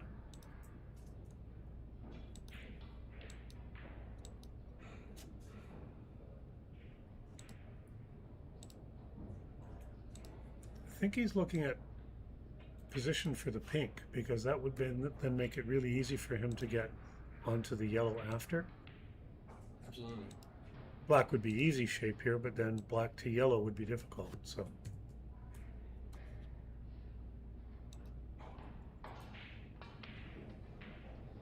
or take the black and move down to the yellow that way.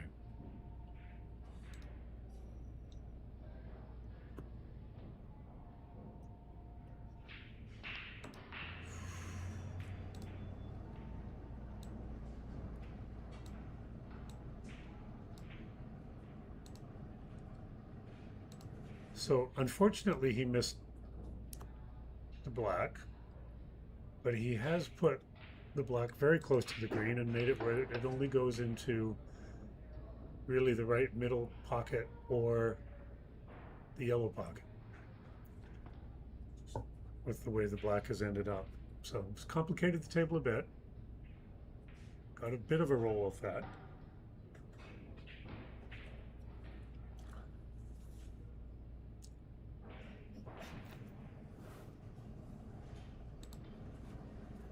Down to the business end of this frame. Albert Kenny in the lead, 46-36, only 10 points in front, Dave, 27 on. Looks like he's playing this to break the green out, and Well, has done so. you know, if he likes, he's got it. If he's feeling good and aggressive and confident, and Chucking does a lot of the time, just slow drag, play the green to the bottom right corner, will swing the white just to the left for Brown in top right corner. And again, he's back in the position here. He's down by 8, so he will need the pink to win. He's also got an option, Dave. He could roll off the green to the bottom cushion, white behind the black. Yeah. But no, he's going bottom right corner.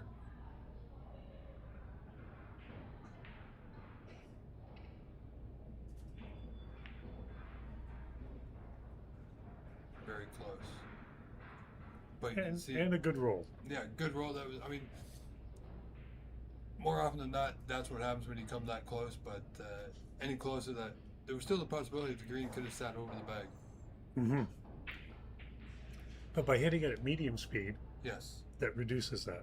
of It course. stops it from rattling and ending up over the other corner or anywhere else. So, And the position he had on the brown was great. oh yeah. You know, Chucking is a great player, but he can also be, for us commentators, unpredictable. There's a gap here for sure. Not an easy task for Chucking.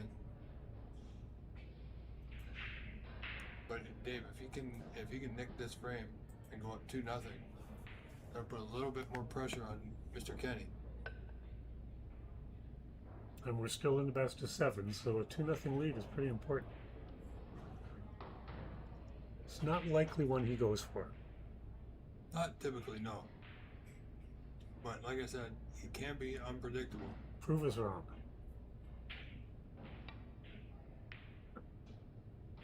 Yeah, well played. Does it have the strength? No, and It might. This table is so quick that it's on. he might actually be on. Looks like he is from the angles we have. It's the only thing is he can't really do too much with the white, so he's just, well, maybe use a touch aside here. Yeah, he had a touch aside, threw the white off just a touch, and he's left it. You know, it seems like just like yesterday in his opening frame, after that, and now he seems like he's searching for something.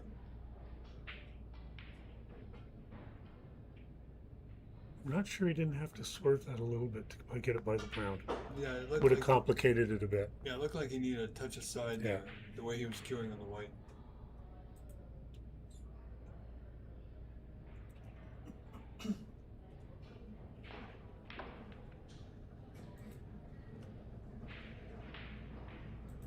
Wow. Nice bit of siding on that one. Came off the right-hand rail on a perfect angle with the siding. Brown to blue, the most difficult shot in snooker sometimes. But he's got a good angle just to come off the bottom rail with some top. And if we can get on the blue, I mean, 6 pockets are available for the blue as long as he doesn't come right up next to it. Wow. See there, I like him to either play that a little bit soft, a little bit slower pace to ensure he had a pot, or a little bit harder to make sure he got past that line. Again, he's only 2 or 3 inches away from perfection. If it keeps going, he's great. But if he had stopped it before, it would have been a much easier shot in the corner. Another ball roll, either way. But it looks like he's taking this one on. Yeah. A little bit more difficult with the rest. Not there. Nope. But because he played position, that white is close to the cushion. But now it's pretty much a blue ball frame.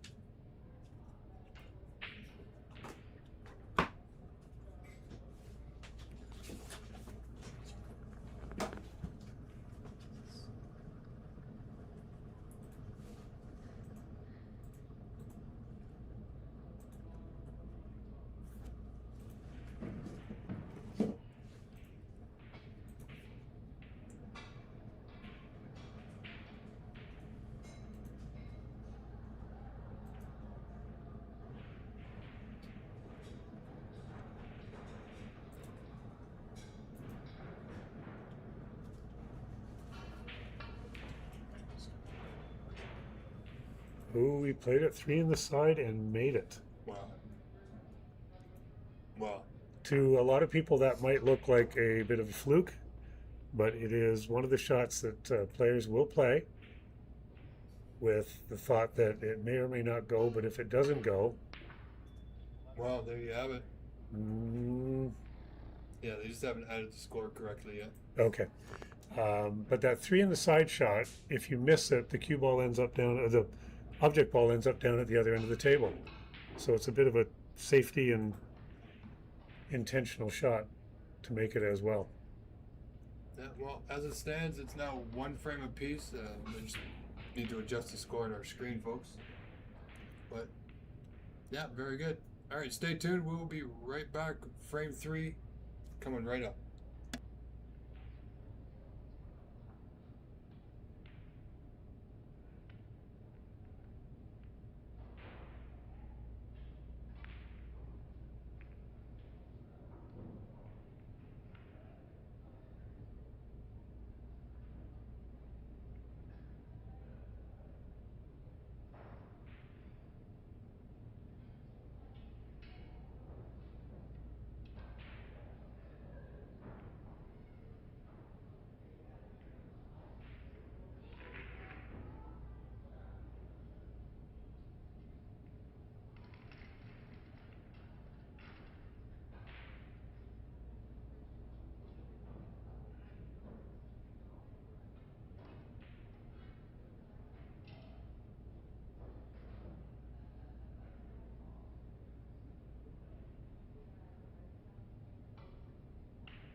And we're back.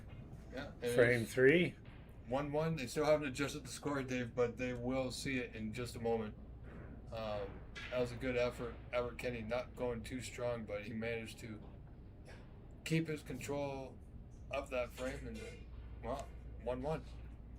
Sometimes it's important to be able to win with your B game. Yeah, I mean, sometimes you gotta, just be patient and wait for small opportunities.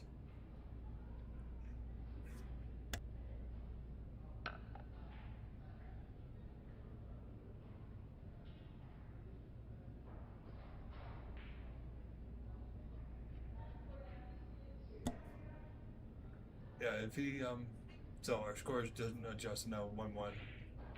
If he can, well, for both players, Dave, if they can, keep their composure, chuck in sometimes, as we saw at the Canadians, if he gets a little bit of pressure, a little bit behind, he really can show it, and that can help motivate your opponent.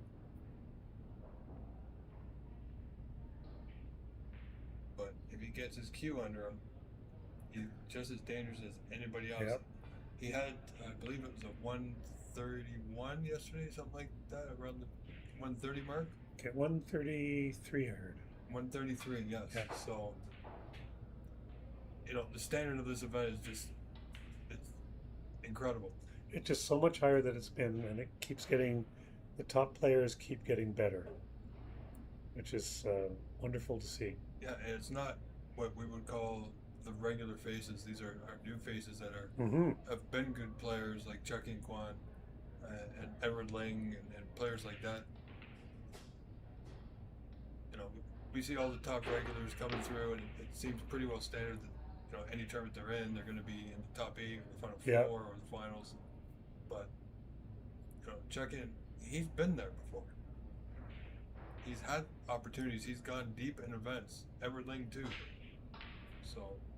And you don't have to think too far back before those guys were showing up, but Phil Snake still involved, Jason Williams, but some of the other top players that you might have expected, as you mentioned before, either haven't made it through this, or some of them are getting a couple of the past tournaments. And again, not naming names, some of the people were that those older guard were saying they're getting close to the end, where they don't want to grind it out. They don't want to be here for 2, 3, 4 days to win the tournament, and then these younger players, these new players, step up. Absolutely, and it's good to see. I mean, I'd like to see a lot more juniors, but the more juniors we have, the longer the game will survive. Yes, and we need the juniors for the game to survive. And that's what I'm looking forward to tomorrow. Yes. We're that's not going in, is it? Nope. And it won't be going in now. There will be the junior tournament. As for those that may not have heard about it yet, the junior tournament starts tomorrow. It's going to be a one-day event, a bit of a round robin, and then a final. And we have a player, I think, from the Toronto area, one from Vancouver, and I don't know the third one at all. No, I'm not sure. But so like you mentioned, they'll have the round robin, and then the finals will be streamed on center stage. And it will be a best 2 out of 3, 6 red. Correct. 6 red. Yeah. So there's the thought being there's no point putting these young guys through a full rack of reds at this point in their growth, but to give them the sense of competition, to have them in the room as these top players are playing, so they can actually see what it actually takes to be able to play at this level. And of course, as the Canadian Q Sports Academy, it's something that we're very much interested in supporting and watching the growth of, and making sure that this year the field is smaller than we might have hoped for, but next year we might have 10. The year after that we might have 20. And this is just a wonderful first step. That's a nice shot from back there. Not only did he make the ball, but he found the way out, found the roadmap out to get through, so he'd be safe if he missed.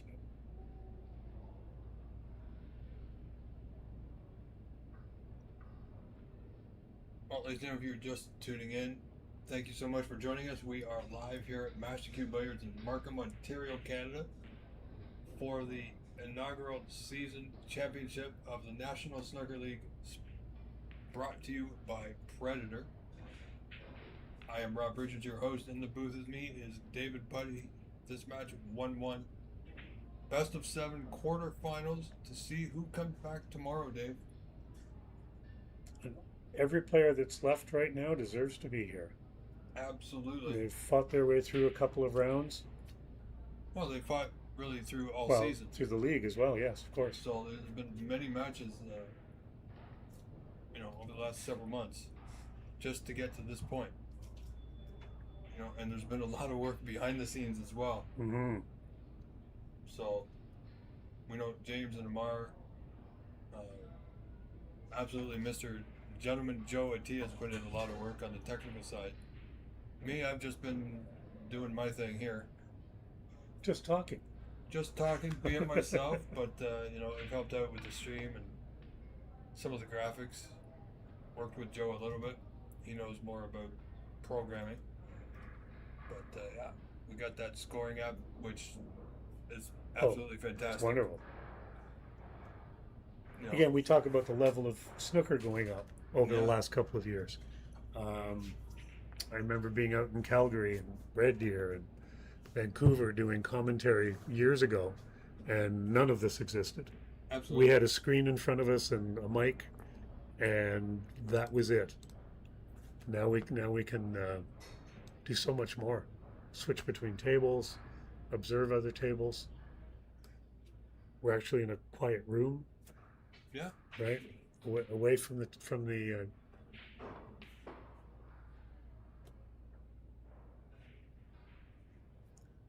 that shot looked fairly straightforward, but was actually beautifully executed. A mid-range green, knew exactly where his cue ball would go to be able to get to the most obvious red. He's got an angle to get on the block here, and if he can clear the red to the left corner, black won't be available. He might hit it very light and stay for pink. Well, Like it was. yeah, I would have liked to These see him. tables are so fast. Yeah, I would have liked to see him get a little bit more into that white, just to bring it a little bit lower off the cushion. But he's still okay. He's just There's red to right middle available as well. 3 or 4 reds that go into pockets right now, so he's not out of options. No, but if he doesn't want to go play it too firm, he can play around the back of this red. The red will pot into the same corner, which he has Nicely done. So, Again, the speed of the table shows on a shot like that, where when he hits it, it looks like it's not going anywhere, and Right. just the siding he had on it, the English, Yeah. just gives it that little bit of zip, and he's in perfect position. yeah, and Carter, he recloth all these tables the day before this event, so he reclothed them Thursday. And the cushions are they seemingly quite lively. Mm-hmm. In addition to the brand new cloth, it's a dream table from what I'm hearing from the players. I didn't actually know that he had clothed them just the day before the tournament, Yes. which actually is interesting, because what it then didn't do was give his home, the guys who play here all the time, Right. it didn't give them any real advantage. That's right. I know there were a number of players that did come down the night before the tournament Yeah. to get used to the tables, but I know John Wallace sent me a text going like, these tables are lightning fast, Oh yeah. right? Because I was playing in it as well. It was a little bit of a preparation for me coming down. Yeah. For me, I don't have a lot of cue power anymore, so I got a bit of a heavier cue, and playing on on my local club. The tables are great at Monte Carlo. They're absolutely fantastic. But the cloth is not bad. But on lightning cloth like this Lieberwin that Carter's installed, you really don't need to touch the white a whole lot. And a little bit of siding on normal conditions ends up being a lot of siding on these ones. Yeah. Right? Because it just reacts off the cushion. It's not the bed of the table that grabs the white. I'm fortunate in the sense that I have a table in my basement, and I put a professional cloth on it as well. So Yeah. Oh, see, this should be perfect. now he hit that with a whole lot of left-hand siding to square that ball up coming off the rail.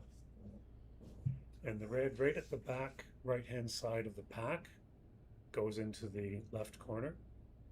Yeah. And then it would look like the one to the left of the pack would go in the right corner. He can sort of start dismantling this Yeah. without having to disturb it too much. No, but I think he was trying to get not quite this much angle.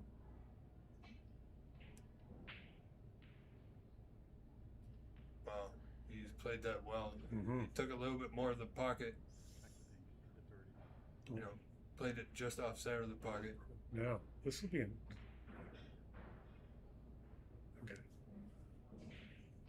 Yeah. It wouldn't have made too much difference if it didn't spot, because it would have gone on the blue spot, on the highest available. Right. If all the spots had been taken and it had to get spotted behind the red, Oh, yeah. that would have messed up his positional shot.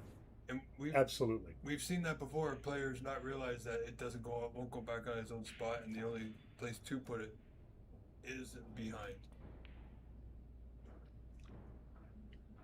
If Rob and I happen to mention anything about the rules that that you're not quite sure of what we're talking about, please comment. Put a comment in the thing, and we'll watch for it.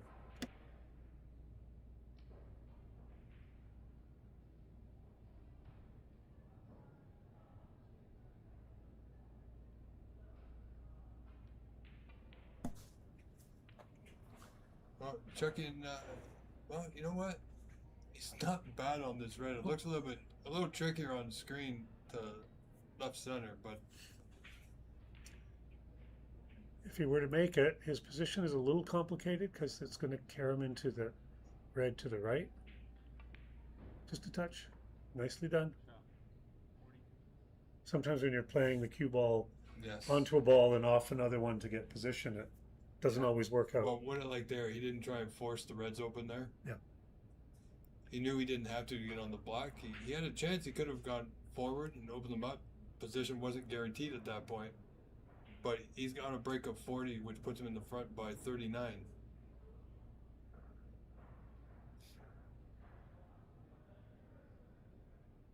So he's playing the black here next, and what he's looking at is there a combination? He's looking at a possible 3-ball combination there. Oh, my word.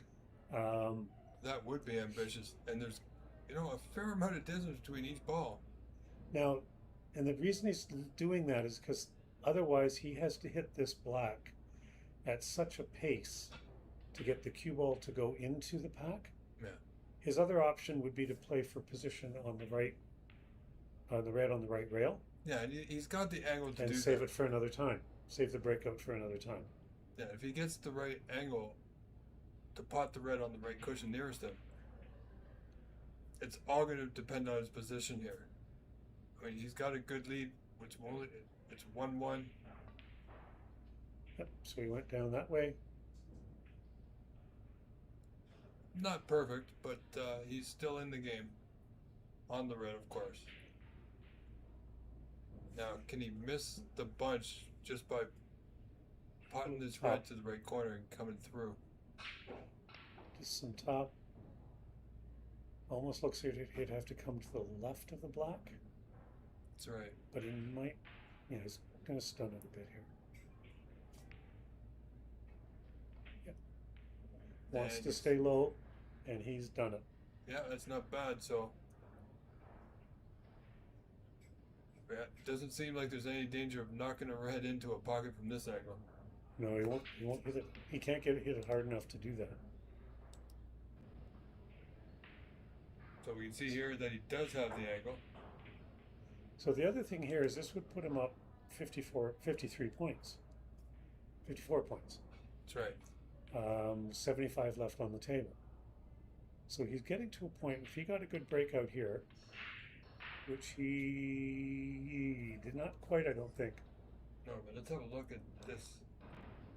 These two reds. So there's no plant on.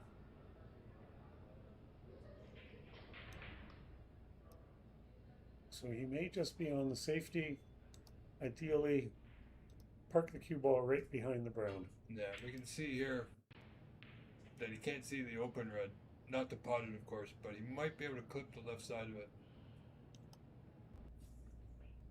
And certainly park the cue ball down behind. Is he trying bank? No. No, that's about Doesn't all want that to hit red the he can see. blue. Too bad. Yeah, it's not where he wanted it, but he's... Nothing on. No, nothing on, but the only thing that's on is Kay's got a great chance now. He's not only can he open the red stave, but quite possibly with the blue and the yellow area, Yeah. he can get that white up there. So We did see one match earlier today where off of a snooker, the 50 points were given up in the attempt to hit the snooker, which Yeah. obviously swung the match. I believe that wasn't that Amar and Ranveer? Yes, Amar Yeah. gave up. I think it was actually 50 or very close to. Yeah. He hit the black 4 times. Yeah. It was a It was bit of a bloodbath on It was that one. a hellish snooker that Yes. I had suggested after attempt number 2, instead of playing with the siding, to play the squeeze, where you play the directly into the cushion with draw, and the white, almost like a masse, curves off the cushion. And that's actually how we ended up hitting And that's it. how we finally hit it in around attempt 6 or Yeah. so, Yeah. whenever the final attempt was. But I talked with him after about that, and it was like, yeah, that was a turning point in the match, and oh, absolutely. yeah, that's one of the rules too that don't happen typically in club play, or even in the setup of the National Snooker League. That's right. In the round robins and the club play that set all this up, is that we only did 2 putbacks, so you had 3 attempts to get out of the hook. Exactly. In this, because it's the National Championship now, that rule was put back in place where you pretty much have to hit the ball. Ooh, got away with it. You pretty has much. he? Oh, maybe not. Oh, he's not. Can't see the open Nope. red. Can No. see the red to the right, the group Just of 2. you can there, see the but- edge of it. Yeah. But in professional play and high level play, it's if you don't hit the ball, you are basically forced to keep trying it Yes. until your opponent decides that you've left him a good enough shot to play, or you're behind enough points that snookers don't get replaced. Yeah. Now, we can see here the red is going to play. Obviously, I was just checking, but it doesn't pass the other red. So, he's not going to worry about it too much. Take his lead. Oh, look He's at left that. another ball over the hole, and the yellow's not going to come to his protection here. No. So, it's unfortunate. Black available. All the reds are now potable. The last red, of course, just by the pink there, is not completely in the open, but still there. 67 points left on the table. He's up by 60. So in fact, when this red, when Albert makes this shot, Chuck In will be in a situation where snookers are required, because there will only be 59 points left on the table.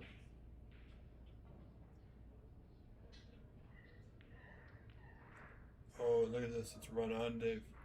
But you know what? He'll take it. It's still snookers required. Yeah, no, of course. He'll play the black. Bit of a But- stretch. But if he can get in position below the pink on that last red, He's looking at the pink. Maybe not. No, he's going to get his well, he's his only cue extension. yeah. He needs the black because now he's trailing by 59 with 59 left. Yeah. So if he pots the black, he's only 52 with 59. But But he has to make this. oh, absolutely. So he's not really too concerned about position. And he has made it.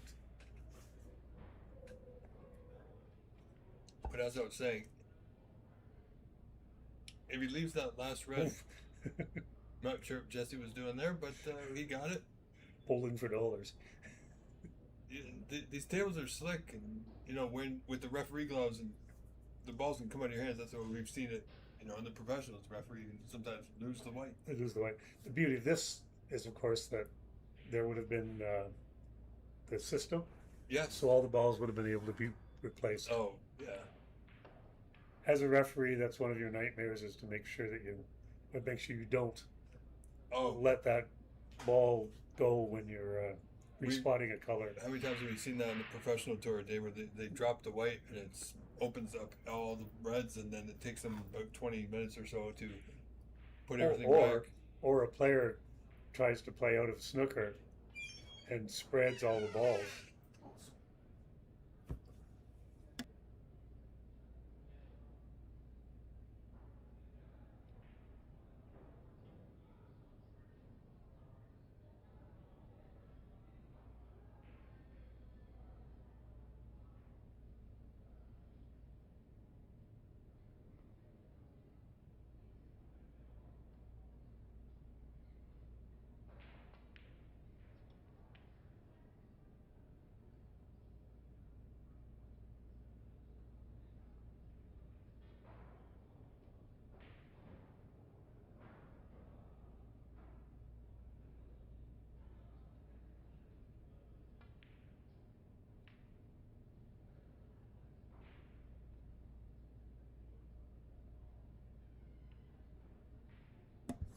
This would be a great steal.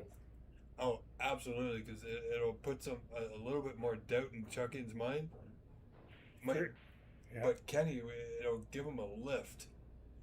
Absolutely.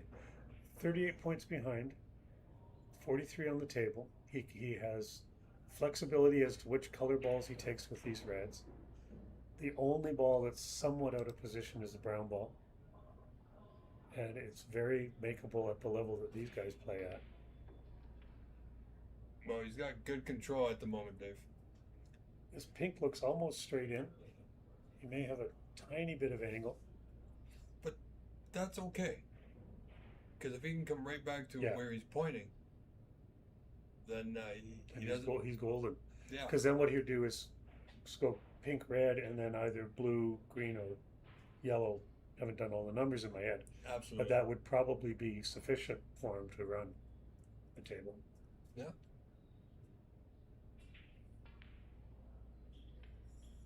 Oh, he may have. No, I think he's got an angle. Yeah, he's got. But an he angle. may be using a rest. Yeah, I think he's gone a touch too far. He's going to test it out, but from where he's standing, which would probably be his lineup point, he's going to.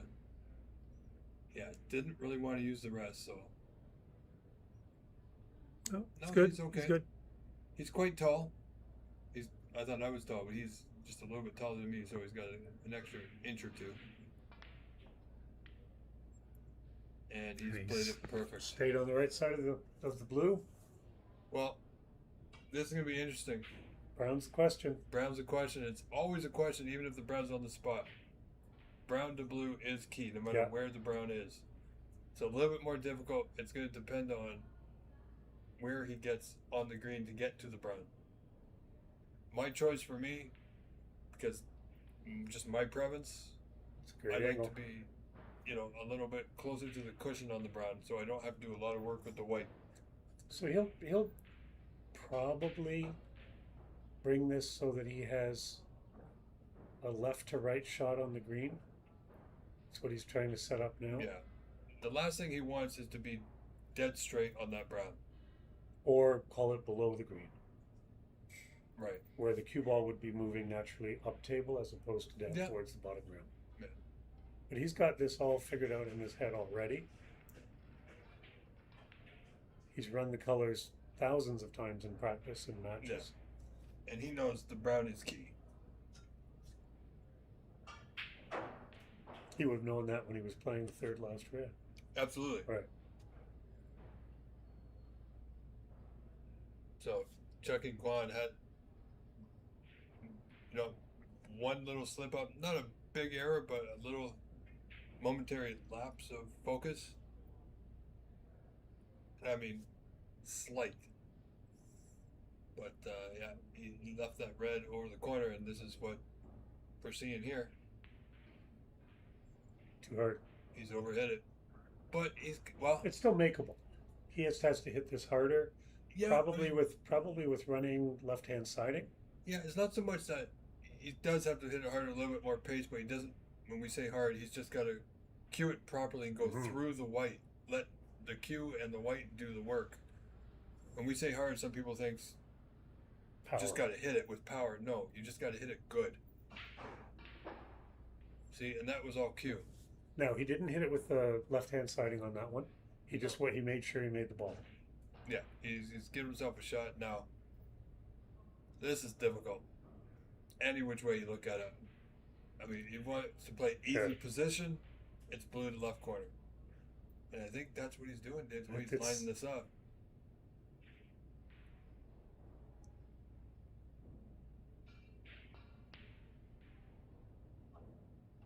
No, needs a good bounce. We're not sure. I'm not sure what he was playing there. Whether this is the intentional shot or whether he tried it. Yeah. I almost think it was the intentional shot. I think so too. I mean, he missed it by a fair amount. Yeah. At least I'm going to go with the benefit of the doubt here. Yeah. Based on his caliber of play.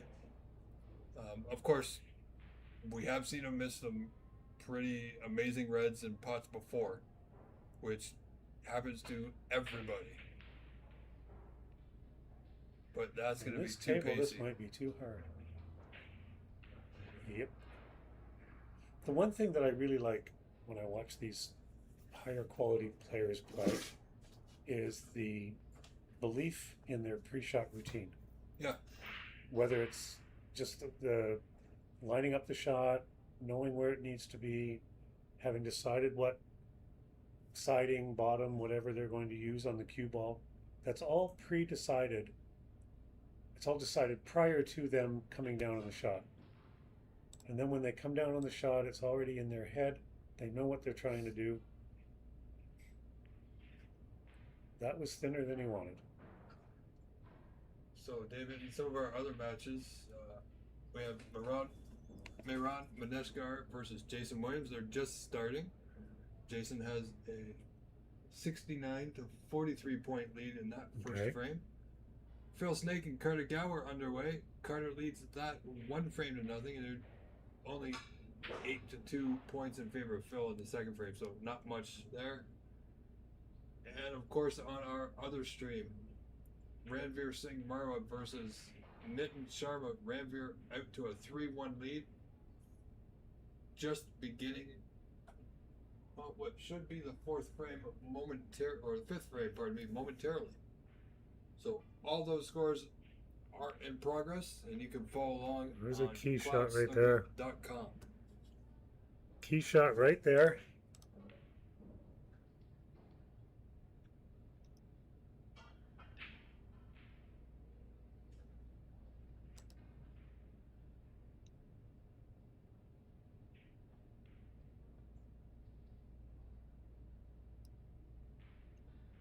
And chuck in pink in the side, either 1 rail for shape or 2, possibly 3 rails for shape. Play confidently, probably 3. He's missed it. Oh, he didn't need both.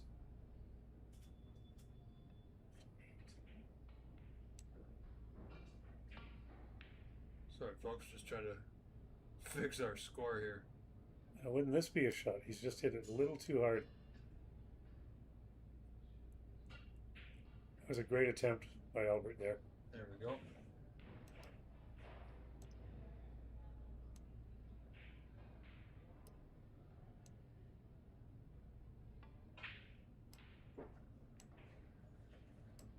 And that puts the 3rd frame in favor of Chuck Yin. It's a nice, delicate little shot there he played to make the pink.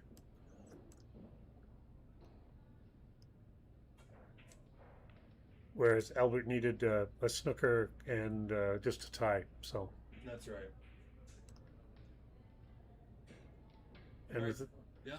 And with only 2 balls on the table, it's pretty hard to get that snooker.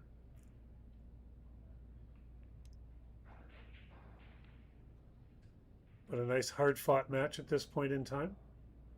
coming down to the colors every game so far, I think. Absolutely. All right, folks, we'll be right back. Next frame starting momentarily. Stay tuned.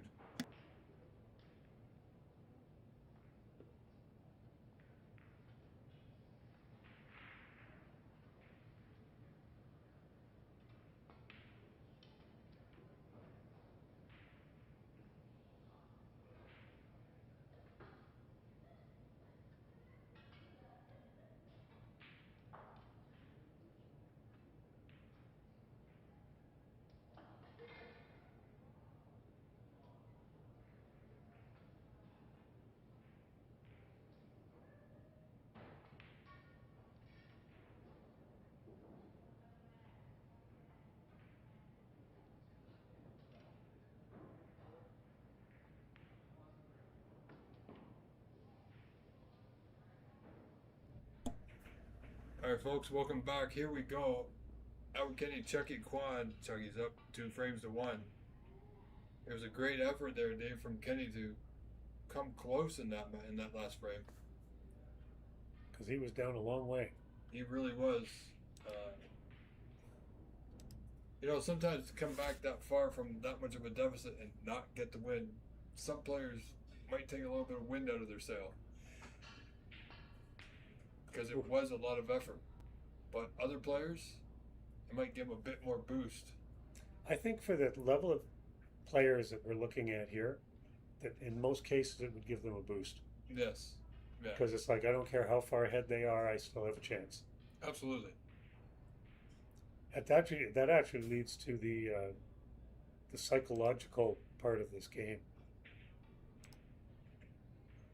Is that if you have strong psychological strength, like where doesn't matter what happens, you don't waver, you still trust your ability, or of course, right? If you have that, then you can go quite a ways in this game. Oh, nice try. He didn't want it to come off the back of the pack that much. I don't know if he has anything. He's got one in the side, maybe.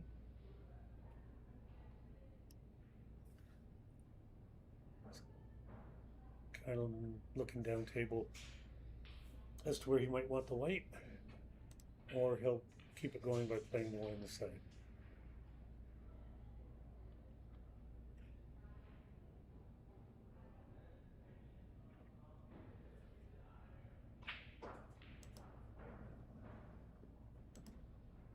Oh my.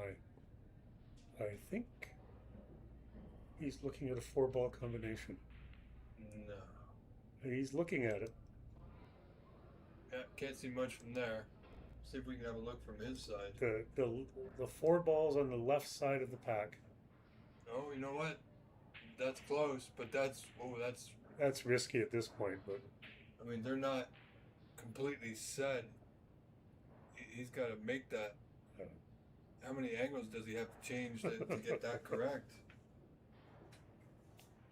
In an exhibition match, sure. Oh, absolutely. Or even if you're just having a bit of play with your friends, but not in the competition here.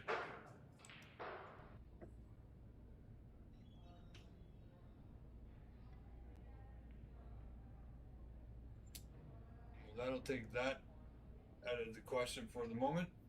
Now it's a 5-ball. Now it's a 5-ball. That's one way of looking at it. Keep it alive, Dave. My word.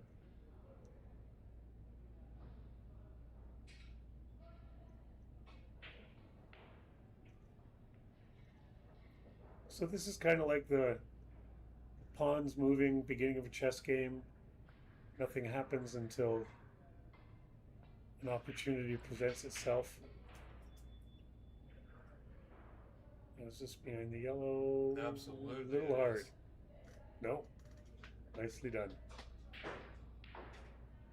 Just like the porridge and the 3 bears. Just right. Just right. So the challenge here isn't to hit the red. Right. There are 99 95, 99% sure they're going to hit a red. The challenge is to not leave the next shot. Yeah, it's, he's got an option if he can.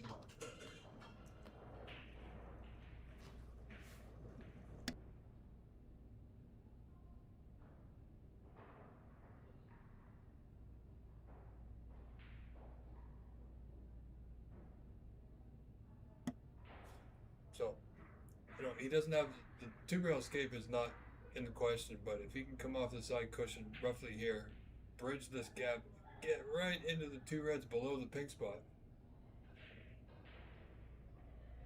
Yeah, see here, he might leave one on. Or foul, but no. has he left one? See over here, Dave? I don't think he has left one. I don't think that. No, he can't get to the red. Can't get to it. So it'll go back. And even though he came very, very, very close, Yeah. it's still a putback. Yeah. This rule was put in place because the top pros knew how to miss very close, Right. I mean, without leaving a shot. Back then, the miss was not. It was called a miss. It was referee's discretion call, insufficient effort. Right. But a foul was a foul, and which is still in play, even in events that have limited putbacks. yes. If an event only has, you can only put the ball back twice. On that last attempt, you can't just push out. You still have to try the shot. Yeah. Exactly. Well, he's hit one this time, and Not bad. I think he's come out okay. Yeah, he's not left anything. Nothing obvious. No, but if Kenny can come right back off this red. Yep. Just on the left-hand side of the red. All right, so everybody's heard. Albert Kenny needs to step aside as a bit of a comfort break, folks. So stay tuned. We're still here. Don't go anywhere. This match will continue.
All right, folks, so Mr. Kenny has returned. This match continues. So just return the weight back to the bulkhead. Looking for that yellow coverage one more time.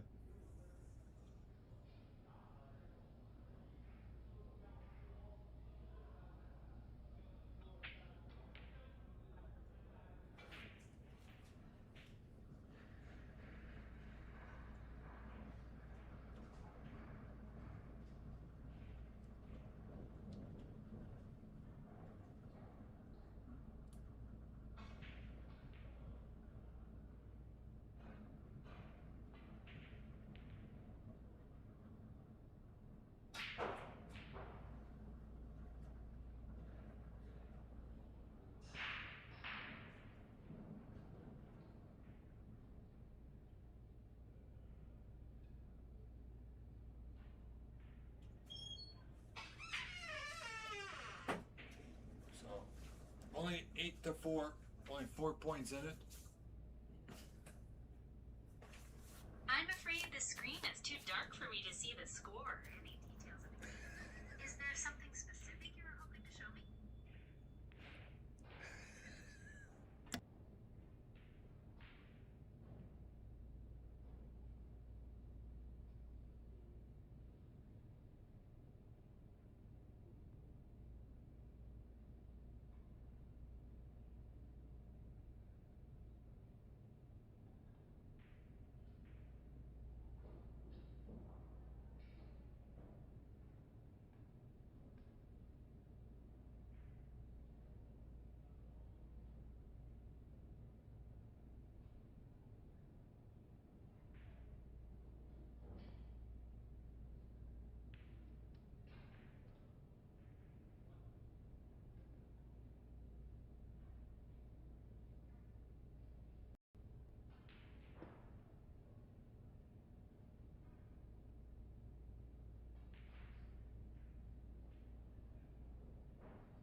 So, well, 5 points in it. Chugging has, well, he's got a chance He's here.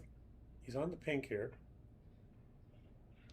Just trying to figure out his best route. Yeah, but the only thing I don't like that I'm seeing, I mean, yeah, he's definitely taking his time, but he's taking more time than what we're used to seeing out of him. He's slowing his own pace down because he wants to be so sure that As long as when he makes up his mind, he goes back to his exactly, pattern. his normal pattern, his Right. normal flow. I guess he's on. Is he on the pink? He's on the pink. But definitely pink. Doesn't have to do a lot with the white. Wow, he's got a little fortunate there.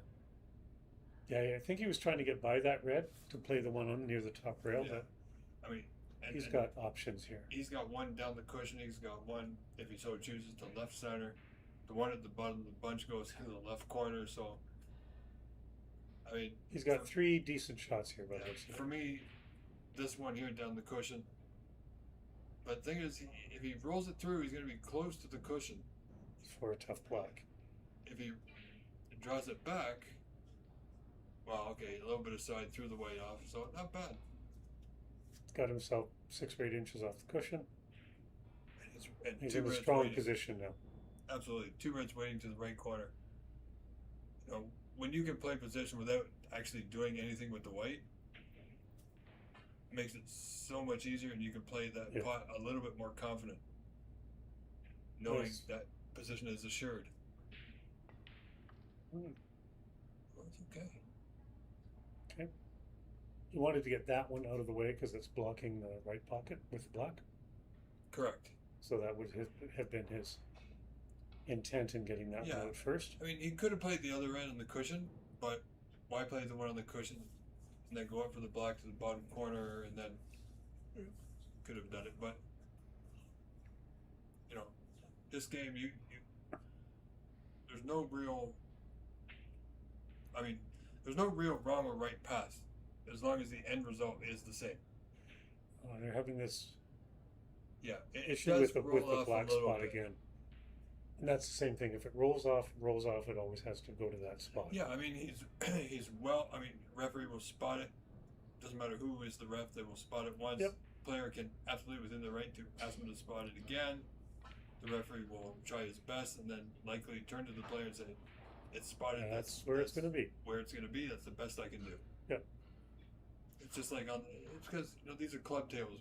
It's a public place when it's not in use for events like this.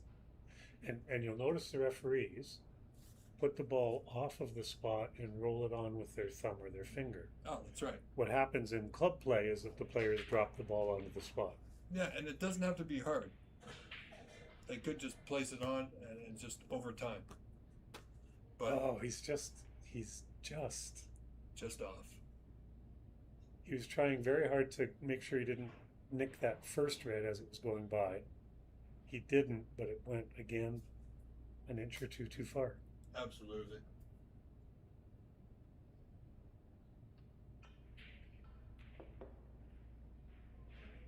maybe not even an inch or two.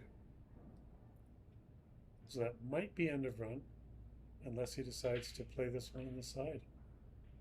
Well, I mean, nothing wrong with trying it. He's got also can play the loose red to just run it through to the top right corner. The only one he could really leave is the one he's on. Of course, if, like you said, if he plays it into the middle, just like that. Yep. And then if he take whatever he gets down there. If he had missed it, he's perfectly safe. Even if he left that, well, if he left it over the right hole, then there was a gap. Yeah. But he's actually on a perfect angle on the yellow here. Yeah. To come back up table. He still has to control the cue ball here, but and he doesn't need to come off any cushions. If he chooses, he can come off the left side cushion just below the middle pocket to the red. Probably for the one by the top rail. Yep, that's what he's done. Any bit of angle will do. Which he has. Yeah, these ones can be tricky though. We've seen even the better players. Because it's not on the cushion, if it's closer to the cushion, you just have to tap it in and you get the position. Here, players want to put a little bit too much pace into it, and the pocket just spits it right back. And he played that one great, but now it's a little low. But a great angle to go into the pack. Yes, but play confidently. Play confidently. He doesn't need to play it hard because if he plays it right, either he's going to knock the red away for the red to the bottom right corner, or he's going to have red to left center, or he can do that. Which is totally unexpected. Like when you're playing that shot, yeah, that's about the last thing you think would happen. And this is snooker, so anything you think can happen usually does. And now there's a red right over the hole. He's not frozen because the referee has not indicated touching ball. And he's in a bit of a quandary.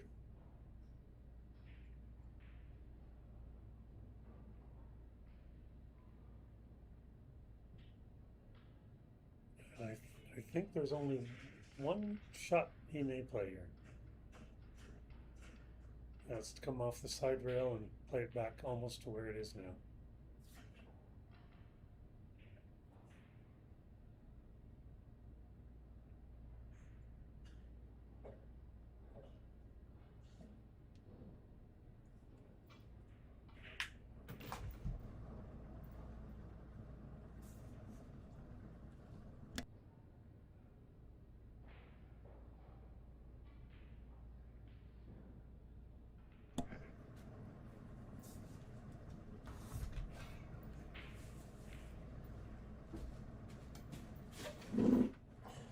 Okay, he's going to play the just little touch kind of tic-tac-toe shots here for a little while. We'll do this. There's too many points in it for a re-rack. That's not likely to happen.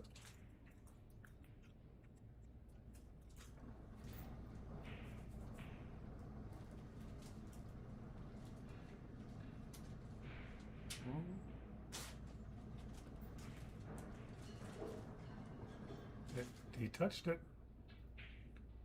The red jiggled on the spot, basically.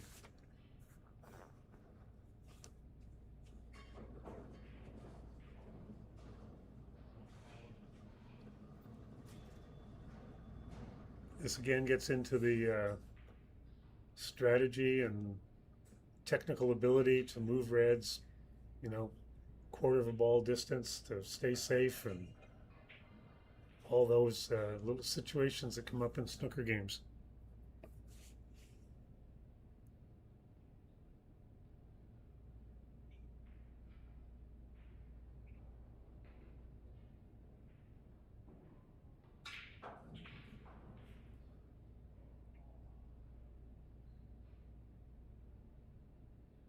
Certainly checking out all of his possibilities. Rob, you talked about him coming off his timing rhythm and all of that. Like a situation like this, he has to. Oh, absolutely. And he's up 38 points, but that can easily get stripped away pretty quickly. Oh wait, okay. Yeah, well, if he's going to be playing this firm, he's looking at the angle to draw the weight back off the side cushion. Absolutely. He's taking the time. He just wants to know where, if he hits it at the angle he's going to hit it at, where it's going to go. Not necessarily playing this as a plan, but He's got the cue jacked up at the back, and what's he done there? Has he played the double on the no, bottom he has, cushion? I'm going to say he didn't play it, but Oh my word! if we had him on camera, he would have had his hand up as a wave for a fluke. Oh boy! No, You see No, the absolutely smile did on not his play face. that. He did not play a bank corner. that was a complete mishit. He was lining that up to play the red into the other one. A pool player might have played that shot, Not this man. but not on a snooker table. I mean, in casual play with your mates and your friends, sure, but not in a national championship like this. And then he missed the black and has left the red in the corner. These players are beyond feeling guilty when they fluke a ball. He didn't miss the ball because he felt guilty. He missed the ball because he just missed the ball. But I mean, he played that plan so bad he actually missed the second red. So yeah, the angle he was trying to play it at completely misread, and it was perfect. But that's when he needed to take a moment to recompose himself. Didn't quite have his focus back because he was like, well, I'm in it now. And we've seen what Albert Kenny can do. And we've seen what Albert Kenny cannot do from time to time.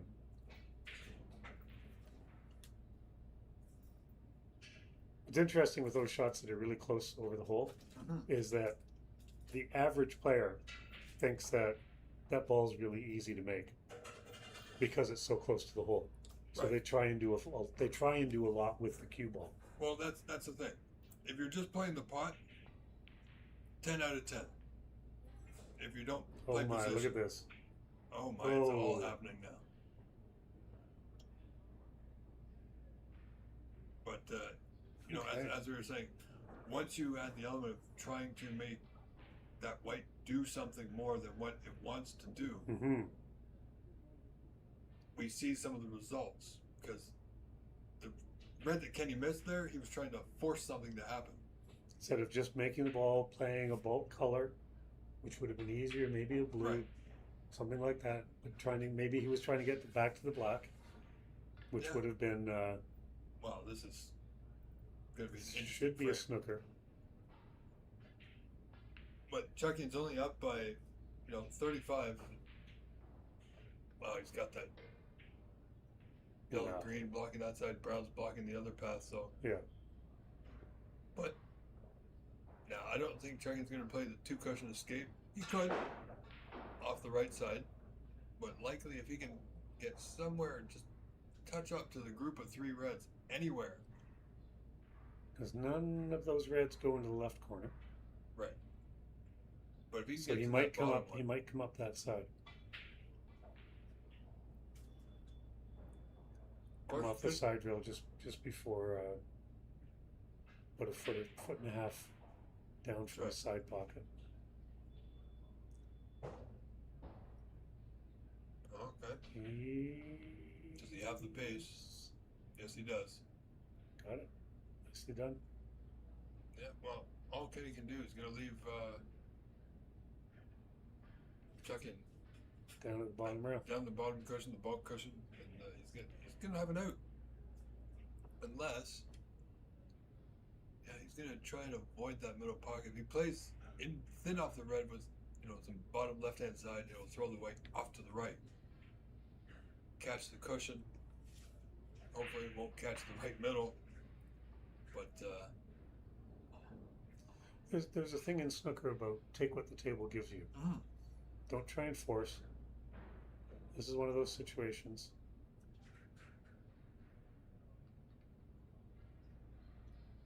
well, this is interesting. He's going to bank this red and try and get down to. There you go. Okay. Still going to leave the same right-hand side of the pack as we look at it, but But he's opened Anything them up can a little happen. bit.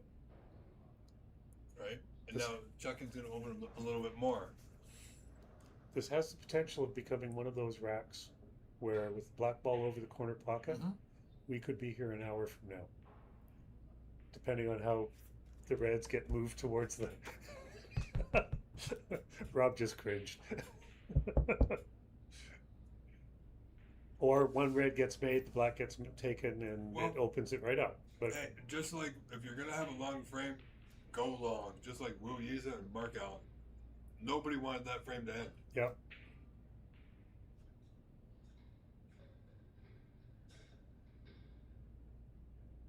Ooh. That's actually a really good shot on as a safety, because he's removed the right hand side of the Reds. And for Albert to get out now, it's much more complicated. He's got the red up by the black. He could be going for this. It's a big pocket. No. Yes. Wow. Wow. Well, here we go once again, Dave. Okay. So that's the shot that opens it up. Now he has an opportunity of wiping out a 35-point deficit in the next couple of minutes. Yeah, I mean, this is very similar to what we saw last frame. And that was smart. He played off the bottom of the bunch, and I mean, he could have ended the white before, left chucking the same spot off the right side of the bunch then, but he knew he could get to that same spot, but he can open them up. Even a little bit, and that's all he needed, because now chucking's going to open them up a little bit more. And that's what happens at the beginning of the match, right? It's kind of like the pawns moving in a chess game. Absolutely.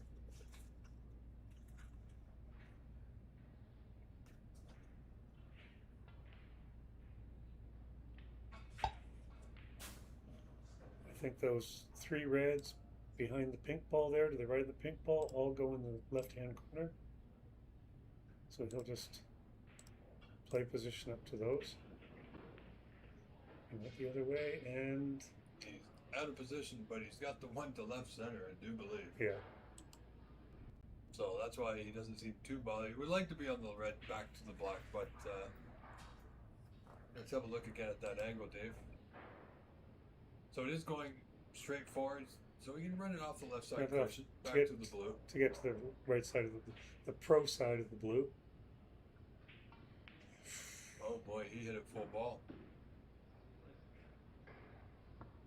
The way he looked at his backhand on that, yeah, I think his hand hit the table on the stroke. Yeah. Something happened, because he was immediately looked at his backhand. Yeah, I mean, I spoke to him yesterday. He didn't feel too good in his first frame, and he took a bit of a breather just to reset, and he came back and won the next 4 frames. Yeah.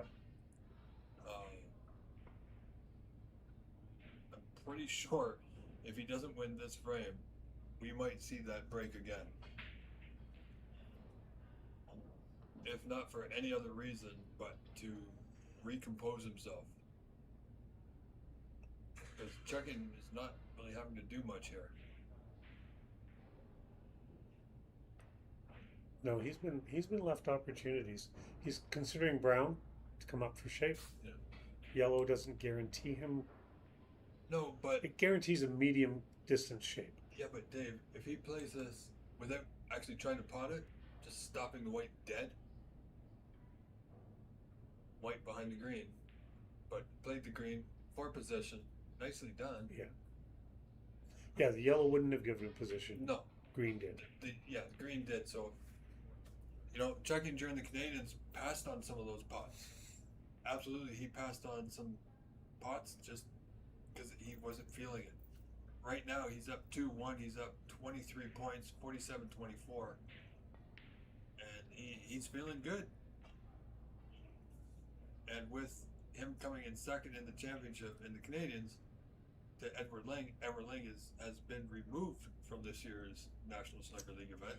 He didn't remove him. He lost. He lost. Take him out. He had an early exit. That's but, right. Yes. So we're going with early exit. Early exit. But which didn't phase him. He's not that kind of guy that bothers him. He was rightfully so. He had no excuses except that he was a little bit tired. But he even told me that he just didn't play good. That was his reason for losing. He didn't play good, but his opponent played very well. Mm-hmm. And he did. He Yeah, did play very well. He gives all the credit in the world to his opponent. This is going to be close. I don't know that he's going to be able to see this red. Well, let's have a look. As soon as Jesse Fox spots the pink, we shall be able to see it. Oh, you know what? It's tight, but I think he's okay. there. Just we can't really adjust our camera anymore, but yeah, he's fine. Maybe a touch aside, if any. And that puts him up 39 points. 35 left on the table. This black will be 46. Wow. We'll probably see a concession. Now, for etiquette purposes, concessions are not given until the player misses. So it's not like Albert will now jump up from the table and go, no, or from his seat and go, okay, you won. No, I mean sometimes, but you don't always hear it on the camera or on the microphone. Is a player at the table may look towards his opponent. Yes. And go, is that good? And then, if they're both in agreement about conceding the frame, then they'll stop. But that's about the only time. Otherwise, Albert will just sit in his chair and wait to concede the frame until it's his turn. Because it might be that Chuckian just wants to practice and get the feel of running table again. Yeah. Right? So he's allowed to do that. Exactly.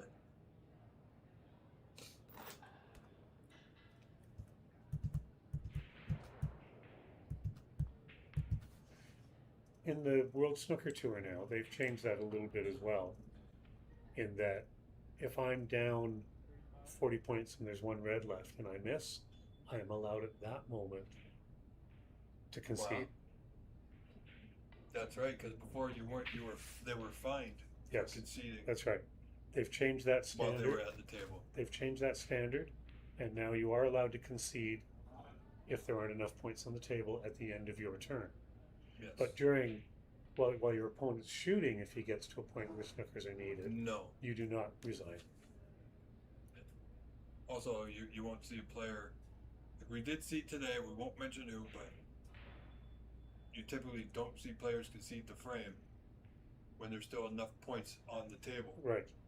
Even if it's obvious that the frame is going to be dead or beyond your reach because of a mistake or whatever. Yeah.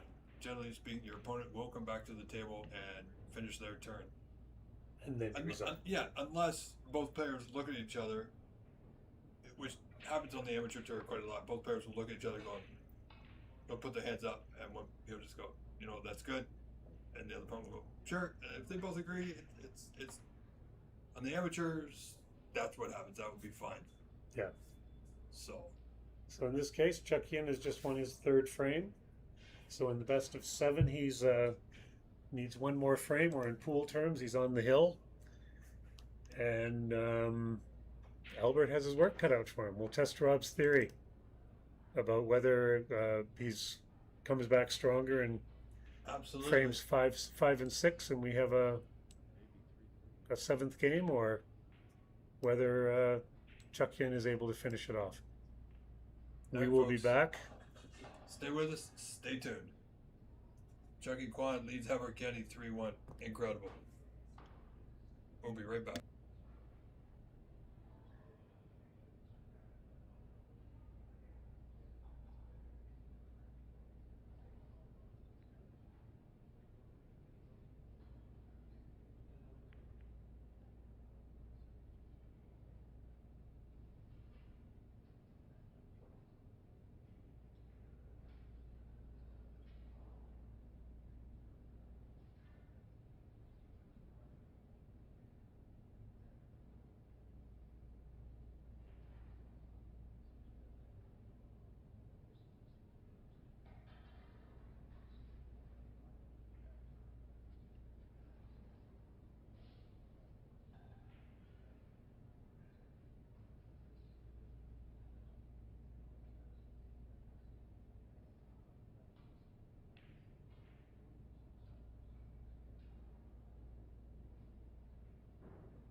Okay, well, interesting match this. Chucky Kwan, as we see, 3-1 in front.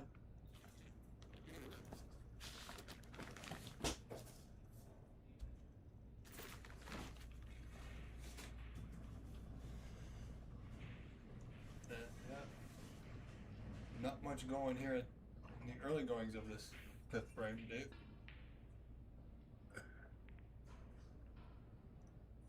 Obviously, Chuckian made a red, missed black, left it sitting over the hole. Good opportunity for whoever gets the next red.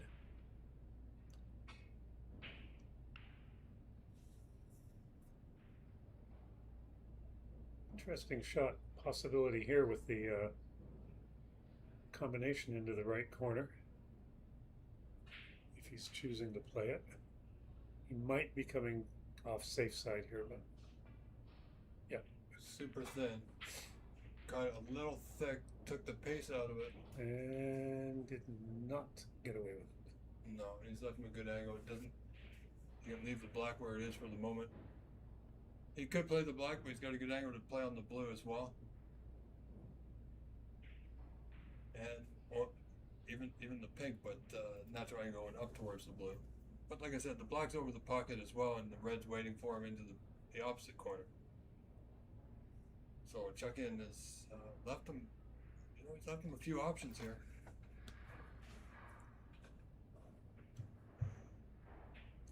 This might be the moment when Albert turns it on, as you indicated. He's and as we know, he's more than capable of doing. Yeah, he certainly needs to take full advantage here. He needs to score and score heavy. He's got the right angle. You know, he did start the day again with a century.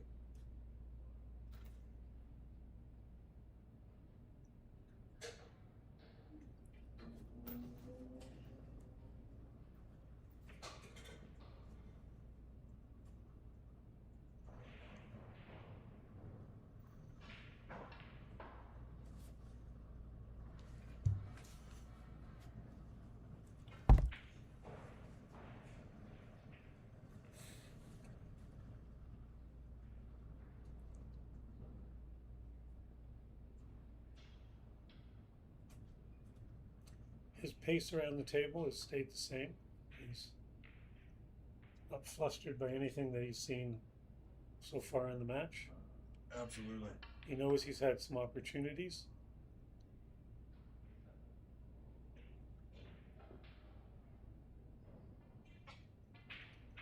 Yeah, I mean this. Well, you know, he's got a slight angle. The angle he needs is decent to get onto this red on the bottom. He'll probably play this off the rail, side rail black. Exactly. To bring the red across, bring the white across the table. Depending on how deep that black is in the hole.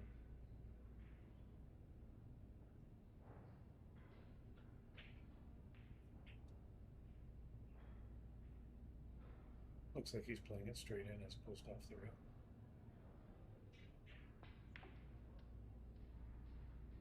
Nicely done. Might have wanted it a bit closer, but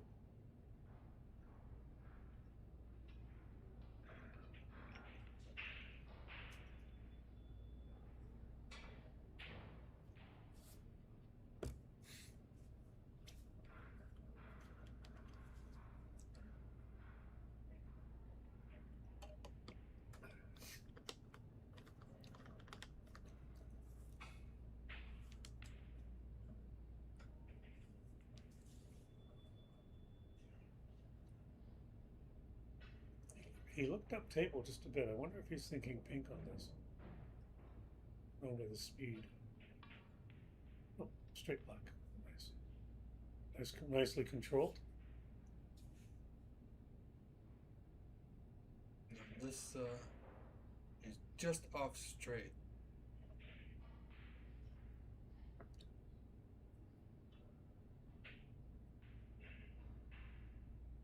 Looks like he's drawing this back. Oh, that black had a difference of opinion now. Does this red go? If it goes in the side, it's very, very close. But he's not looking at it. Well, let's have a look. No, it does No. not appear. Not from our view here. Does he have one in the corner? I don't think he does. I think he's Well, might be either he plays the combination or it's end of break. One or the other. well, you know what? I think he's going for it. He's lining it up. He doesn't want to let go of the table. No, he wants to remain in control. He does have a bit of an angle, but it's almost like he's got to play that top red from this view on the left. Yeah. It's not an angle to get on the black. It's an No. angle maybe to get on the pink. So if it doesn't go right, it could go very wrong. This is a shot you need to be incredibly committed to. You can't play hoping it works. So he's just trying, Albert's trying to find something here. Oh, and that went horribly wrong.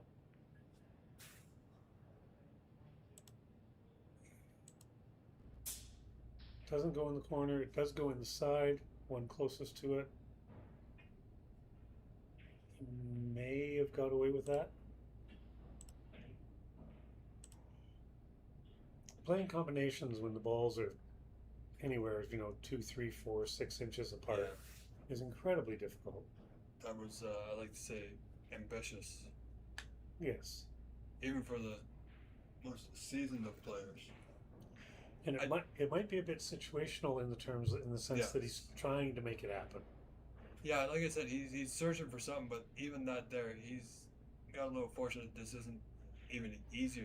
This red is on to left center, but check-in's going to do well for position. Just missed it. A little thick.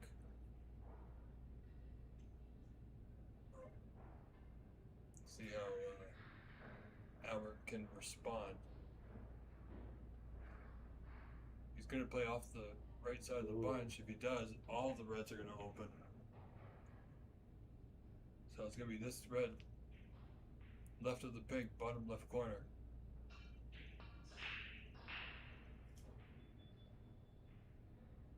Oh, here we go. Red to right middle. Yep. Yeah, Albert's looks and feels like he's trying to force it now. Trying to force his game into. Yeah, I think he's got to get a little bit of his patience, a little bit more focus back. So I do expect him to do that. He's going to have to sit in his chair for a few moments, of course, while Chuck-in is at the table.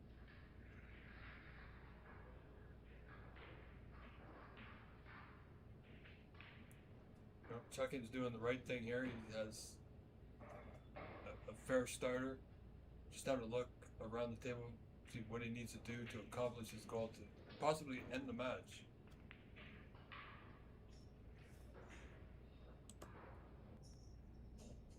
Probably one of the two reds up by the top rail here would be next.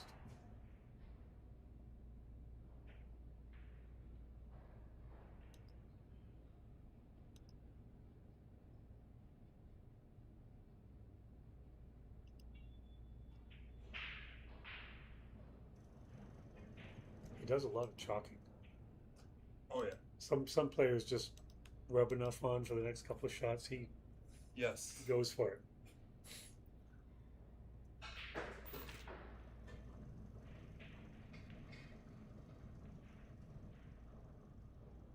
Interesting there. If he hasn't gone far, well, he has gone just far enough. But if he was a little bit lighter, he still would have had the red by the pink spot. Not from this angle. But he doesn't. Yeah, not ideal.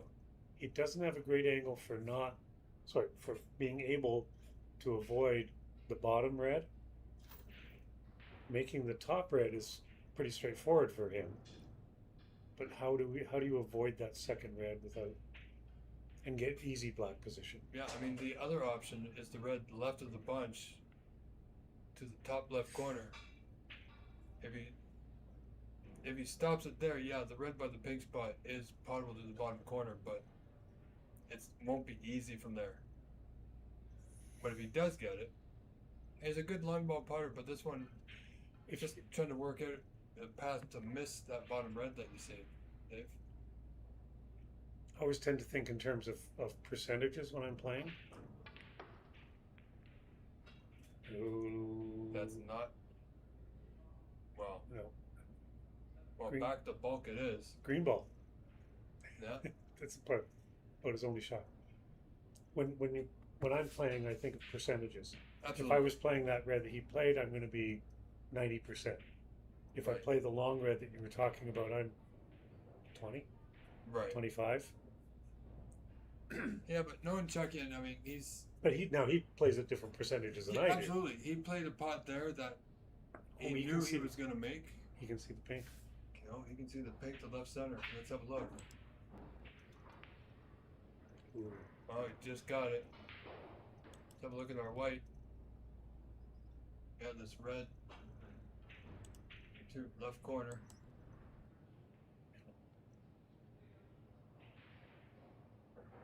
Gets right side of the blue here after this. He's on his way.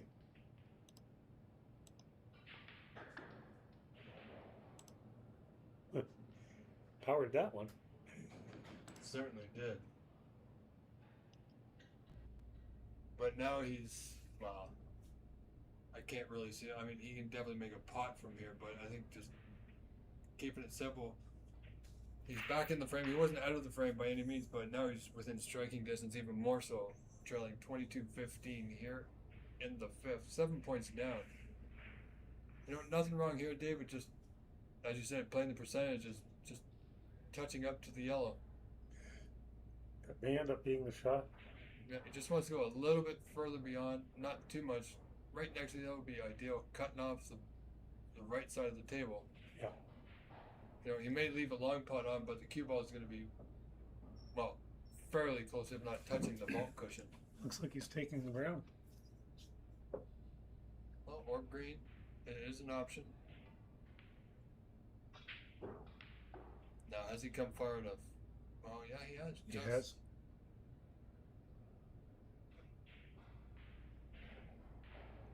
Yeah, see, this seems like a different Chuck-in that we saw in this event than we saw in the finals of the Canadian Championship.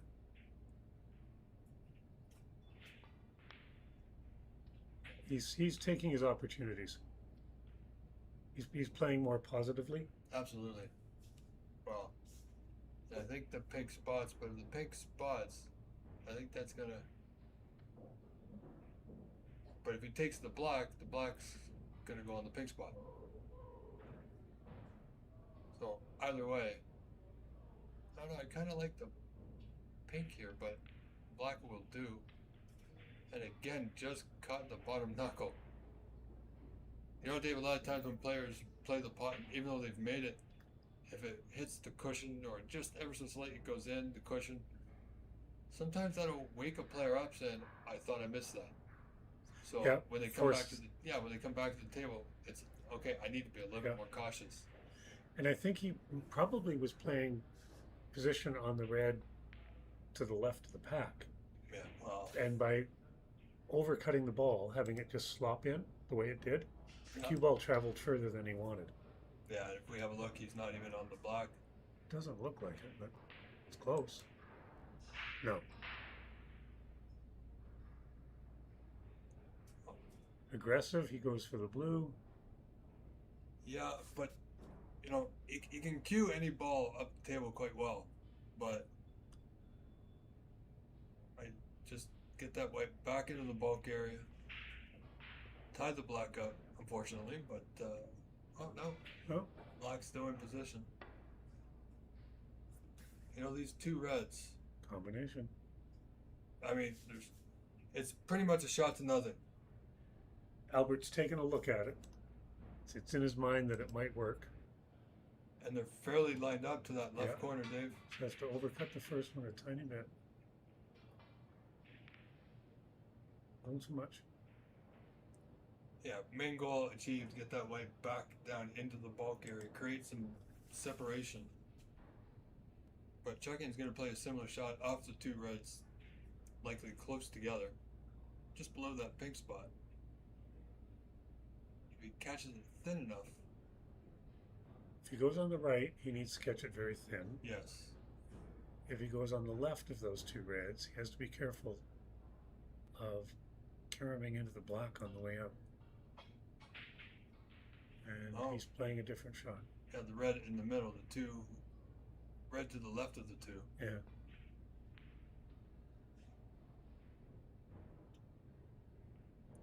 Oh, he's got a decent rub, but he's left it out. That's one thing as a player, like I'm sure you know, you've seen it as well when you're on the table and your opponent, you've given your opponent an easy out. That their safety has also given you an easy out. So if you don't like the pot, you know you can get out. That's one good putt there from Mr. Kenny. He's got a good bounce. Won't be worried about where the cue ball is. Good angle on the green. Yeah. To that top right corner, and these reds are, well, he's one good positional play from being right back in amongst them. And this is a shot that regular play he would never be concerned about missing. No, not generally. It's a nice speed. He's pretty much where he wanted to be. Yeah, slight draw off this red. Play the pink to the same pocket.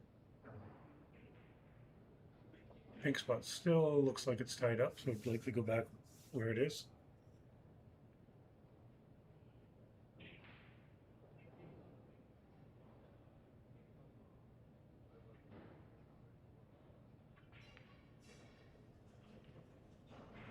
Yeah, now.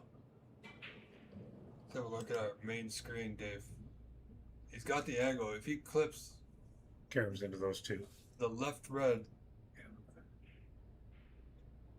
then he's still on the one to the right corner. If he hits the in between or the red on the right of the two, then, well, he still might have a pot on. He still might have a pot red, that second, the one on the right, over into the side pocket, or I guess any number. But he's looking at the angle that he wants to come off the pink to get that carom. Absolutely. Or he might not go into them at all. I mean, he's still got the red available. But, oh, is he on it? It just settled in. It kind of took, you know. It looked like it. Oh my.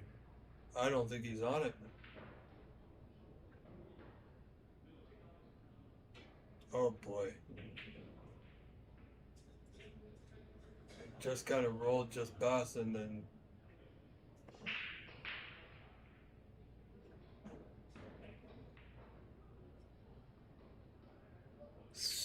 Kind of looked like the. Now in this situation, Dave, because we know you're a ref as well. Yeah. Is it appropriate timing for a player to ask the ref to clean the white? Because we yes know, and no. Yes. Because we know in some situations the referee can say decline the request because of where the white is positioned. Yeah. You have to use a bit of discretion on that, because if the player may benefit from a slight adjustment, if you don't put it in exactly the same spot, that's a heck of a shot. Oh, well spotted. So a little bit of work to do. Must have come within millimeters of the pink on that shot, but he hit it really well. Yeah, because I've seen many matches, not just here on the amateurs, but even on WST app, we've seen they do it too. Yeah. They're in a little bit of position, the referee hems and haws, and you know, he agrees that he does see a hair on the ball, so yeah, it needs to be taken care of, but... Side pockets are not Albert's friend right now. No. He's missed a few of them in the side that he would really, really, really want over again. Yeah, it's, he's only got a 6-point lead here in the 5th frame. Framing needs to win to keep him in the competition. Chuckian has had a number of opportunities presented to him. But that yellow, Dave. That's going to be a key point. Yep, because this will just about tie it up. This will tie it up.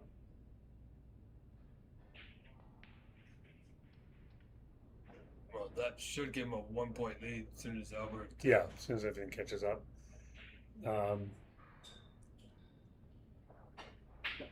So with a 1-point lead, 2 reds, he could have a 17-point lead going into. Yeah. If he's likely to take pinks here though. Yeah. Yeah, he wants to be a little high on this pink. So a 15-point lead means he would need to run to the brown. So the yellow may be a determining factor here. Absolutely.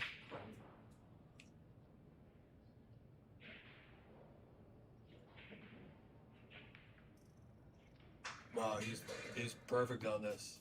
Hold this angle. I want to see something in Chuck's mind.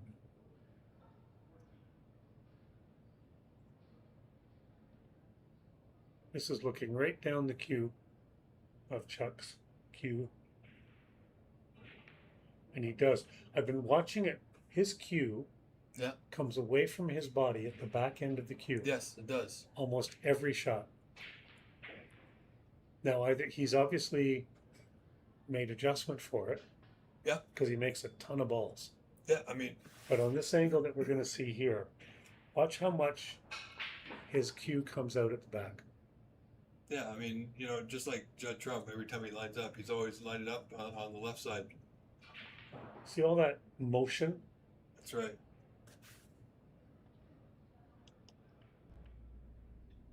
So what that means as his cue is coming out to the right is that he's putting left-hand siding on that cue ball. Yep. So either he's adjusted everything that he does to accommodate for that. For sure. Which obviously is what he's done. But technically as a coach, I do remember a conversation I had with Judd Trump's manager at one point when I was at the Masters in 2018 in England. Yeah. And I was talking with, I think his name was Django. And Judd was on a run. And he lined up, as we were talking about earlier, he lined up a combination that was pretty risky. Okay. And I was talking with Django and I said, so as his manager, would you ever suggest that he would change his shot choices? Like as a coach, like as a mentor, as a whatever, as a manager. And I remember he looked at me and he went, would you tell Michelangelo how to paint murals? And it was like, no, you don't talk to a player about something like that when they have that level of success. That's right. What you do is you work with them to make the most of it. Well, Chuckin had a chance there. Only requires the brown. Oh, and he's left it on to left center. And everything is open. He's 17 points. Albert needs to run table. Yeah, needs the 5 remaining colors. Needs to avoid the black here. Actually, I'm thinking he needs to avoid the pink. Depending on how he controls the cue ball. Yeah, if he runs it through, he's going to hit the black. So he has to stun it just a bit. 2 rails for brown. Nicely done. Keeping it simple. Not being too aggressive. Giving himself a chance. He has a bit of an angle here, I think.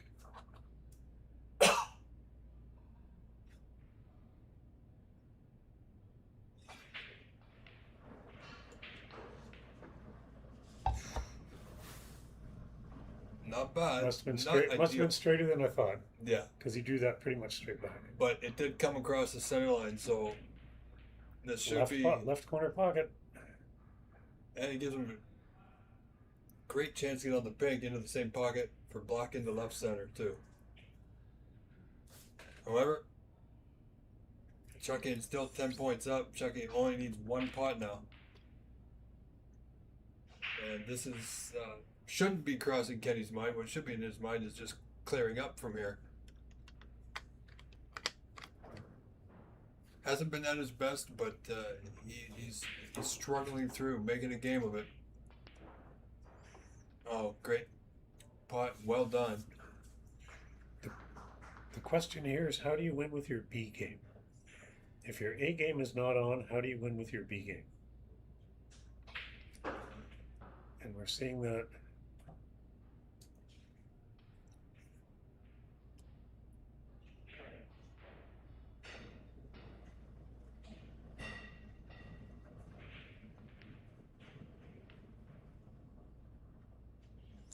right on the rail, but very makeable. Middle pocket.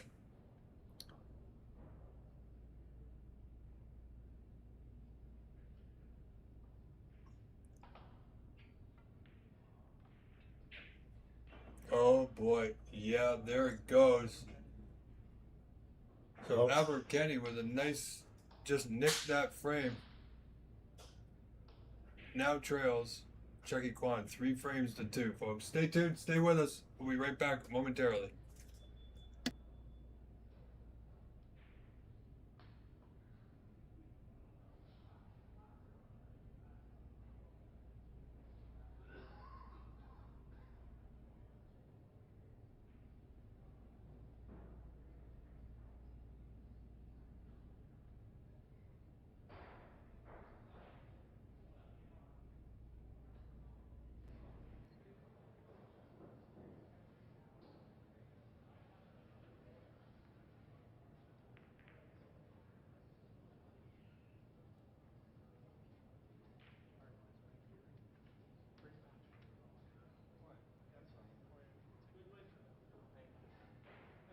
I don't know how I did it.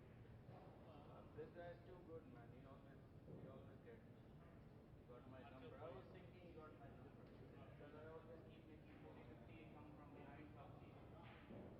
Always, always in the same place. And he throws good too against me.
And we're back, Dave.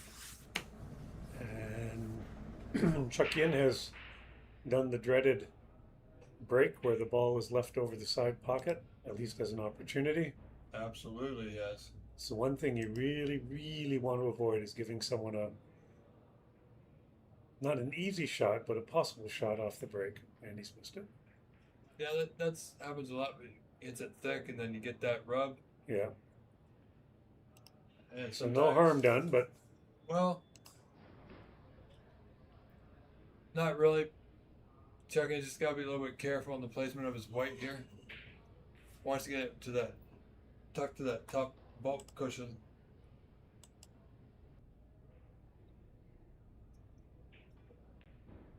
Oh, he played the putt. Oh, Dave. yeah. See, even from our multiple camera views, the players still have the better view.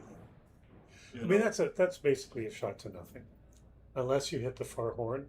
Yeah. And it comes back at you, but exactly. I mean, interesting here is if you want to come a little bit further, there's a red at the bottom of the bunch that will go to the left corner. Getting there from here is. This is where the pros drive the yellow into the side pocket with bottom left-hand draw. Yeah. Come 3 rails for that red. Yeah, if you want, there's that. If he wants to be a little bit less aggressive, he can clip that into the top right corner. 2 cushions, right bottom into the bunch, but I don't see that happening. You know, what we did see from Albert Kenny in some previous frames in other matches, when things aren't going quite to plan, he wants to open them up and try. And I do that myself too. It's not that I'm trying to get things going. I'm trying to get the white in a position like this with the reds open, say, okay, you've got the cube on the back cushion and the reds are spread nice. I'm trying to force a mistake early. It's like, oh, just like this. Not hard enough for the black. He might take this. Well, he might not put him back. I mean, there's a good chance he will, but that red goes in he's the feeling side. good. You can always tell Chuck-ins. I mean, the Canadians, absolutely, he'd be putting Edward back. I think he caught the other red. He did. I think the red of the 2 may have clipped one of them because it looked like it came off Change direction a bit. A little bit, ever slight. Our next technology will have to be able to get replay.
So Albert played he made the red and then played the brown ball, specifically because he tried to break out the reds off the brown off of 2 rails with his cue ball. That's right. He missed it.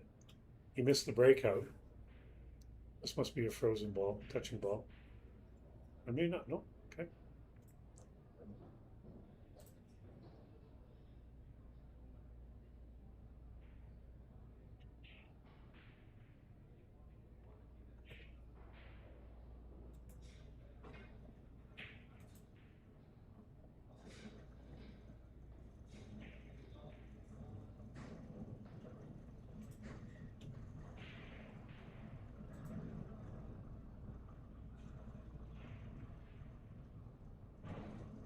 So we're all tied up here in a very important frame for Albert Kenny.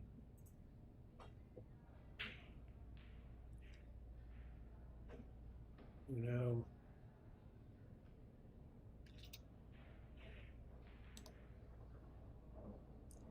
has an opportunity to get in here, possibly hold it for the black if he decides to.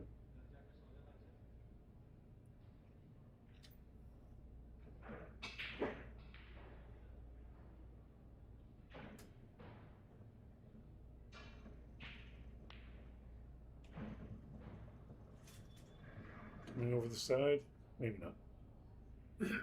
Yeah, he's still. I mean, you know, he was in practice last night. We saw him hit a few balls. He was knocking those in like they were pockets were, you know, the old style buckets. And 9 out of 10 going in, and that 10th one just rattling the jaws. So he's not nervous by any means. He's just.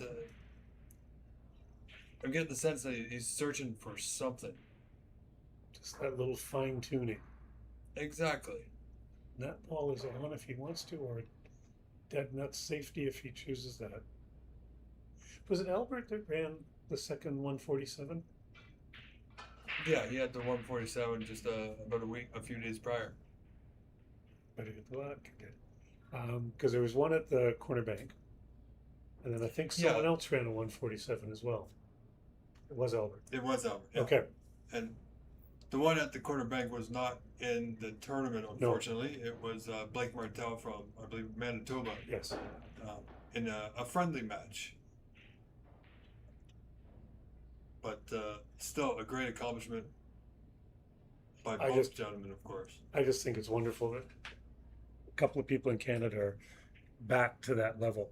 Yes. Where it was in the mid 80s, that kind of thing, early 80s, mid 80s, when it was real strong. Yeah, I mean, Andy Galletti with the first and only perfect game in the championship.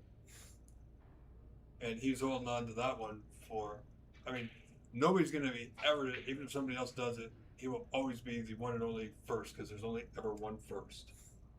There's a last and a first. People in the middle kind of get lost in time. Yeah. Interesting story about 147s. Sean Murphy, I think, maybe Ronnie O'Sullivan's done it now too. Sean Murphy was the first one in back-to-back, not back-to-back, in the same frame to run two 147s in a championship. The same match. In the same match. Yeah. A friend of mine that I did my coaching with in England. But were they back-to-back frames like O'Sullivan did?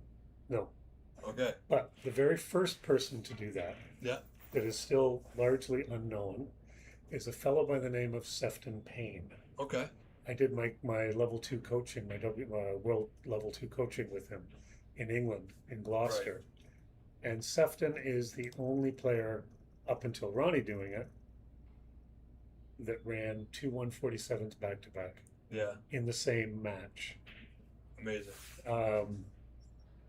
It was, there's the unfortunate story with Sefton that he lost, he damaged his hands.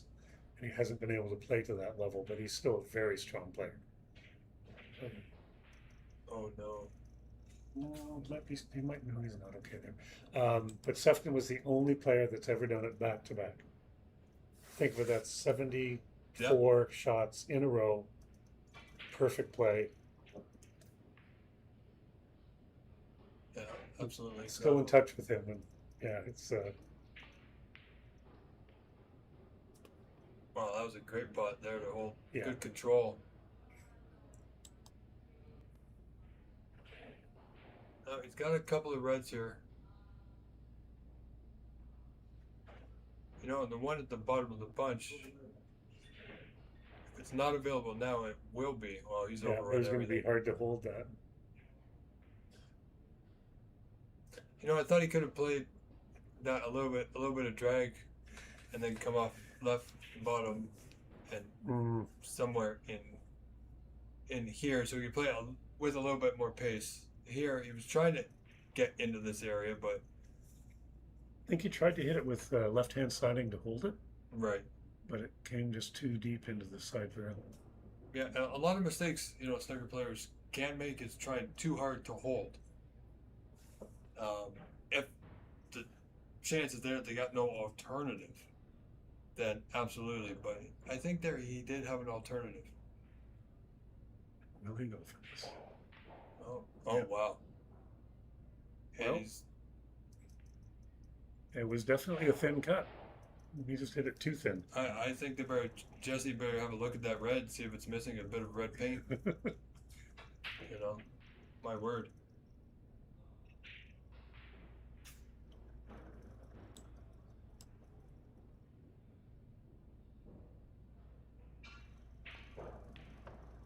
Wow. Okay, that might be good rub. He's on the blue. Nice. On the blue or on the green, depending on the angle on the green. Not that he would take it, but he's even got a shot in the yellow if there was nothing else. Yeah. But definitely not on at this point.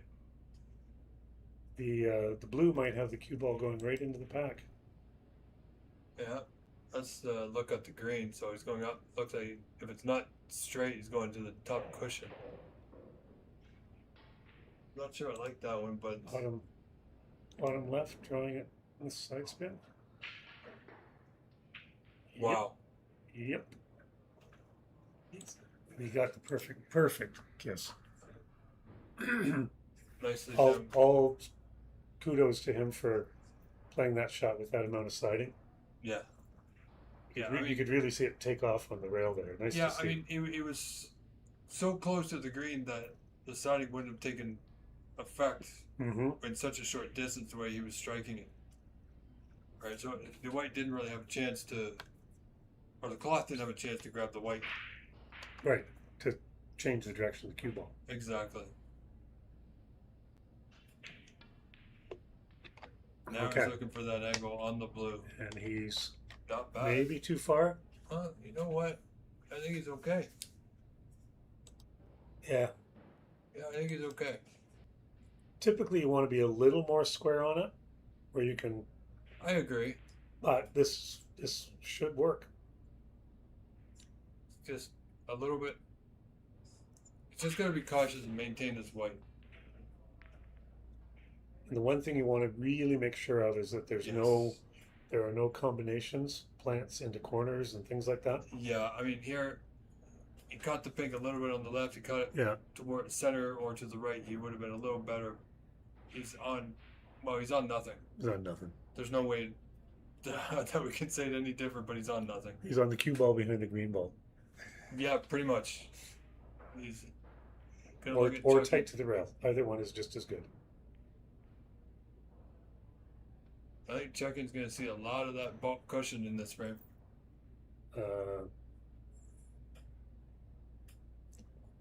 He cannot see a red from there, I don't think.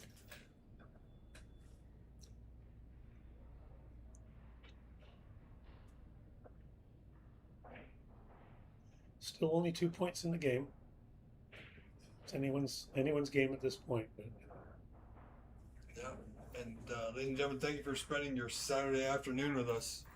A great day here, Dave, at the National Snooker League Championship, brought to you by Predator, where we are live on the NSL TV YouTube channel. Don't forget to hit that like and subscribe button, because we have another full day of action coming tomorrow with the finals, top 4. But however, today, we are not done after this match.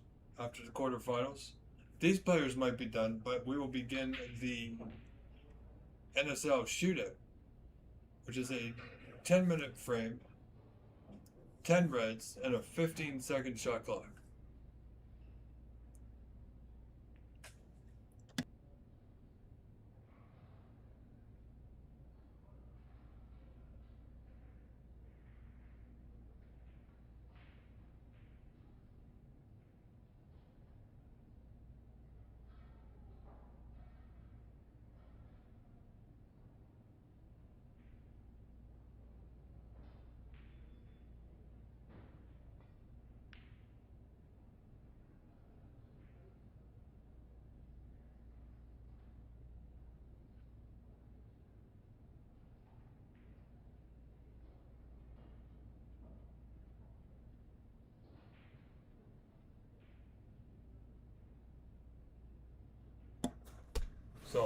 So Chuck Yin has, I think, given Albert another opportunity here.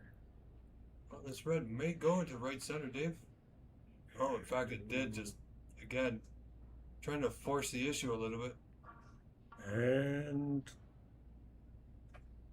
I don't see anything obvious here. And I should mention, Dave, another bit of interest. Tomorrow will be the one-table setup. There are going to be some extra seating so we can pack all the viewers in. So make sure you get here early, folks, to secure a prime spot, because they will fill up fast. They're going to be moving tables out of the way to allow for seating Absolutely. close to the tables. If you've ever been to Master Cube before, you know the tables are all kind of lined up, but tables are going to be moved aside. Seating is going to be put in place for up front close viewing, and it'll be as close to theater style seating Correct. as we've had. I mean, many years ago. Many years ago at the CNE, there would have been, when the Canadian Open was a really big event, and the top international players came over. Jimmy White was here. All the top players of the day came over. Those days need to be replicated soon. But that quality of seating was available, that quality of play. So now National Snooker League is coming in and saying, hey, let's get an audience here. Let's get them to see live snooker at its best in Canada right now. So it's they're doing everything they can to make it happen. But yes, the seating will be available here. Oh no. All right, Mr. Daly. Oh. I do agree with you.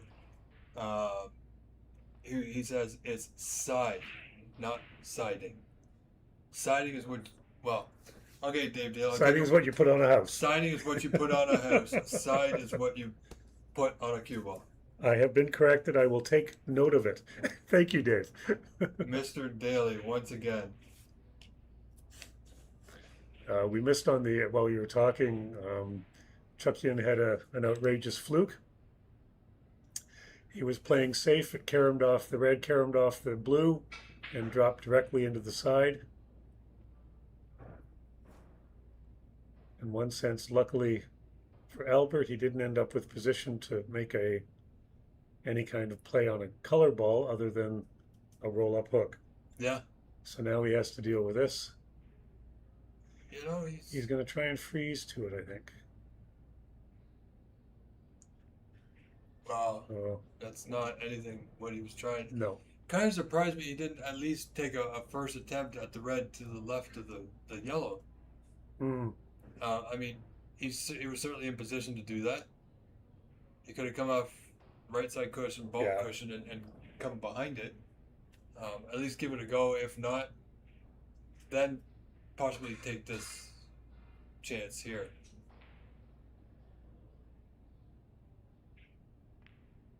Oh, he's playing this in the top corner. And he has not made it. That was a very interesting choice. I would have thought he had shots in the side. But again, if he missed those, then he was leaving table. This way he had some control. Yeah, and he's still got control. He's up 3 frames to 2. He wants to win this frame and move on till tomorrow. He wants to end his day now.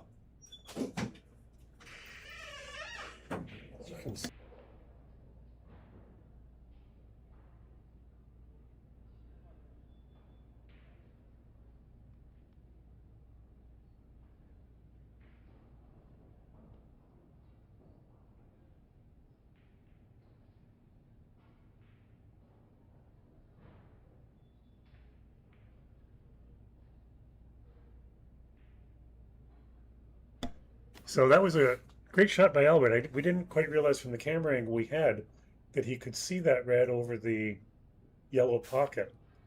He's not only played it to perfection, but he's ended up with very nice shape on this pink ball. Yeah, I mean, the potential for a exciting 7th frame to cider is all in the hands of this man, Albert Kenny.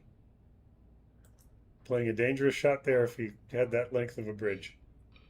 So easy to miscue. So easy to when rests are just at the end of the table. Yeah, especially when he's got a red out in the middle. He's got a red at the bottom of the bunch that I believe My suspicion he's playing shape on the one by the bottom of the bunch.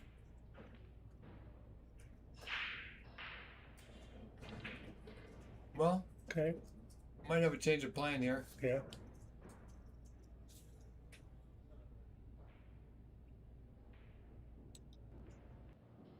Yeah, see that, oh, and if the black wasn't there, there is a 2-ball plant. Which he might take somewhere soon. If he continues this run, that might be something that is of interest to him later on. Yeah, just have a look at the pink, see if it goes.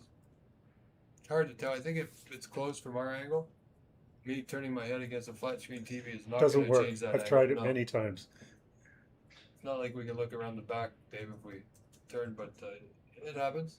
I guess he feels the pink does go. He's played position on it. Yeah, I think it does. Better angle of it here. But, and like I said, I think that red at the bottom of that grouping of 3 does go. This has to be played with authority. Draw the cue ball off the side rail for that. Not quite. Yeah, it didn't really get into it, which No. is surprising.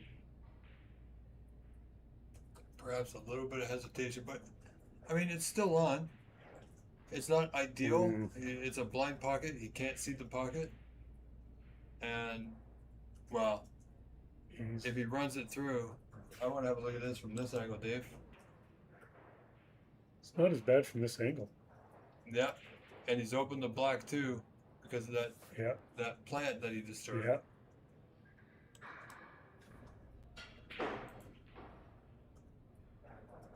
Wants to get the cue ball back up at this end.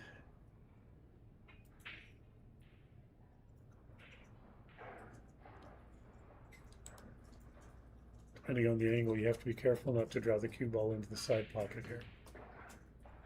Ooh, he's overdone that. As opposed to the siding pocket. Yes. It's not the siding pocket. It's the side Dave. pocket, yes. Or Mr. Daly, it's the side pocket. We are trainable. The amount of draw he got on that ball, I think, surprised him as well. Now he has another very fine cut into the corner. Or he's got a difficult side pocket, but corner is better. It'll carry Chance him. he can run away.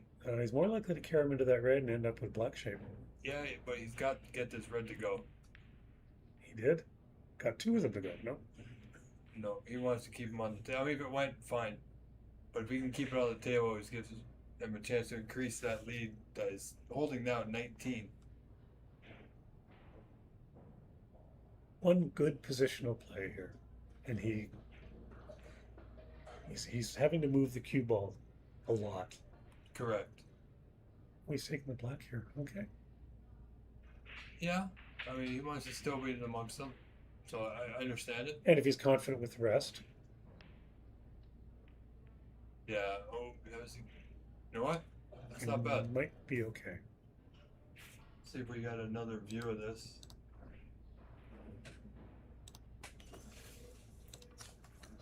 Well, let's have a look. Oh, that's not he's good. shaking his head. It's unfortunate. Well, nothing straightforward on this one. He's got one red into the green corner. That's really his only option if he doesn't play safe. I mean, he's got a 26-point lead. There's still 5 reds left. 26 points. Not enough when you come down to the colors. No. Okay. Not wanting to give up the table, he's likely going for this. He's an attacking player. Oh, well done. And how's your luck? Deserves better than that. Well, he could dig the pink in a little bit closer to the cushion. But there's a possibility, although he hasn't gone down on the shot yet, the yellow might pass the green into the corner. Very true. Yeah, we don't. It's very close, obviously. He's taking a really, really close look at it. Oh, let's have an angle look here. Oh, yeah. From here, you can see it's a little bit off to the left. It's going to be close to the top cushion, the knuckle there.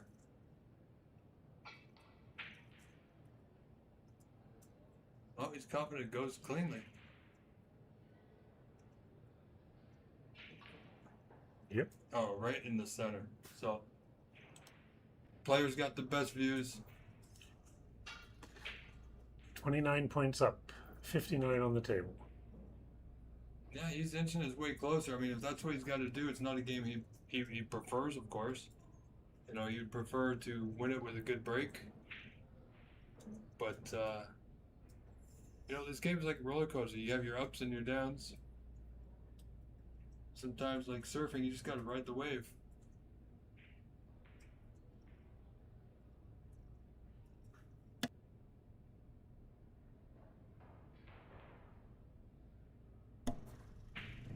Oh, thin one here. No. Oh, that was ambitious. Has he just given it all back? The one thing is, it's a very difficult table, and right now, for someone to come and run this table is yeah. incredibly difficult. No, but remember, chucking even 2 reds, 2 colors, we'll get him right back in it. Yeah. Well, he's not out of it. It's only 20. What is it? 29. It's only 29 points. But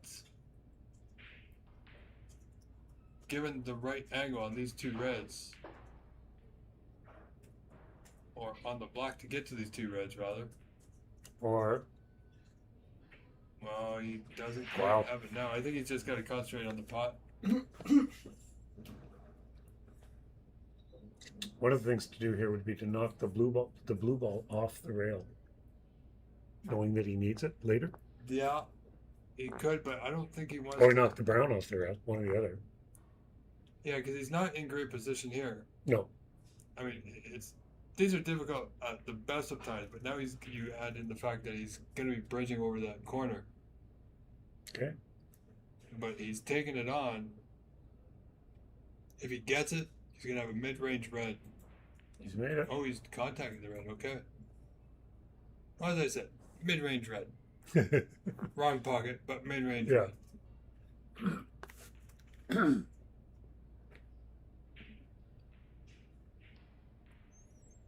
Draw this back for a black, probably.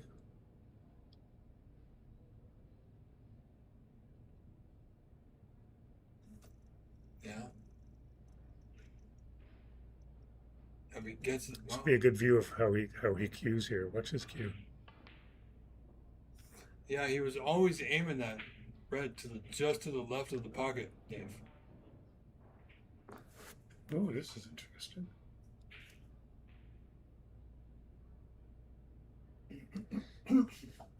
There's a thing that some players know, some players don't.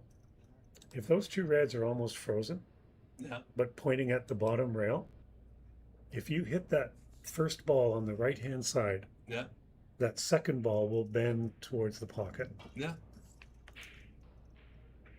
I think that's what he's looking at, because right now it's probably aimed 3 inches, 4 inches to the right of the pocket.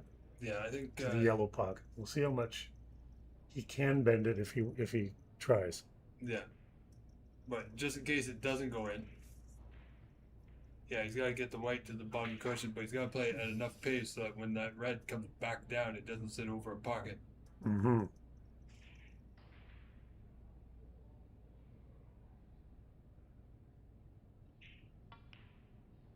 Wow. My Lord. That's a round of applause. Oh, absolutely. Nice demonstration of what we just talked about, actually. Because that wasn't, if you hit that square on, that ball was never going. No, it would have missed the pocket, I'd say, from our view, 4 to 6 inches. Yeah. But wow. After all the plans he's played, that's the one he makes. Yeah. You know, that could be the key moment in this match. That should be the moment that gets him to that next frame. This is going to be 28 points up. This will be 29.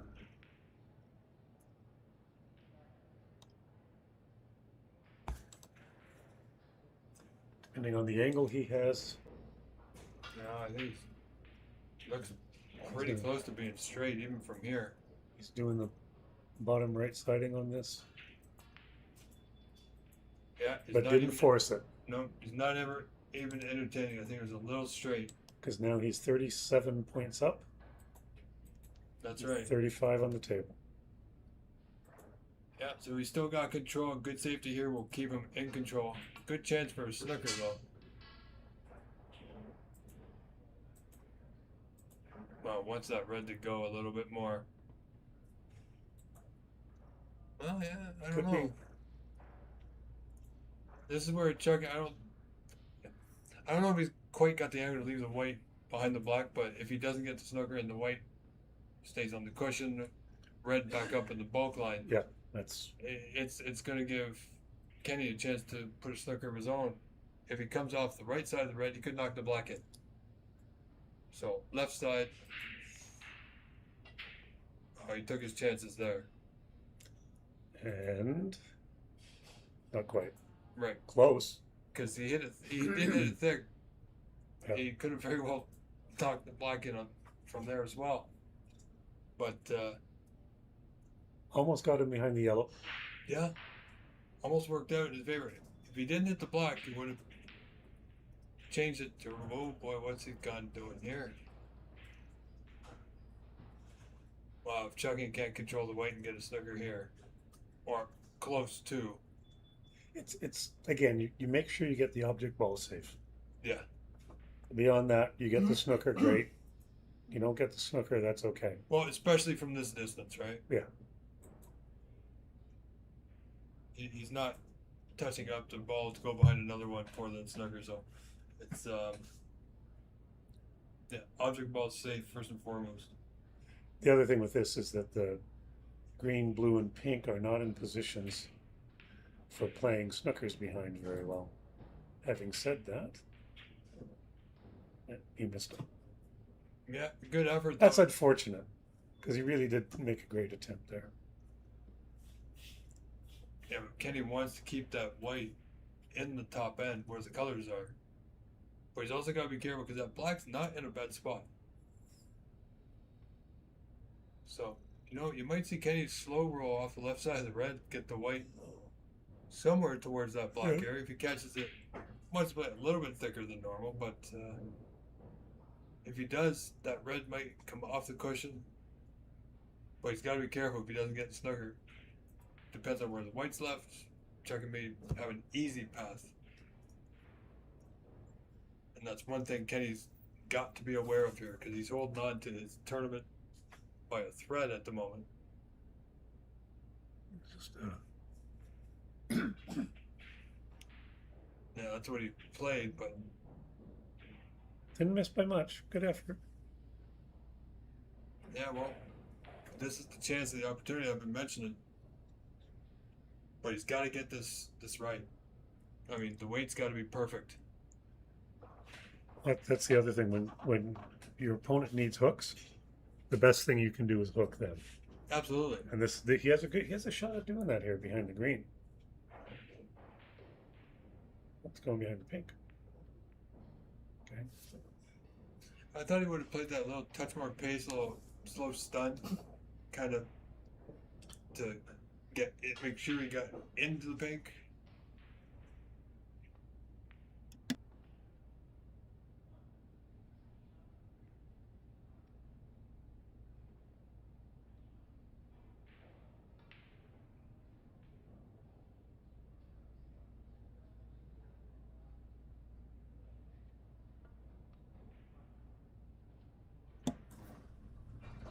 Well, high probability of a concession coming in this sixth frame. It's a nice attempt by Albert there to get the green out. Now that he has enough points, he can freewheel a little bit. Absolutely. Let his arm go.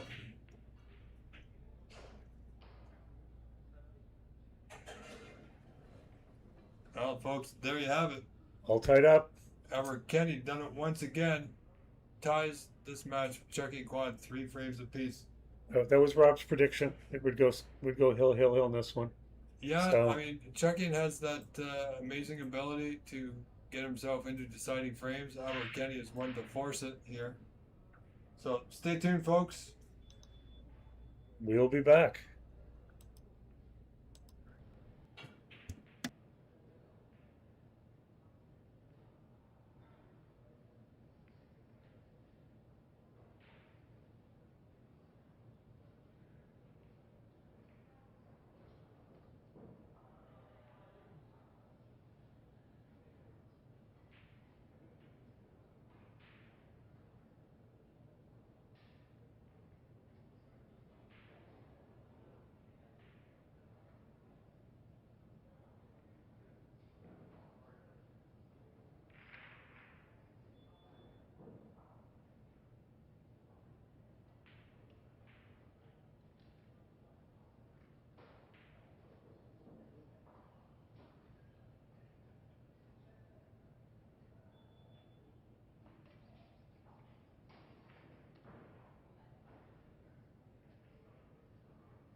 All right, here we go, folks. 7th and deciding frame in this quarterfinal match to reach tomorrow's semifinal in Nsl Championship Sunday, brought to you by Predator.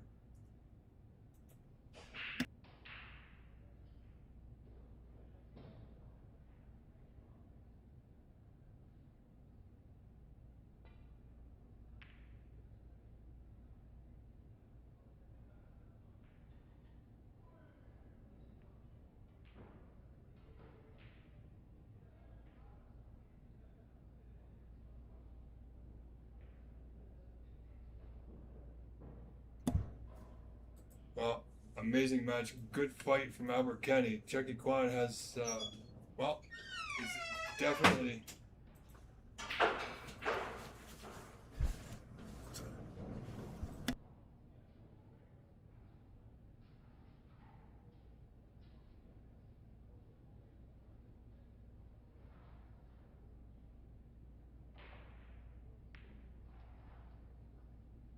back on. Well, that white, a little precarious to that corner.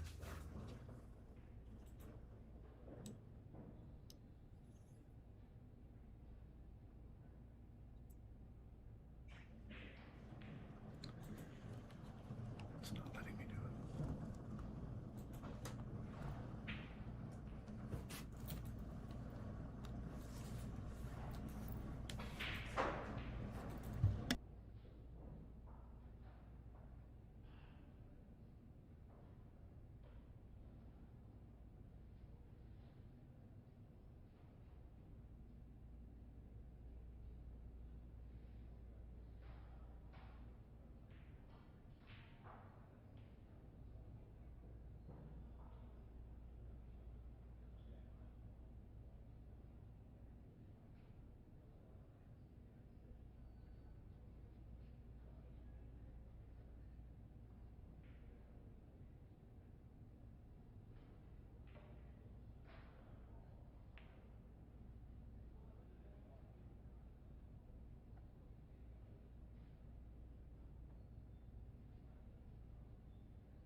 Well, not much in it.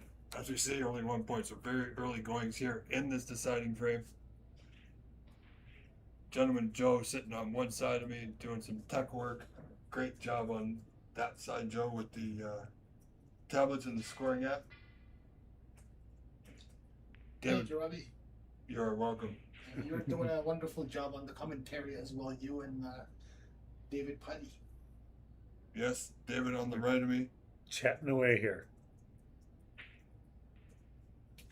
There's a bit of an opportunity here for Albert. One red to the left corner. He's maybe thinking that might be a bit risky in the deciding frame.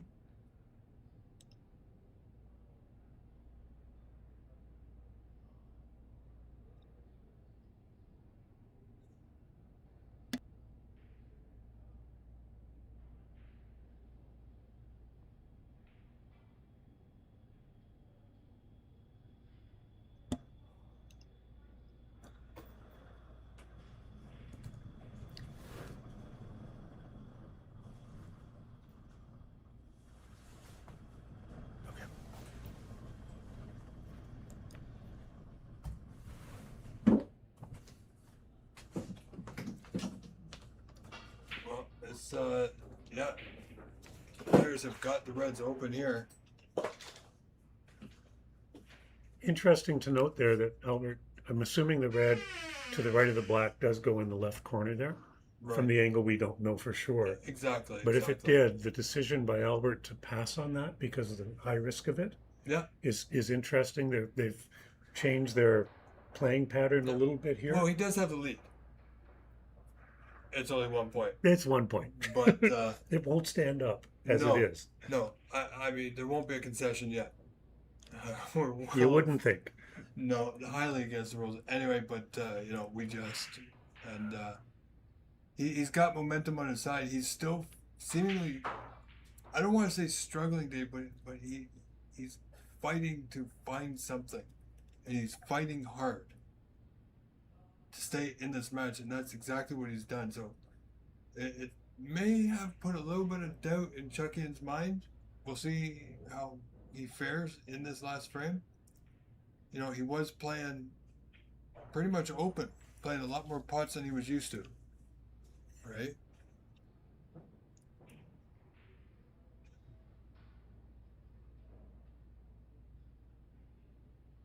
So it's going to be interesting to see what he... I don't want to say he's in trouble right now, but his back is certainly up against the wall.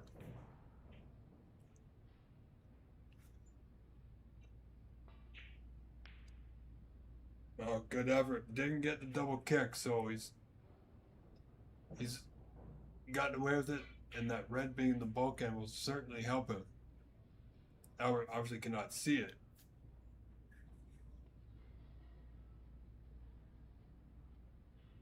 Albert, wow, he's got a thinker. I'm not sure if he can get to the red in the side. Gonna have a quick look. Not apparent from there. And the other view won't tell us anything. So, we shall see.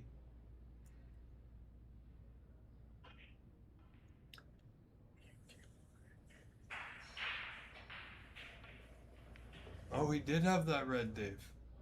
Okay. Wow, what a starter. From our views, it didn't appear as if he did, so...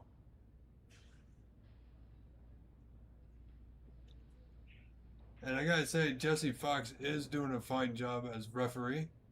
So thank you to him for stepping up and stepping in.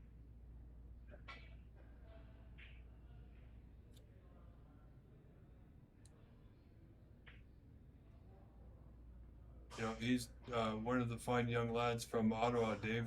He's doing a tremendous job for snooker at that end.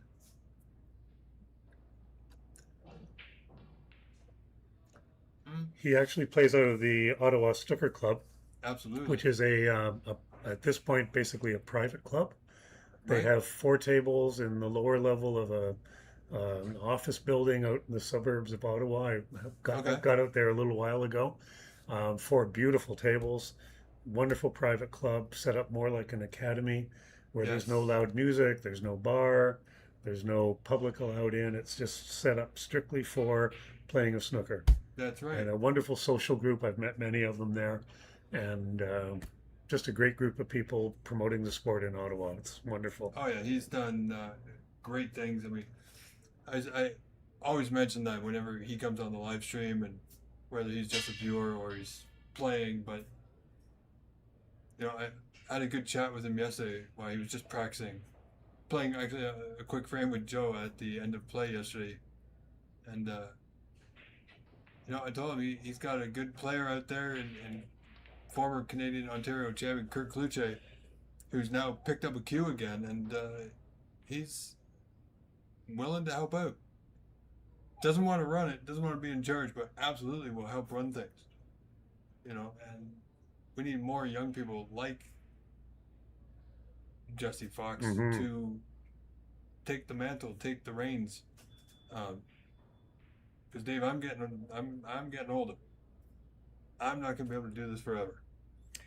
I want to, but you know, time is not on my side. I'm a little ahead of you on that one, Rob. Yeah, just not much, Dave. Not much. A little bit, not much. You know. I find, I mean, I'd love to be playing in these competitions and all that, but I'm just at a point where my eyesight doesn't let me see the end of a table. And I've tried the snooker glasses, I've tried a number of things to be able to play competitively, and I just don't. So now my contribution is through coaching. Yeah. Through the Canadian Yeah, Q Sports I mean, Academy, and I can still play a fair game. I can give a good match to pretty much anybody. Might not win them all. Not concerned about winning anymore, just having a good day. And if I get in a tournament, even the better. But like you said, you know, even I have made the turn over to eyewear. Don't need them while I play. As long as I haven't been wearing my glasses for too long that day on my eyes, because my eyes will focus relatively well. But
well, this is going to cause an issue for anybody. But right now, it's Albert Kenny's issue to deal with. He is in front 10-0, but that's not going to stand. Not for long.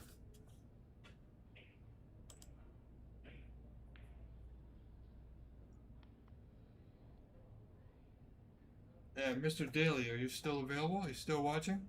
Out in Seattle? He was the first person to win the Colorado Open. Of course, they've only had two. But, yeah, he was the first person, and he will always be the one that will have that title. Nobody else can take that away from him. Great player. Very nice man. We had some good conversations. Good commentary, too.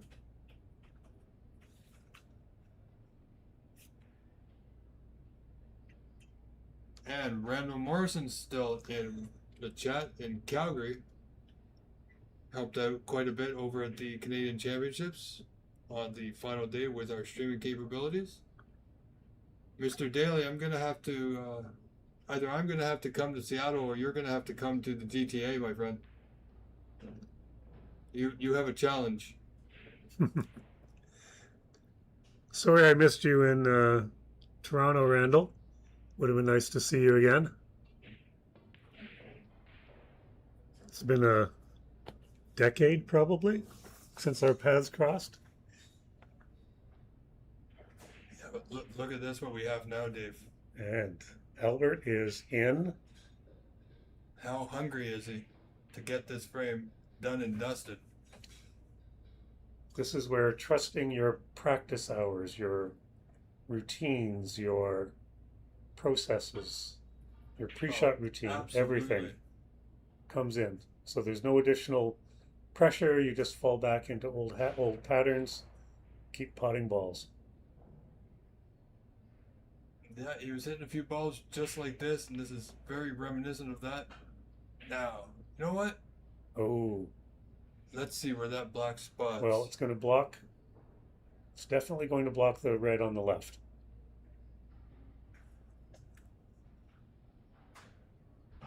I think he's going to be left with the plant combination in the right corner.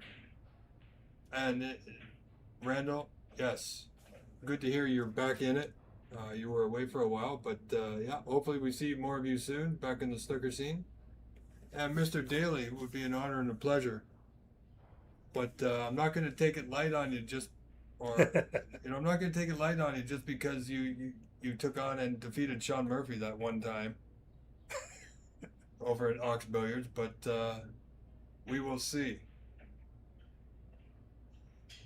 Right now, it's all about this man, Mr. Kenny, trailed. Nicely done.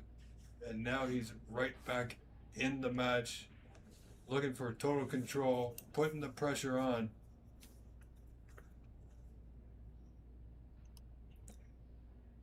Might have liked that to stop about 4 inches sooner, but well, he's on the right side of it.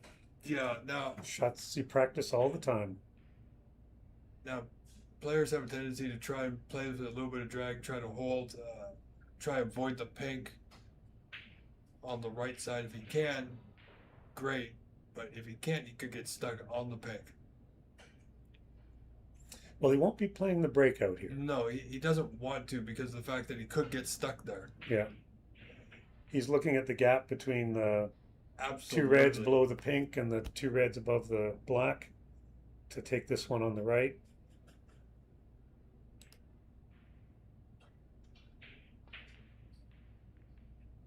Well, he did get it.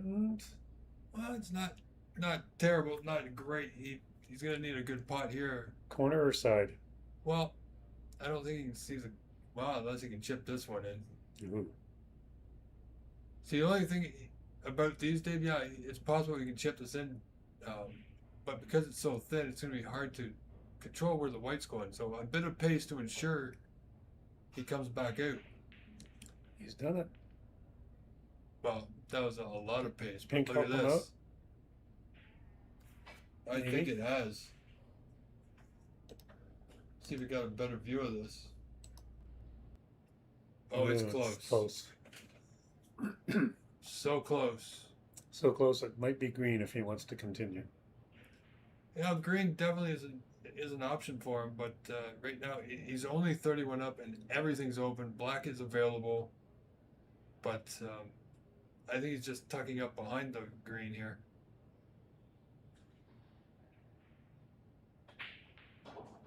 Nope, he's playing the pot. My goodness. Ooh. Oh, he's got it well. From arguing, it looked like it was going to the far horn, but yeah, exactly. Nice shot.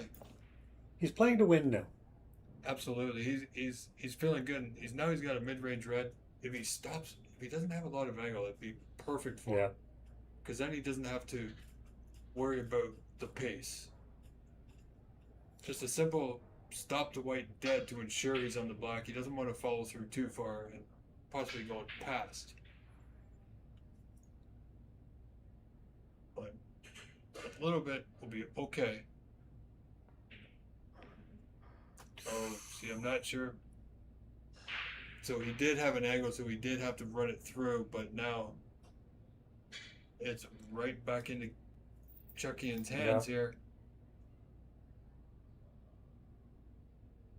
2 options here to stay on the black. He's looking at the one below the black. Right? Yeah. But the other one is unmissable. Well, not completely. Should be. Well. I mean, he's got several pots he can play for. He's got red to both sides, reds to both corners. And, you know, I mean, he's stretching a bit, but all he has to do is pot the red with a good pace. Manage the white. Make sure he comes out, you know, pretty much to where his cue hand is. Well, with that same angle, of course. Yep. Yeah, you can see here he's nicely on it. So now it's up to all the hours that he's practiced and absolutely imagined winning a final frame in a major tournament.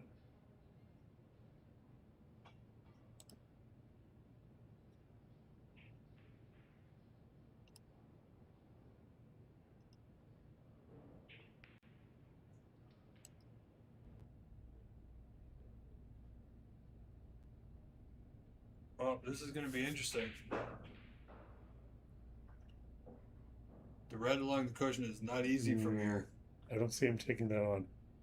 But I do. and again, I don't play at his level either. Well, it's not So- that level. It's he likes these, especially with new cloth, Dave. And he's left it. See, he feels it may have taken a roll, but it actually It did hit cut the cushion. Yeah, about cut the cushion. Maybe 8 inches away on the bottom cushion, but The other option he might have had was to play that for position on the blue, where he hit it more solid. oh, he was, he did have an awkward putt to right center. He didn't have to take it on. He could have played with a touch more pace to make sure he got the white out. If that's and actually more pace might actually have helped him. Yeah.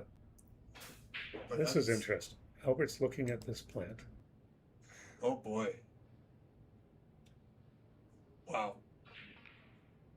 Okay. Yeah, he's only played that, Dave, because he felt he couldn't miss it. Yeah. I mean, he could have because there was a gap, but he felt so confident in it that there was no way in his mind, he was going to miss missable. it. So there's a thing I think, and I certainly haven't been there often enough to know this for fact, but I think if you're playing for a championship, you have to play like a champion. You can't run. No. And what I'm seeing in how Albert's playing these shots now, he's playing to win. Yeah, and if he can continue this on, he'll be fine for this match, but he's going to have to turn it up a notch or two for tomorrow, should he get through this match. So just a simple pink there to take this red right over the hole. This one's a little dicey in terms of playing position, only because the ball's so deep in the pocket. So, interesting enough, the winner of this match will play. They'll play Nitin Sharma tomorrow, and the winner of Jason Williams and Mehran Maneshkar will play the winner of Phil Snake and Carter Gow. With a very high prize pool on the line, over 50. I think it's around 52,000 in total prize money. That is up to there. I knew that was the target. I'm not sure that they were going to get there, but it sounds like we got there, and 25,000 first, 10,000 second. Those numbers haven't been heard of in Canada for a long time. I mean, this is all. I got to give credit where credit's due. I've done my fair share of work, but without the hard work of Amar Sadiq and especially James Power to get this whole ball of wax rolling. Just the idea alone, but the amazing amount of work behind the scenes to get us to this final event. Yeah. And now, being brought to you by Predator, having them on board. So, big shout out to Amar and James Power for all their hard work. This has been a concept that was sort of designed to bring some pop and pizzazz to the game here. Absolutely. In Canada that has been missing. Yeah. Well, Dave, I've heard it for years. Many people have said, we should do this, or people should do this, or this and this, but nobody has actually stepped up to actually do something. They've had some ideas, but nobody's actually done it. So this is, fantastic. I mean, Albert Kenny, fantastic player. All the players that made the trip from the U.S. for this event, and it's a knockout event, a singles elimination. Right now, Kenny is he's. I got to keep giving it. I got to keep giving it here to Kenny or to Albert, because he had a blue that was probably unmissable. He took the pink, which played with the rest, was maybe a little more risky. Absolutely. But it gave him position to keep going, guaranteed. He's And played it beautifully. He's playing to win. He's not running scared from any of the shots on the table. Yeah. Full credit to him. Yeah. Oh, and Mr. Blue. I don't know the exact breakdown. Those are the only two numbers that I do know, first and second. The rest of the breakdown, I think the final 16, I think they get $500, and after that, Yeah, John. I'm not too clear about it. I know the losers of the 16. Yeah, loser of 16 received 500. Correct. So I would think the losers of the quarters will probably be 1,000. Yeah, upwards of 1,000. But right now, Albert, right now, he's up 63 points, 51 on the table. Snooker's required. There's a handshake coming, I believe. Absolutely. What an incredible job. It'd be nice to see him run table, though. Nope. Hard pressed. Wait a minute. Wait. Yes. Oh, it's in. So he was about to get a handshake, but he's coming back to the table just for fun now. But he will take his time for the clearance. No. Oh, and he's not, or has he? Well done. So great match from both gentlemen. So congratulations. Credit to Rob Richards for calling a hill match when it was down 3-1. Well done, Rob. And that's a reverse of commentator curse, isn't it? Yes, actually, I mean it's great for us. It's great for viewers. Viewers love the excitement, and this has been absolutely incredible match. Albert Kenny pulling it out once again over a very tough competitor, number 2 Canada, Chucky and Kwan. So actually, Chucky and Kwan just lost in the finals of the Canadian Championship. Yeah, so that applause there was not just for the match finishing for Albert Kenny winning. That applause was for both gentlemen. Yeah. So, ladies and gentlemen, stay tuned.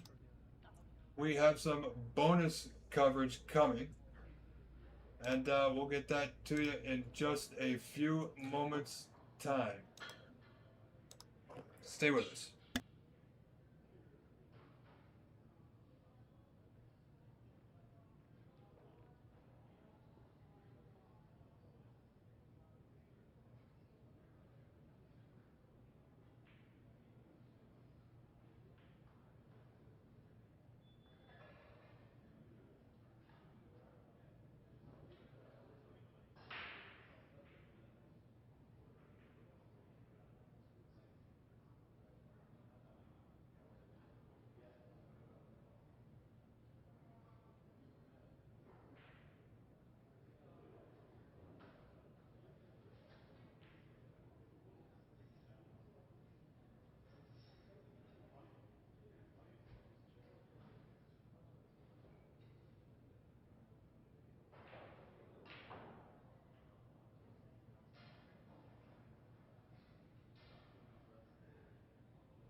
All right, folks, so I've put on screen for you what could be the conclusion of this match, and we're going to stay with it for the moment.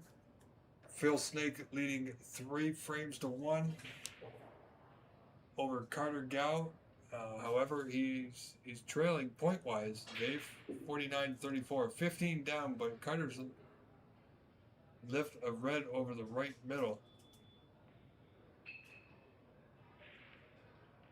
has his weight for the blue. Not bad, I don't think. Wants it to run a little bit more. He got there. Just. You should be able to punch this through. Touch the right-hand siding, get down for the yellow. Oh boy. That was a lot of siding. Well, that was a lot of jump. No, that too. He moved so much on that shot. He won't be happy with that. I mean, I guess we're looking for a positive note. He hasn't given the yellow away. Yeah, he didn't get there. He didn't get there, yeah. I mean, he didn't hit it good. He hit the siding, but he didn't hit it good. There was absolutely no pace. Side. Sorry, side. Yes, siding goes on a bar. We're on it, Dave. Don't worry. I don't know if it's just habit or, you know, or if I'm just doing it deliberately at this point. We could always use the term English. Put an English on the ball. In pool, that's a term that's used a lot. I'm just going to call it the daily effect. That's right.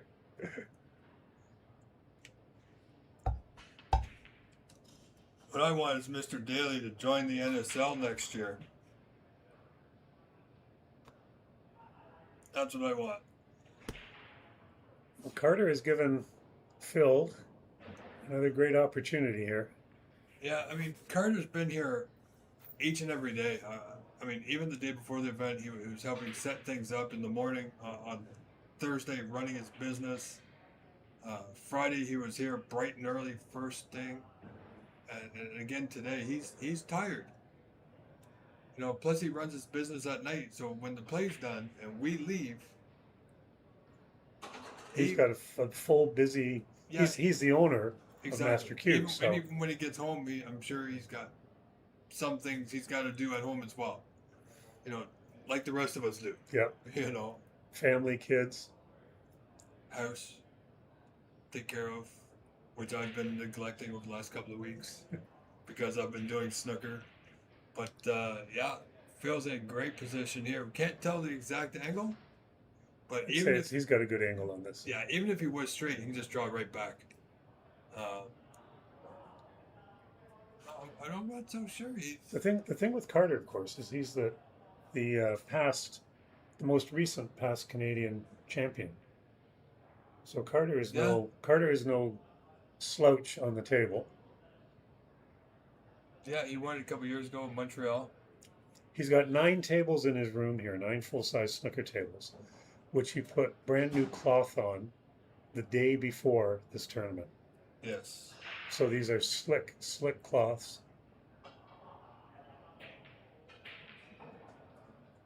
I mean, that right even there, good stroke from Phil Snake. Not a lot of effort, but a good reaction. One decent pot here with good position, and this match will be done. Yeah, this is the key moment here. If you can get onto that pink into the left corner. Oh, wants the white to hold up. Doesn't want to go too far. He's going to need the rest, and he is absolutely... You can see the reaction from Phil on that one. As we say here in North America, he's on the 50-yard line. Oh, boy.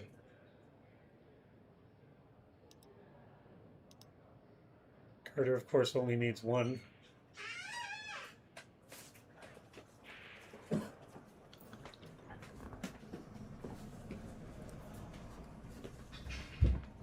Again, in a club situation, yeah. Pink in the left, in the near corner, 4 rails shape for black shape. Yeah, I think he's on. He's not dead center. I think he's just off to the yellow side of the table, so it could be a slow roll to the bottom corner. Difficult. Ambitious, chancy. A lot of things can happen if he doesn't get it right. Great chance he's going to leave it on. You know, if he really doesn't like it, he doesn't seem too comfortable with it. And if he really doesn't like it, he's got a great safety in front of him. You know, he could screw... 3 banks to the bottom rail, cue ball behind the block. Yeah, he could come off, you know, the right side cushion. But no, it looks like he's playing it in. Can't tell with Phil when he's using the rest. He's always... Oh, he played that with a lot of pace. I don't understand it. Probably. Well, looks like we're getting another. Well, good chance we're getting another frame. It's not. Yeah, Carter just can't believe at that pace. But well, It was for the match, so it's a temptation to go for it. yeah. But now look where he's done with what Phil's done with the black. If he comes back to the table, so Carter, if he makes this pink, he may as well go for this. Yeah. Because even if he sells it out, that black is, even from our angle, looks Well, very if close it's to that if cushion. it's frozen to the rail, then it's incredibly safe. Oh, and he's not got it. I mean, Phil's looking no. yeah. I mean, that was a bit odd. Phil really went for broke on that last visit.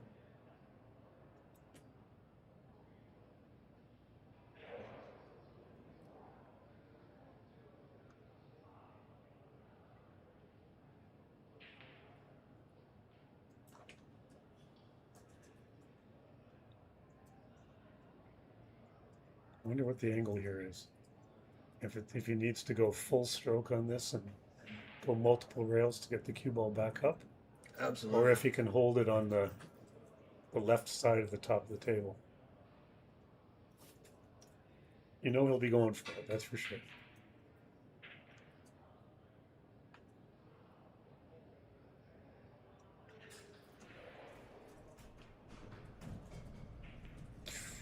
No, I think he's. Well, I don't think he was going for it because he can't do anything with the block, and he would have been in hard From press. there, he overcut it. Yeah. If he had made it, he would have been up on the top side. But yeah, I mean, Carter's good for a shot like this. yeah, he's got to take it on. Oh no. Oh. Well, could be a mistake from Carter Gow. So now Phil's just got to pot the pink. Doesn't have to worry about possession. Cue ball's coming right back up the table. A few twists and turns just in the last 5 minutes since My we got into goodness. this one. This might be the most exciting point of this match. But Carter has a lot in his mind, like we said. He is tired. These events are draining on the players, but when you're a player or owner and having that in the back of your mind. So Phil's got one chance here to get it right. Oh, what a pot. My word. Now he's going to be close to the rail. Almost straight in black. Well, this is not a gimme. This is reminiscent, remind you of anybody? Stephen Hendry? For the World Championship. Missed a pot a little bit further away, but I guess that was against Mark Williams. He's going to hit this at a bit of pace. Oh boy. This black is in the middle. White come off the cushion, so if Carter is tired and is not feeling it, this black is just going to be nudged to that top of the bulk cushion. But or if he's tired and wants to get it over, he's going to pot it. It may just be, I'm just going to go for it. If he pots it, he's got to play another frame. Yep.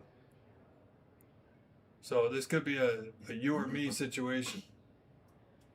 He's looking at the potting angle.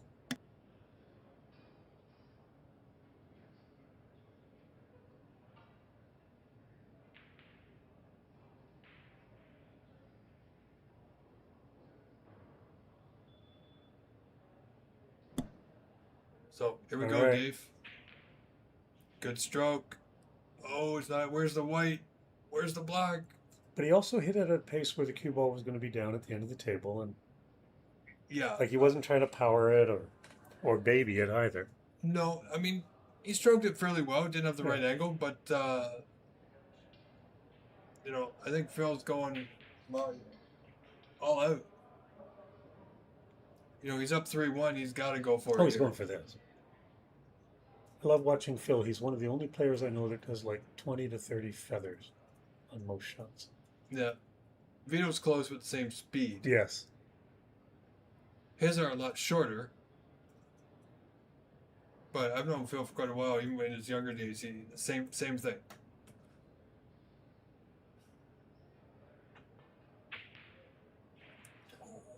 Nope. Well, this time it's runs. Well, I think the double's on. Yeah. Carter's if he's going to draw this ball back, he's going to play at a bit of an angle. He doesn't want to draw the white into the corner. He's not likely to hit that hard. These No. are, you know what? These are ones that I like playing for the side. Leave the cue ball on the top rail. Yeah. If you make it, you make it. If you don't, the only bad thing can happen is you hit the far horn and it pops out a little bit. He's looking at the bank. He's looking at the double, but he could play it into the pocket, aiming for the high side. Mm-hmm. Just, not the knuckle, but about 3-4 inches above, leaving it. Right, that'll take the cross corner away, and that'll take any kind of double away. But he has been looking.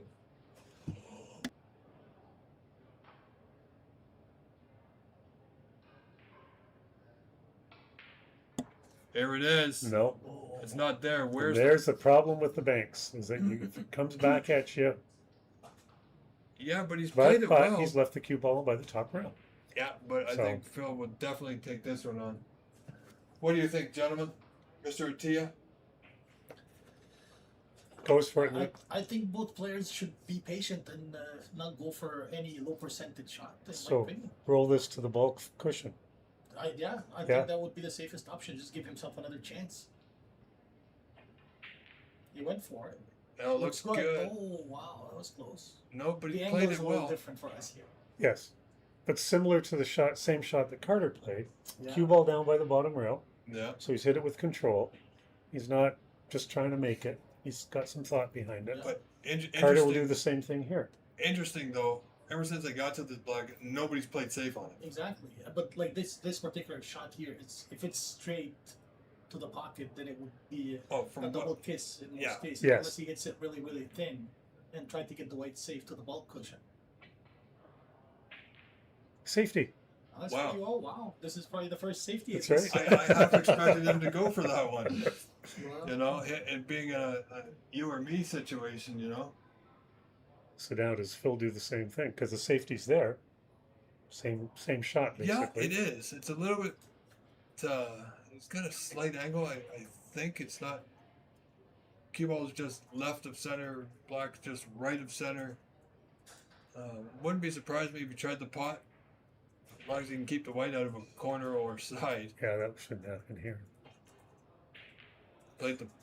Well, I'm not sure. He missed it by quite a large margin if he didn't just play the safety. And he got a heck of a safety. I don't know if we got fortunate there, Dave. It's hard to tell because we can't see the proper angle. So it's I don't know. This one's tough. I mean, most players would want to knock this one around the corners, around the angles. But it's not a great angle to do that. No, it's really not. It's hard to get that four rail safety from That's here. right. He can cut it a bit because it's not on the cushion. Now, is it going to make it? It's not. That's it's the problem going to with be it. It short. goes up too high on that side rail. Wow, this black is on. Yeah, see, because Carter had to cut it a little bit to make that angle. Yeah. A little bit, so a little thick, so a little more thin. Took a little bit of pace out of it.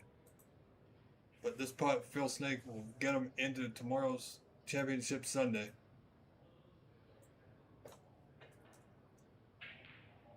No, it's not. Where's the cue ball going? Nope. Did you say that? Did you say that? Are you allowed to say that? I am. You have to send money to England? No. No. It's a pretty good leave you got from that. It's not.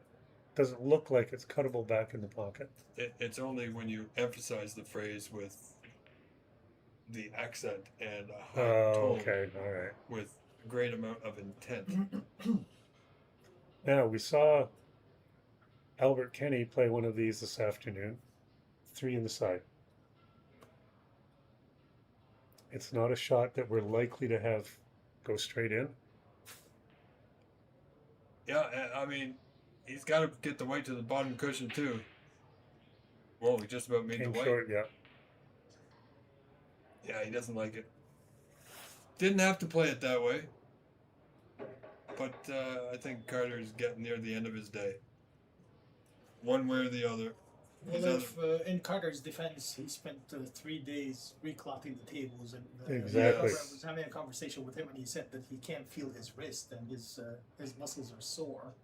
So Yeah. I don't think he's performing at his peak No. at this moment. No, absolutely not. And he's still, that's how good of a player he is. He's hanging in there with In the one of quarterfinals. the better players. Of course, not to take any credit away from Phil, he's a great player. Oh, what a great putt! Look at the white. No. Look at the white. Oh, that's very unfortunate. Well, wow. I don't think this match could have ended. I mean, that's unfortunate, but Phil Snake will take it. He's not happy about it. He would have, he's shaking his head there, gentlemen, but this match is now over. Phil Snake takes a 4-1 Tough one. win over Carter Gal. My word. Just a slightly different position of the tip on the cue ball, and that ball doesn't go in off. That's right. It's a tiny, tiny bit of a difference. Yeah. All right, ladies and gentlemen, we're going to take a short break. Stay with us. We have the shootout coming up in just a little bit, folks. Oh. Stay with us. Stay tuned. We'll see you soon.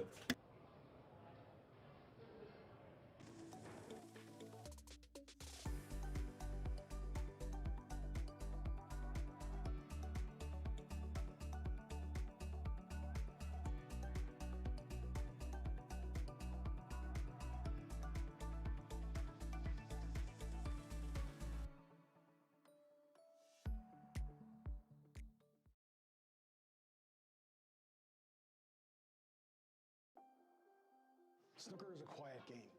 That's always made it difficult to run as a business. Many clubs survive by adding noise, alcohol, and constant staffing. All of that works against the quietness of the game itself. I wanted to build something different. A snooker-only club that's calm, professional, financially sustainable. With Arenamatic, the club runs the way a snooker club should. Players arrive, unlock the door, walk straight in, no bookings, no staff, no coordination, no friction. They start playing in seconds. From home, players can see who's in the club, what tables are free, and find matches naturally.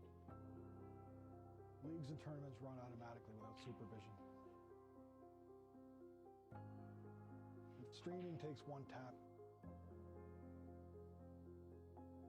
Billing is automatic. Once the player experience is automated, business automation follows naturally.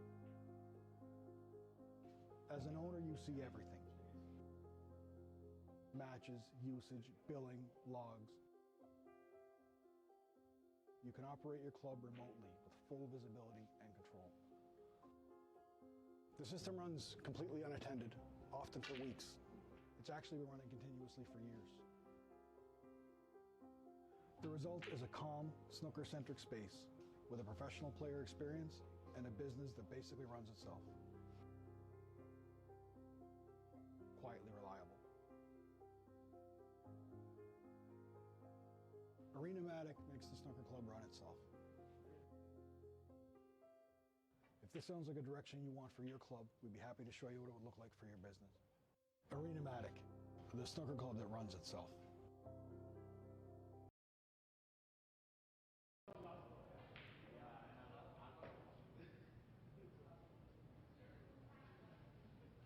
All right, folks. So a bit of a programming note. The powers that be have decided that the shootout that was scheduled for this evening will be done tomorrow in its entirety. So that will conclude our play for the day. So I thank you all for joining us. Once again, thank you to everybody who stepped on comms. The gentleman, Joe Attia, great work on tech side and on comms as well. Mr. David Putty from Canadian Q Sports Academy, and Amar, and Mr. the man of the hour, James Power. And for myself, thank you all for joining us. I'm your host, Rob Richards, saying good night, goodbye. We will see you again in the morning. Thank you so much for being here. Have a wonderful, wonderful evening.